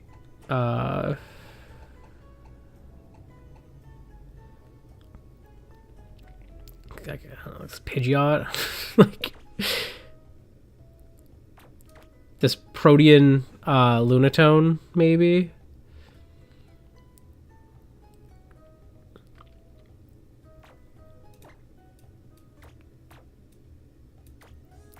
I'm adding all 3 of these to the team.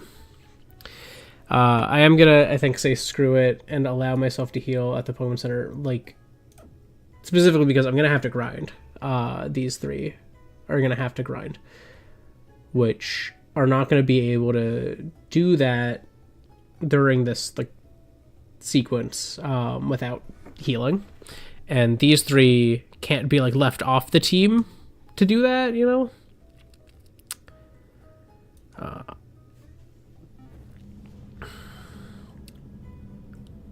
I do have the base level.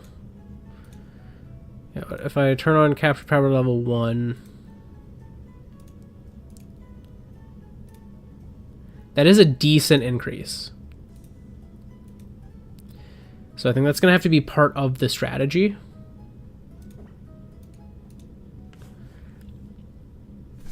Alright, so I'm going to change the Pokemon on the team. So 3 is now Meloetta.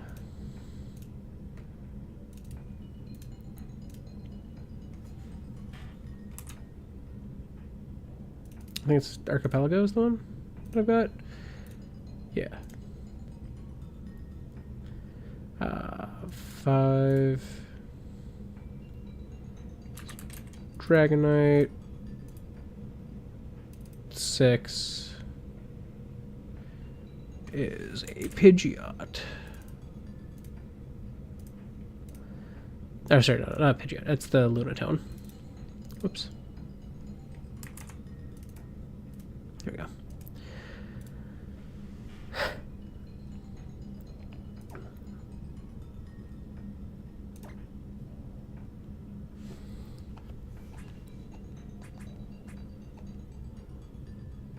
Why do you learn Surf? Wait, Pumice has learned Surf this whole time? What, does Pumice just have bad special attack and that's why I haven't given it? It's not that bad. Okay, sure, Pumice, you get to learn Surf. Yay. We have a Surf user again.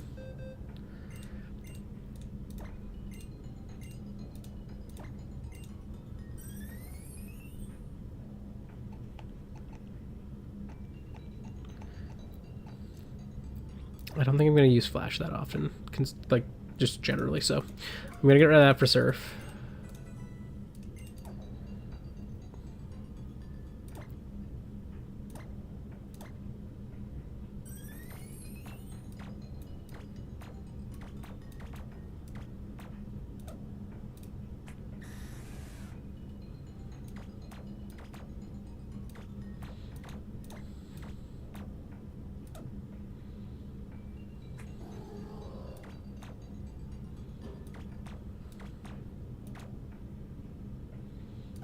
An odd Pokemon.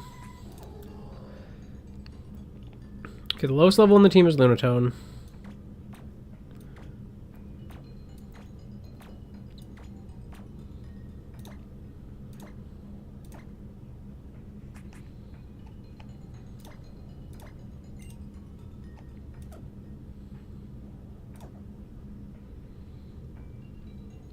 Okay, so my plan. So step 1, I fly. I go plant berries, including Leppa Berry, because I have 1 Leppa Berry. I need to get more. Whew, man.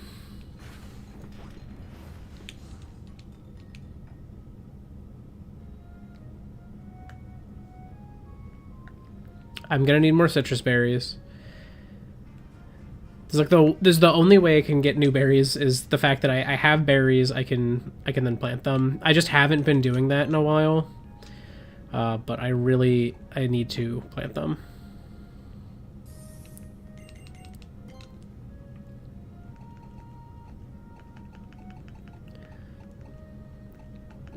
Citrus berries, I have 4 of.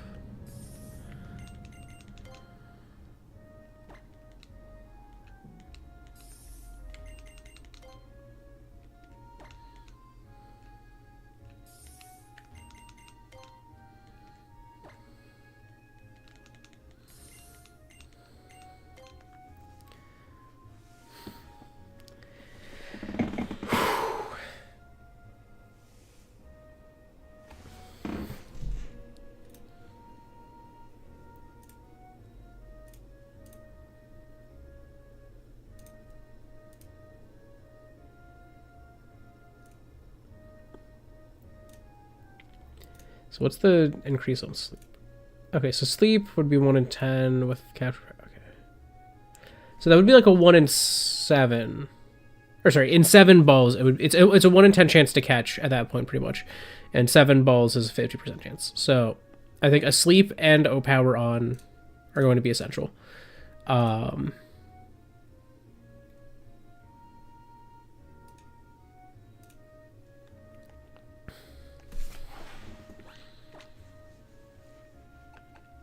Carrawhite will also be able to be at a slightly higher level, but I have some options. Like some of these are probably going to get some fighting moves as they train.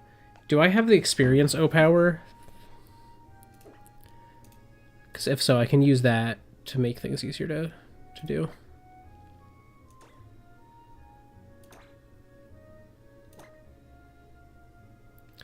Okay, increases. The experience was gained from battle a little. Effect lasts 3 minutes. Okay. So actually, can an O-Power expire in battle? Because like the capture power is only 3 minutes, but is that 3 minutes overworld time? Or is that 3 minutes and if it runs out in the middle of battle, like it just goes away?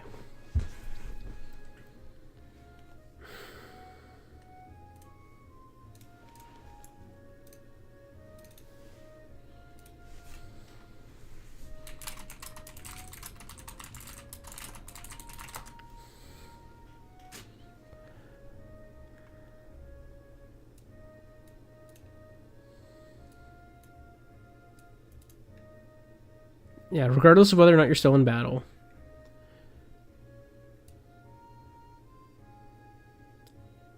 Oh, but they wait until the end of the battle to wear off. Okay. So I would just use it once before the battle, and then it would apply. Okay.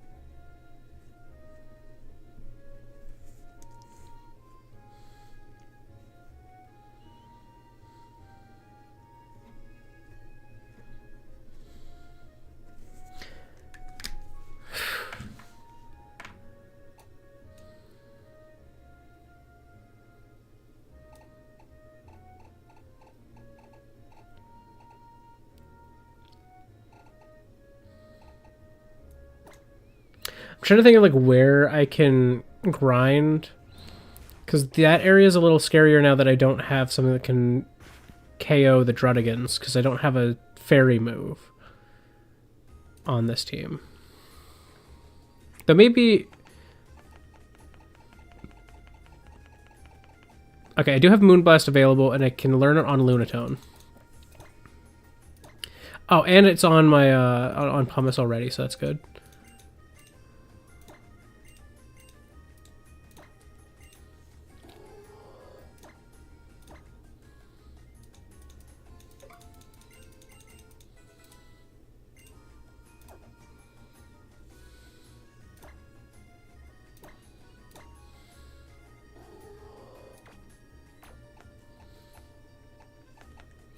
Also, wait, why is my Lunatone not named?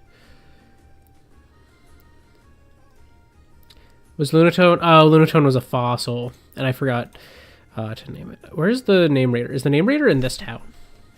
Or no, he's not.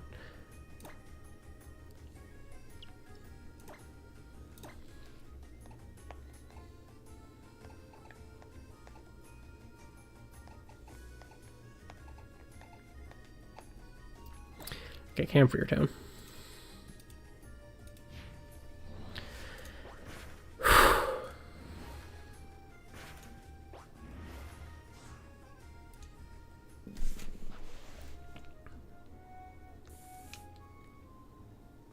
I think the Name Raider's in here. Yeah.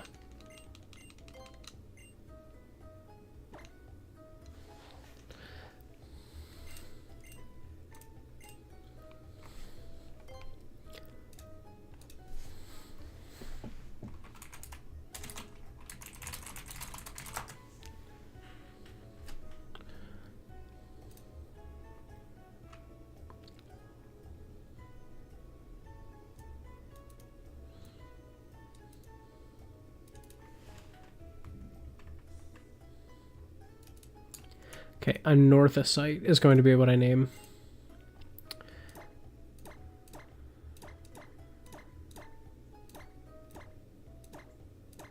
I could have just said regolith, but regolith is like the type because it's not like the actual rock.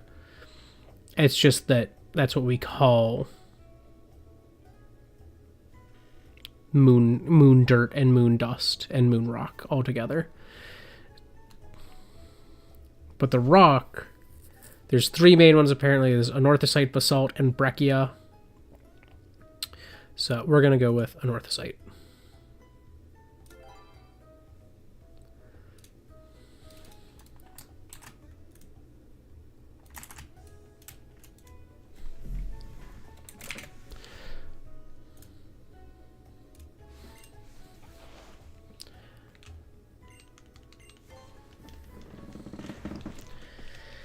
Okay.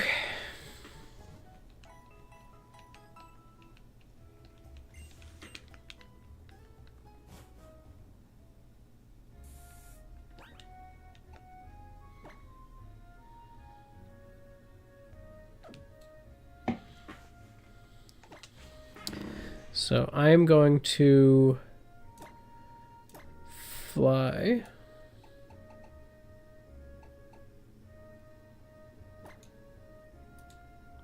back to Dynamo.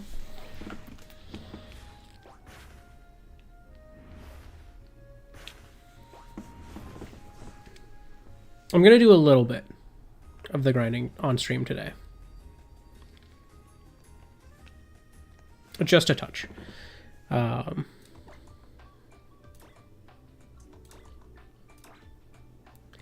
going to use one of my O powers for experience to start, just to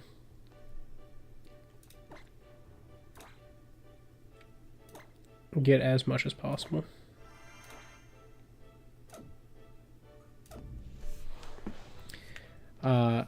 I'm just going to start in this grass. I don't want to go to the other grass and deal with something super dangerous yet.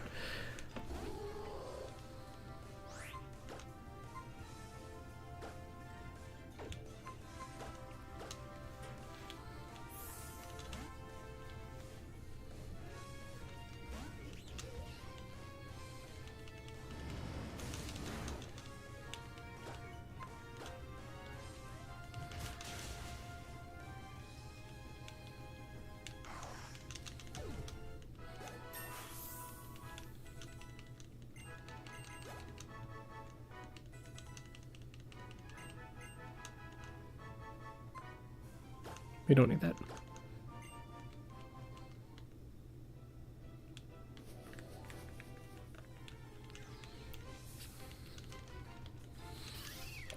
That's not good. I was hoping for like the mag mortar.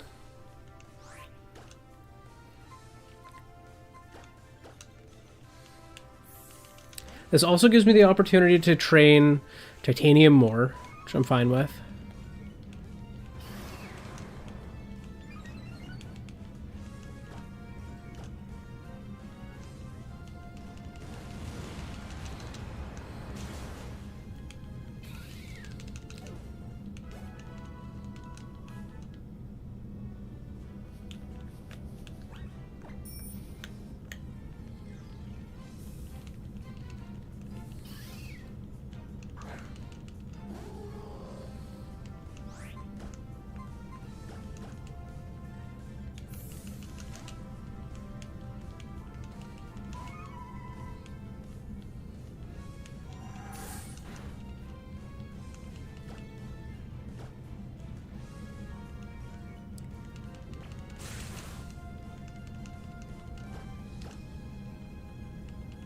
No, stop missing.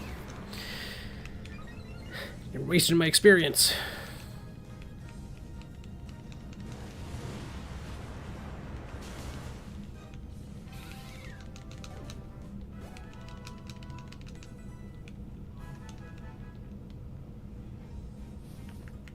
I guess if I wanted to be funny, I could technically grind against the Arceus. Okay, here's the mag mortar.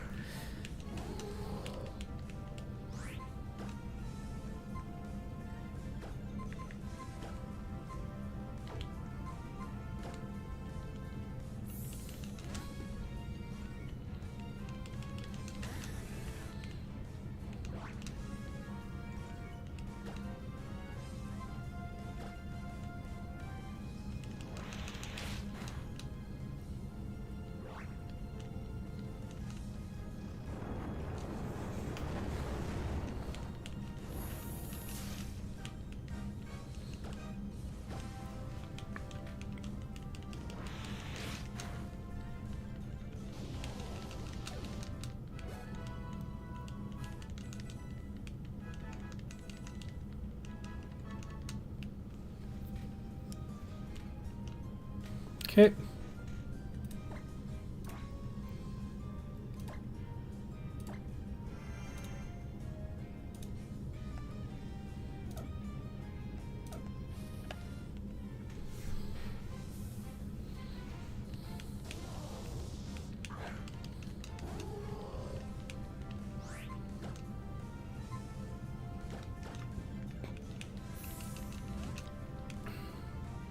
You know what the worst possibility would be, though? If it ceases to be an Arceus, and all of this planning ends up being for naught, because it ends up being, like, something different on the re-encounter. I don't think it would be, but...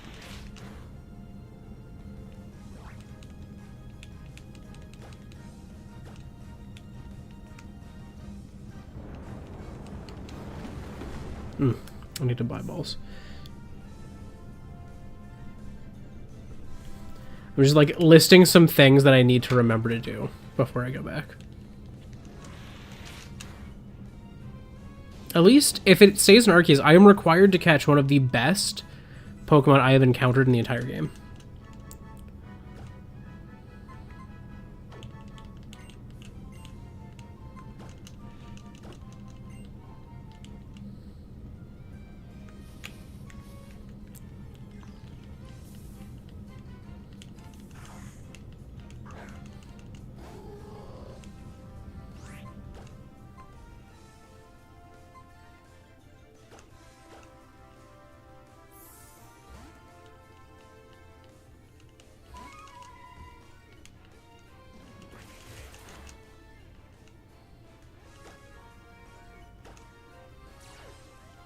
Yep.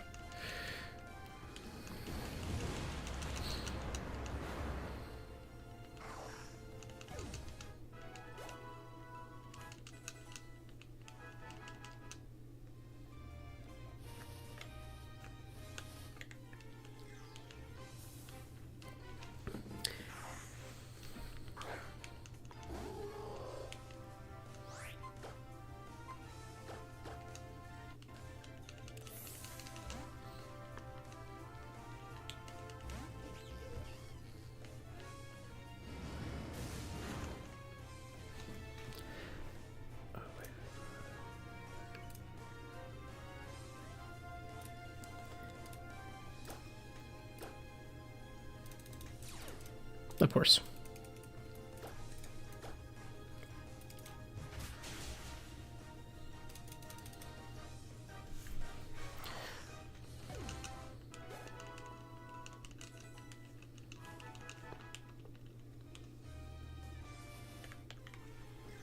We've almost gained 10 levels in like 13 minutes, so...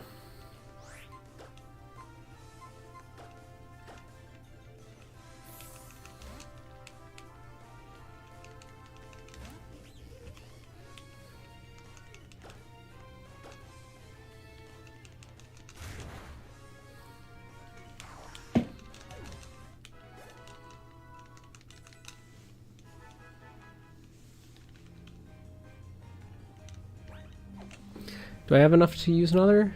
Probably not. Not quite.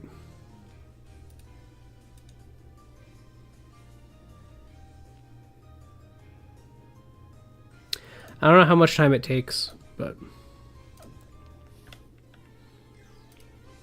Well, okay. I used... in like 7 minutes or so... 8. And I have almost 4. So I've gained 1 back.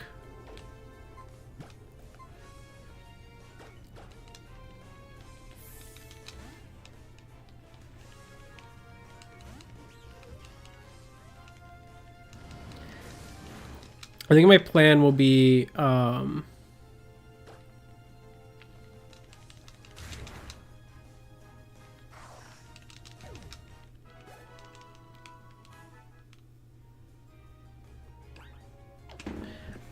Can I use it now? Okay.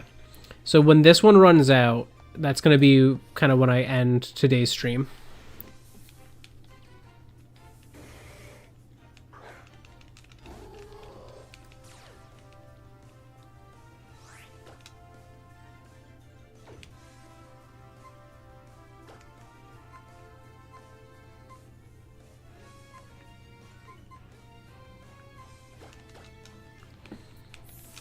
gonna take the safest option. But yeah, when this experience power runs out, that's going to be when I switch to doing my like typical end of stream stuff in like the Pokemon Me.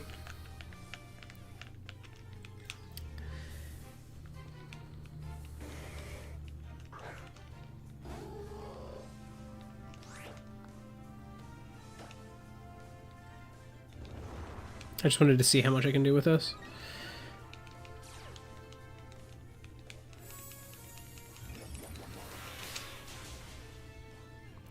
Ooh, that actually took it out. Okay, Anorthosite.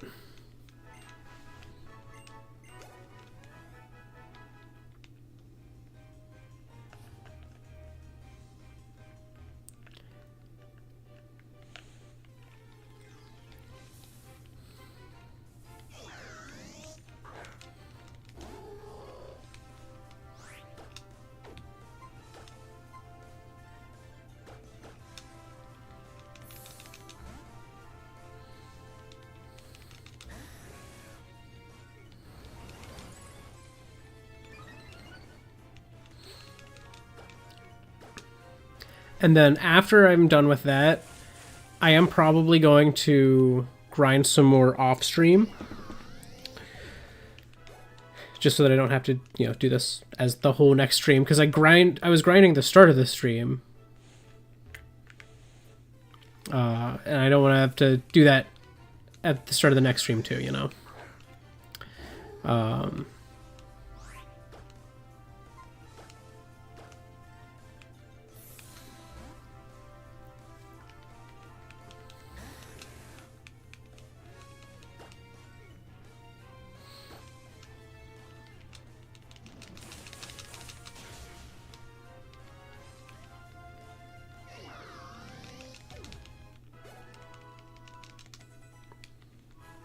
Anorthosite is gaining levels fast though, which is nice. Give me one of the Druddigons. I wanna fight one. Ah.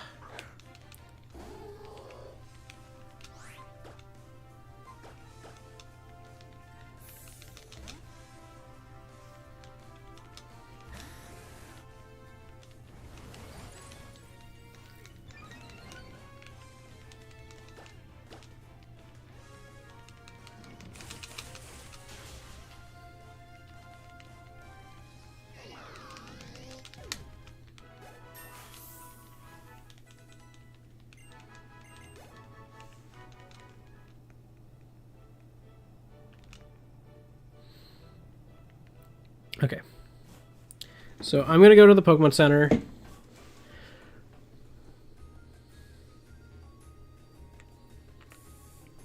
Heal my team.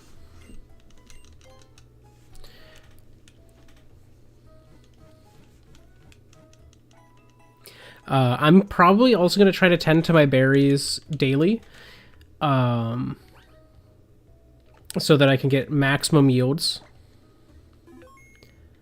So I'm not going to film that for like time-lapse purposes, but for the grinding I will. Grinding will be time-lapsed.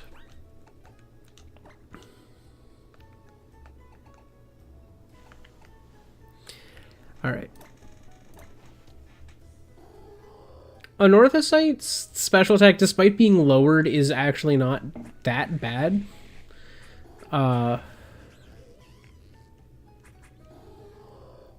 You know, we're at 81 at 32, which we're looking to be at like 126 by level 50. Which, like, not bad despite being lowered, you know? Attack stat is horrible, which is good for, you know, if we get confused. HP is not that high. Yeah, we're looking to only have 100 HP at level 50,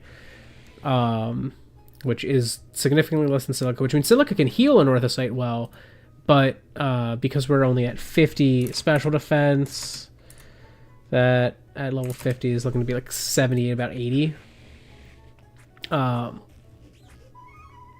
which isn't great, but you know, it's better than like where titanium's looking to be. Probably, you know, honestly, the defense stat being 102 already, Unearthed Estate's defense is going to be crazy. Wait, because we're at 102. That's good. 160 by level 50, which is higher than any stats to look at. So that's something, you know.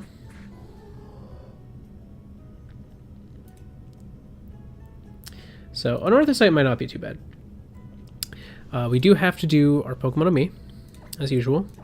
The new lead in Pokemon of Me is going to be Titanium. I don't think I have any snacks, so I can't feed the others at all. Let's find out. Yeah.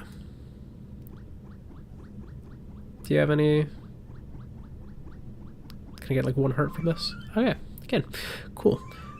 Oh, and that's all it took to go up a stage. Oh, that's nice. That's a little bonus to start the day. So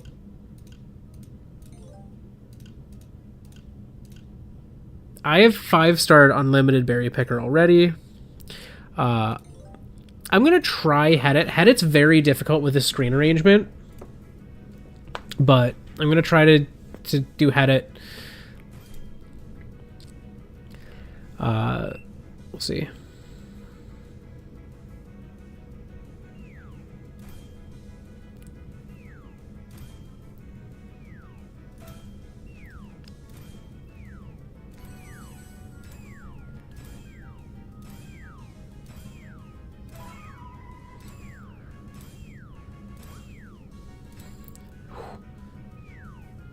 Oh, I missed. See, that's the difficulty with it. Is it's hard to tell which one it's going towards. See.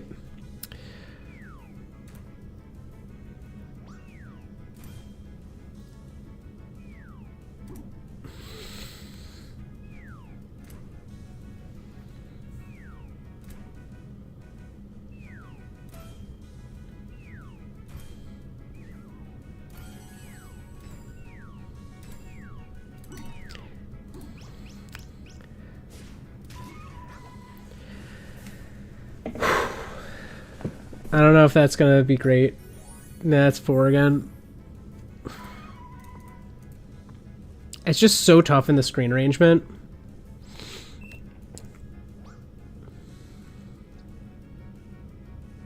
Okay, middle. Okay, I guess it's always gonna be middle here.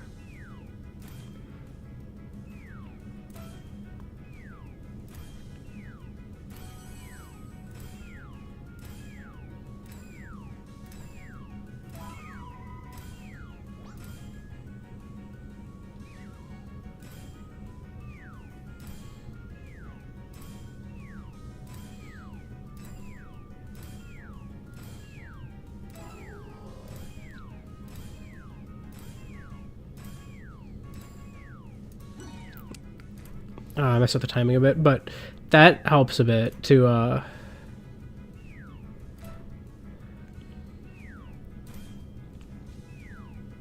kind of peek over to the side. It's hard to time it, but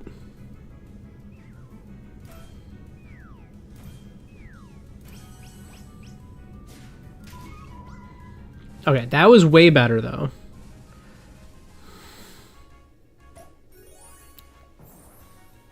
That's good. We're improving. I have done everything but get 5 stars on the unlimited for that one, so I don't want to spam the unlimited. But I always end with the puzzle.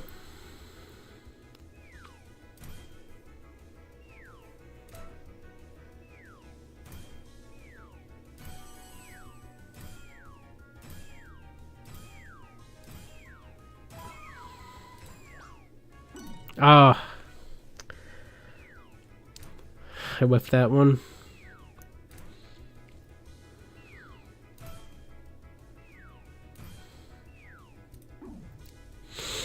Clicked early.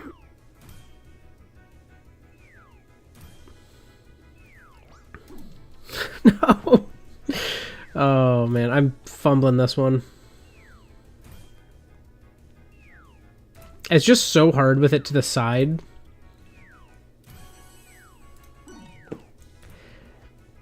It's like the timing is way harder to gauge.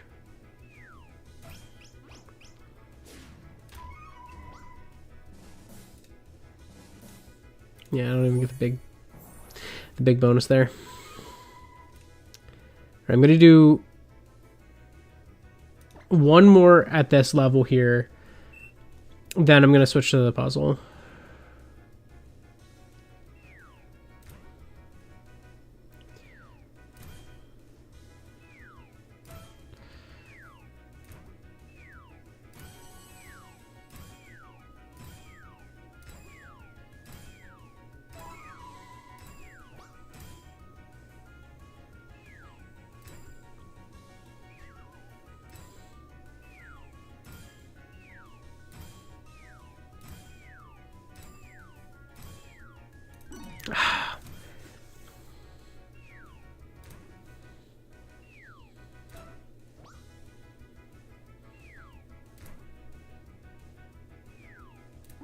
Oh.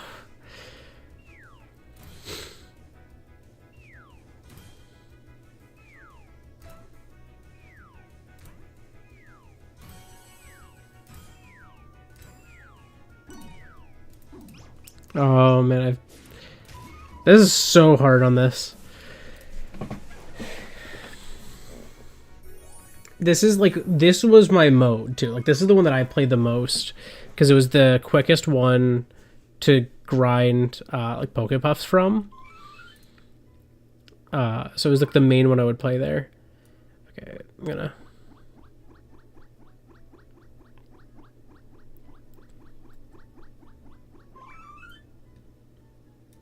just get, you know, get this love in.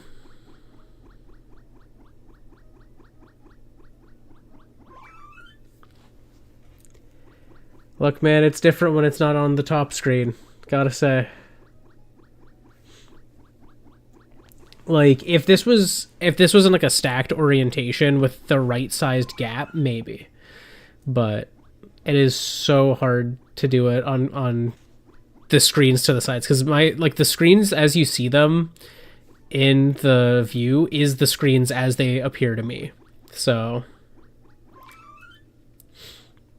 the puzzle doesn't give you much in Pokepuffs, which is the issue. Like if you do the hardest puzzle and it takes you about a minute, the hardest puzzle only gives you like I think 4 Pokepuffs when you get 5 stars. But getting 5 stars and head it is very easy. It lasts, you know, like I think it's 100 seconds or something like that. I don't fucking remember. But like however long it is, it's always that length. It's really easy to perfect it as well. Actually, I'm gonna give her some good Pokepuffs. The best ones I got. I don't have many. I have one. But yeah, it gives you less Pokepuffs. It gives you weaker Pokepuffs too. And it gives you those in, you know, roughly a minute. But in a little more than a minute and head it, I can get a perfect score, get like 6 Pokepuffs, get like 3 that are like the second highest tier, and carry on. I used to and had it perfect the unlimited because I think the unlimited caps at like 999 points or something like that. I can't remember. But I would do the unlimited in that here and there, but like it was not my main one to grind Pokepuffs because, you know, I want it to end so that I can get my reward. But yeah, puzzle gives the least. Berry picker is harder for me because it's time based. So I would always just grind head it. Do do do do do do do do.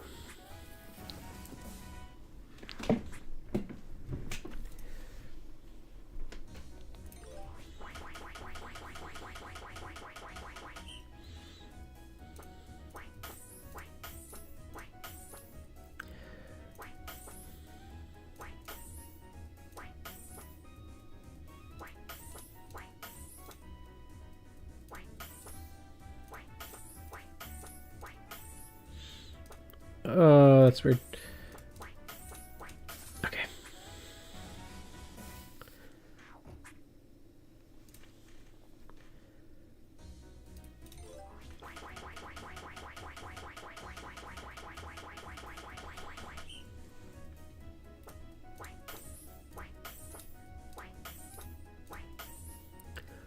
Okay.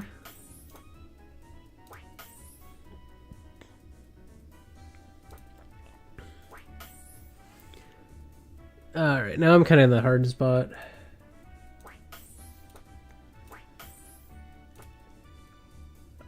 That.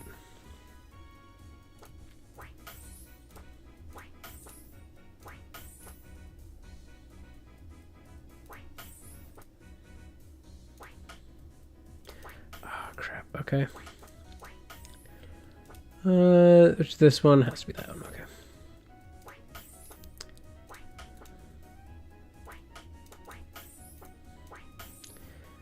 Flubbing it.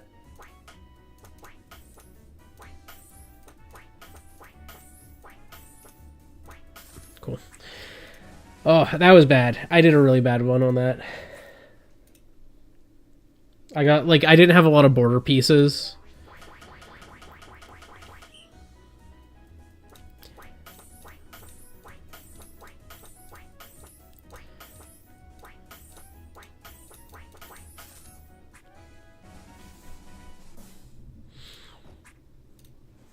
That one was very good, though. That was a nice one.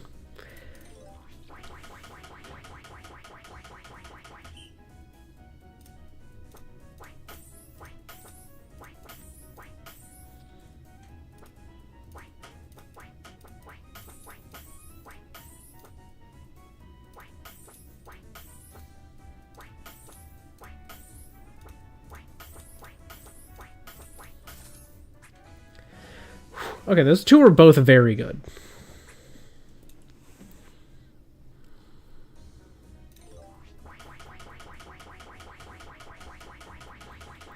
Right, focus mode.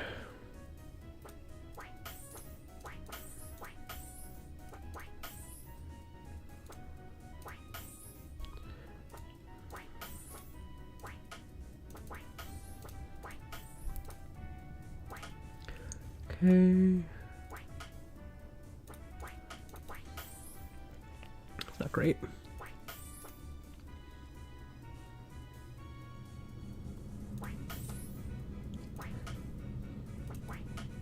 Oh, crap. I didn't realize that one wasn't in the right place.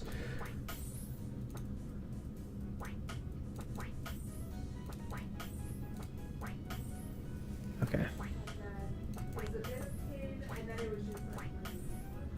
Okay, do that, do that. I can recover some of this. Okay, this needs to go here, this needs to go here, this needs to go here.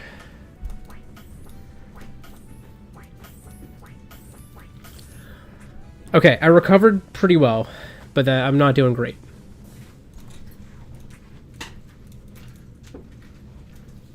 I am behind.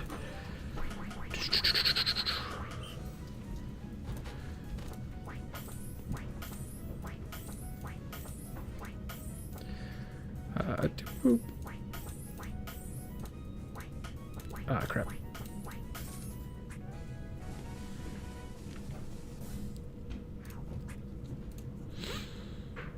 Okay, I need this one to be very good.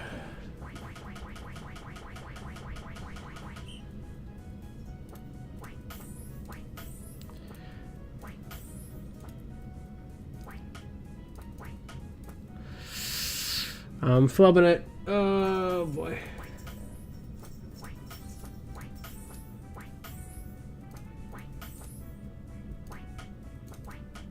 Oh god, I'm like not even looking at what's in places.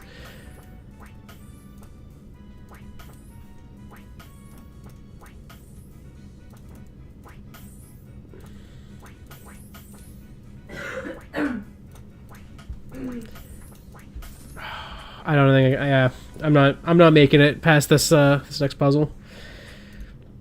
I flubbed that one. I hate that background because that background's so the same. But I messed up a lot of the sides, which that's kind of like, I don't know how I do that one. Okay.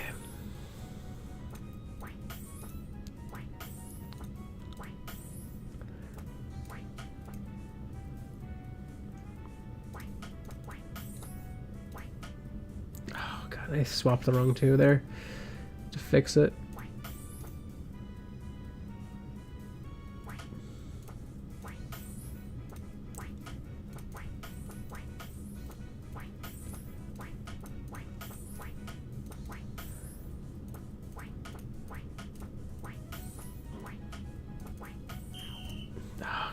That was bad. Yeah, see, like all of that, and I only get 4 in the unlimited here.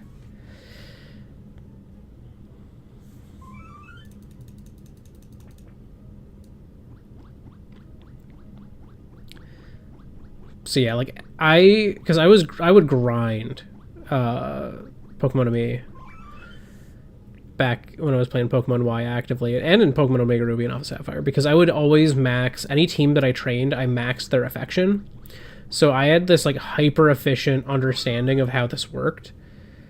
I know, I was like, just start having a random at that point. I was just trying to get the borders because I was like, the borders are easier. I can at least get some of those, get a little extra points, and then you know, that'll be that. But like, yeah, like things that I learned from grinding Pokemon to me, that I'm pretty sure are the case. Thing number 1, the Pokemon that you are like playing with, you know, when they're in this mode, when you're petting them, they gain, or like they like lower the happiness gauge less if you're petting the good spot, usually enough to get you like 1 extra heart. I think, I don't know if there's you get a whole 2 extra pets and the second is an extra heart, but like that's typically how it goes. You just get like just a little more.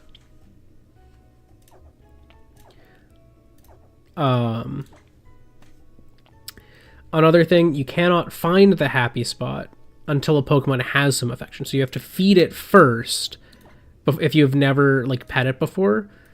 Like this Lunatone has full enjoyment, so I have to feed it before I'm going to be able to find where Lunatone's actual happy spot is. I can go by ear, but going by ear is less consistent than to feed it first, then go.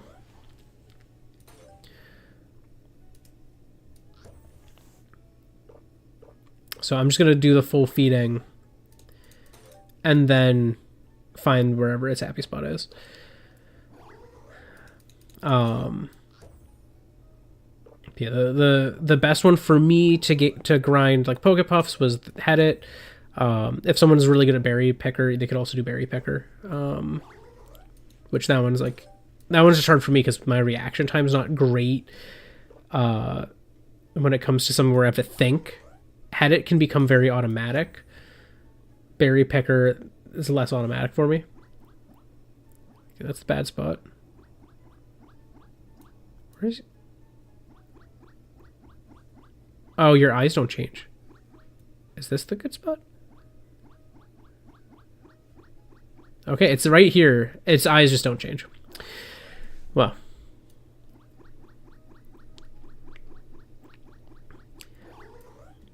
Lunatone is not an obvious one.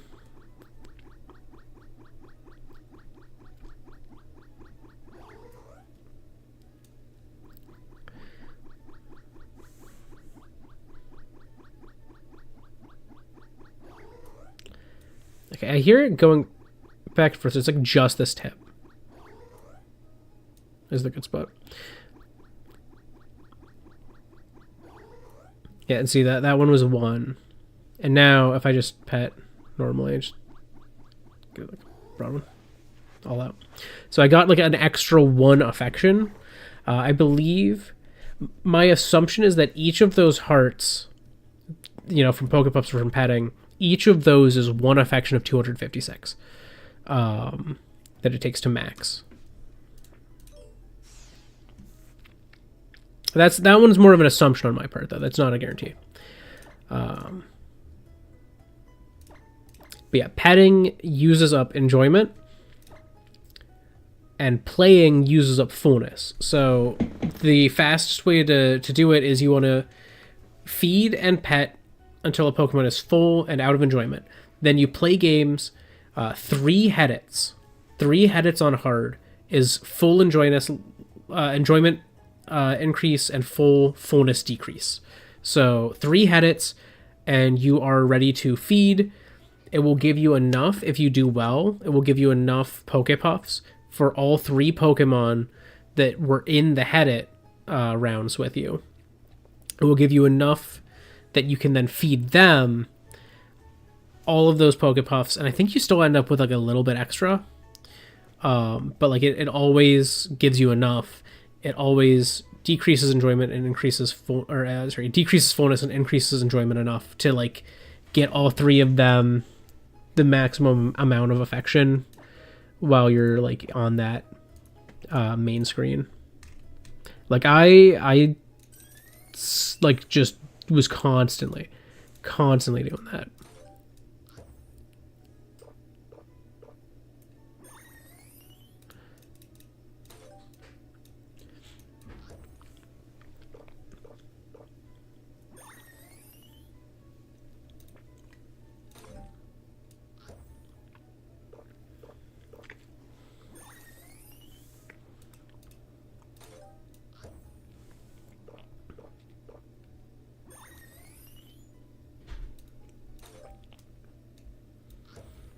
Okay, just a little bit more. Okay, I got one more. No, I was on that Pokepuff grind set in Gen 6. And, you know, I enjoyed had it and stuff like that. Like, I thought it was a fun little mini game, but it did get tiring.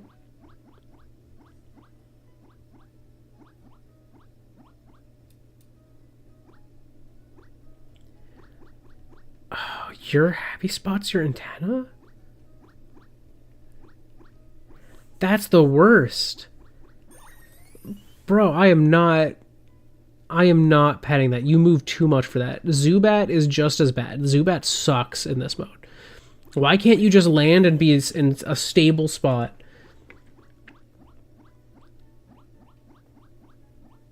Because that's bad. That's normal. That's good. Thought I had like a hair in my mouth. I did. You suck. Why is it literally the end of your antenna? No kid is hitting that with a stylus. No kid is hitting that with a stylus, bro.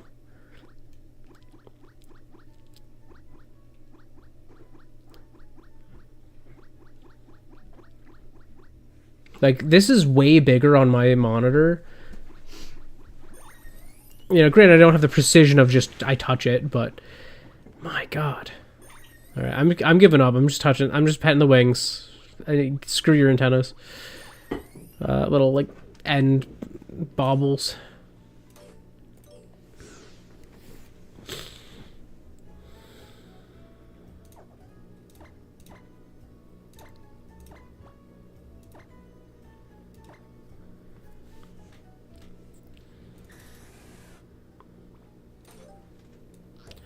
You can only eat 4.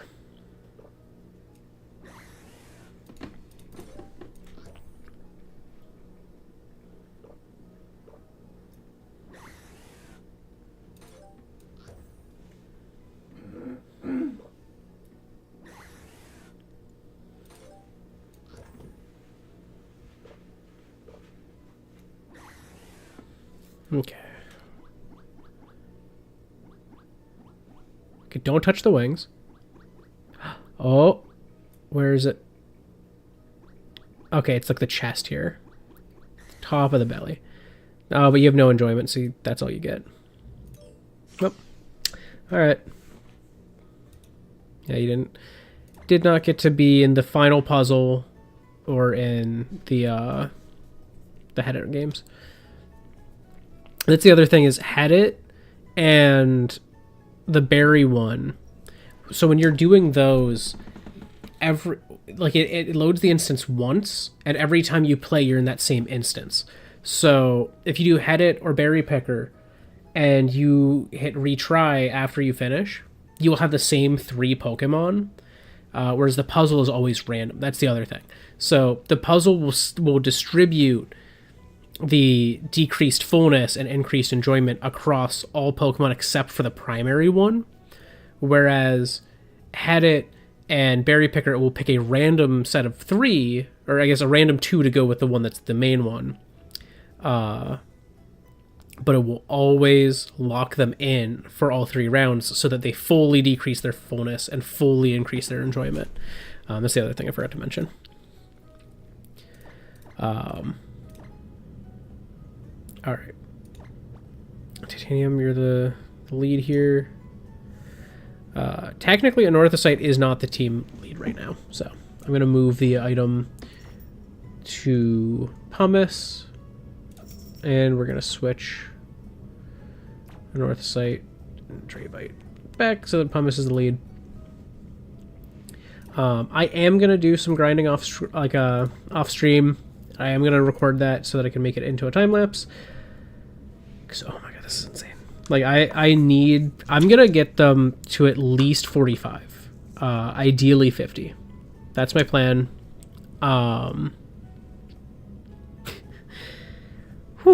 If I can't do that over the span of the weekend for some reason, then my plan is to turn next Wednesday stream into a grinding stream. But hopefully that won't be necessary. But anyways, thank you so much if you joined me live or after the fact for this extra long stream. Either way is good with me as long as you had some fun. But that's really about it. My brain is fried from that fight, so I have since forgotten how to say my outro, which it happens. But I'm gonna go do human things as humans do. You probably should do. That Arceus is a pain.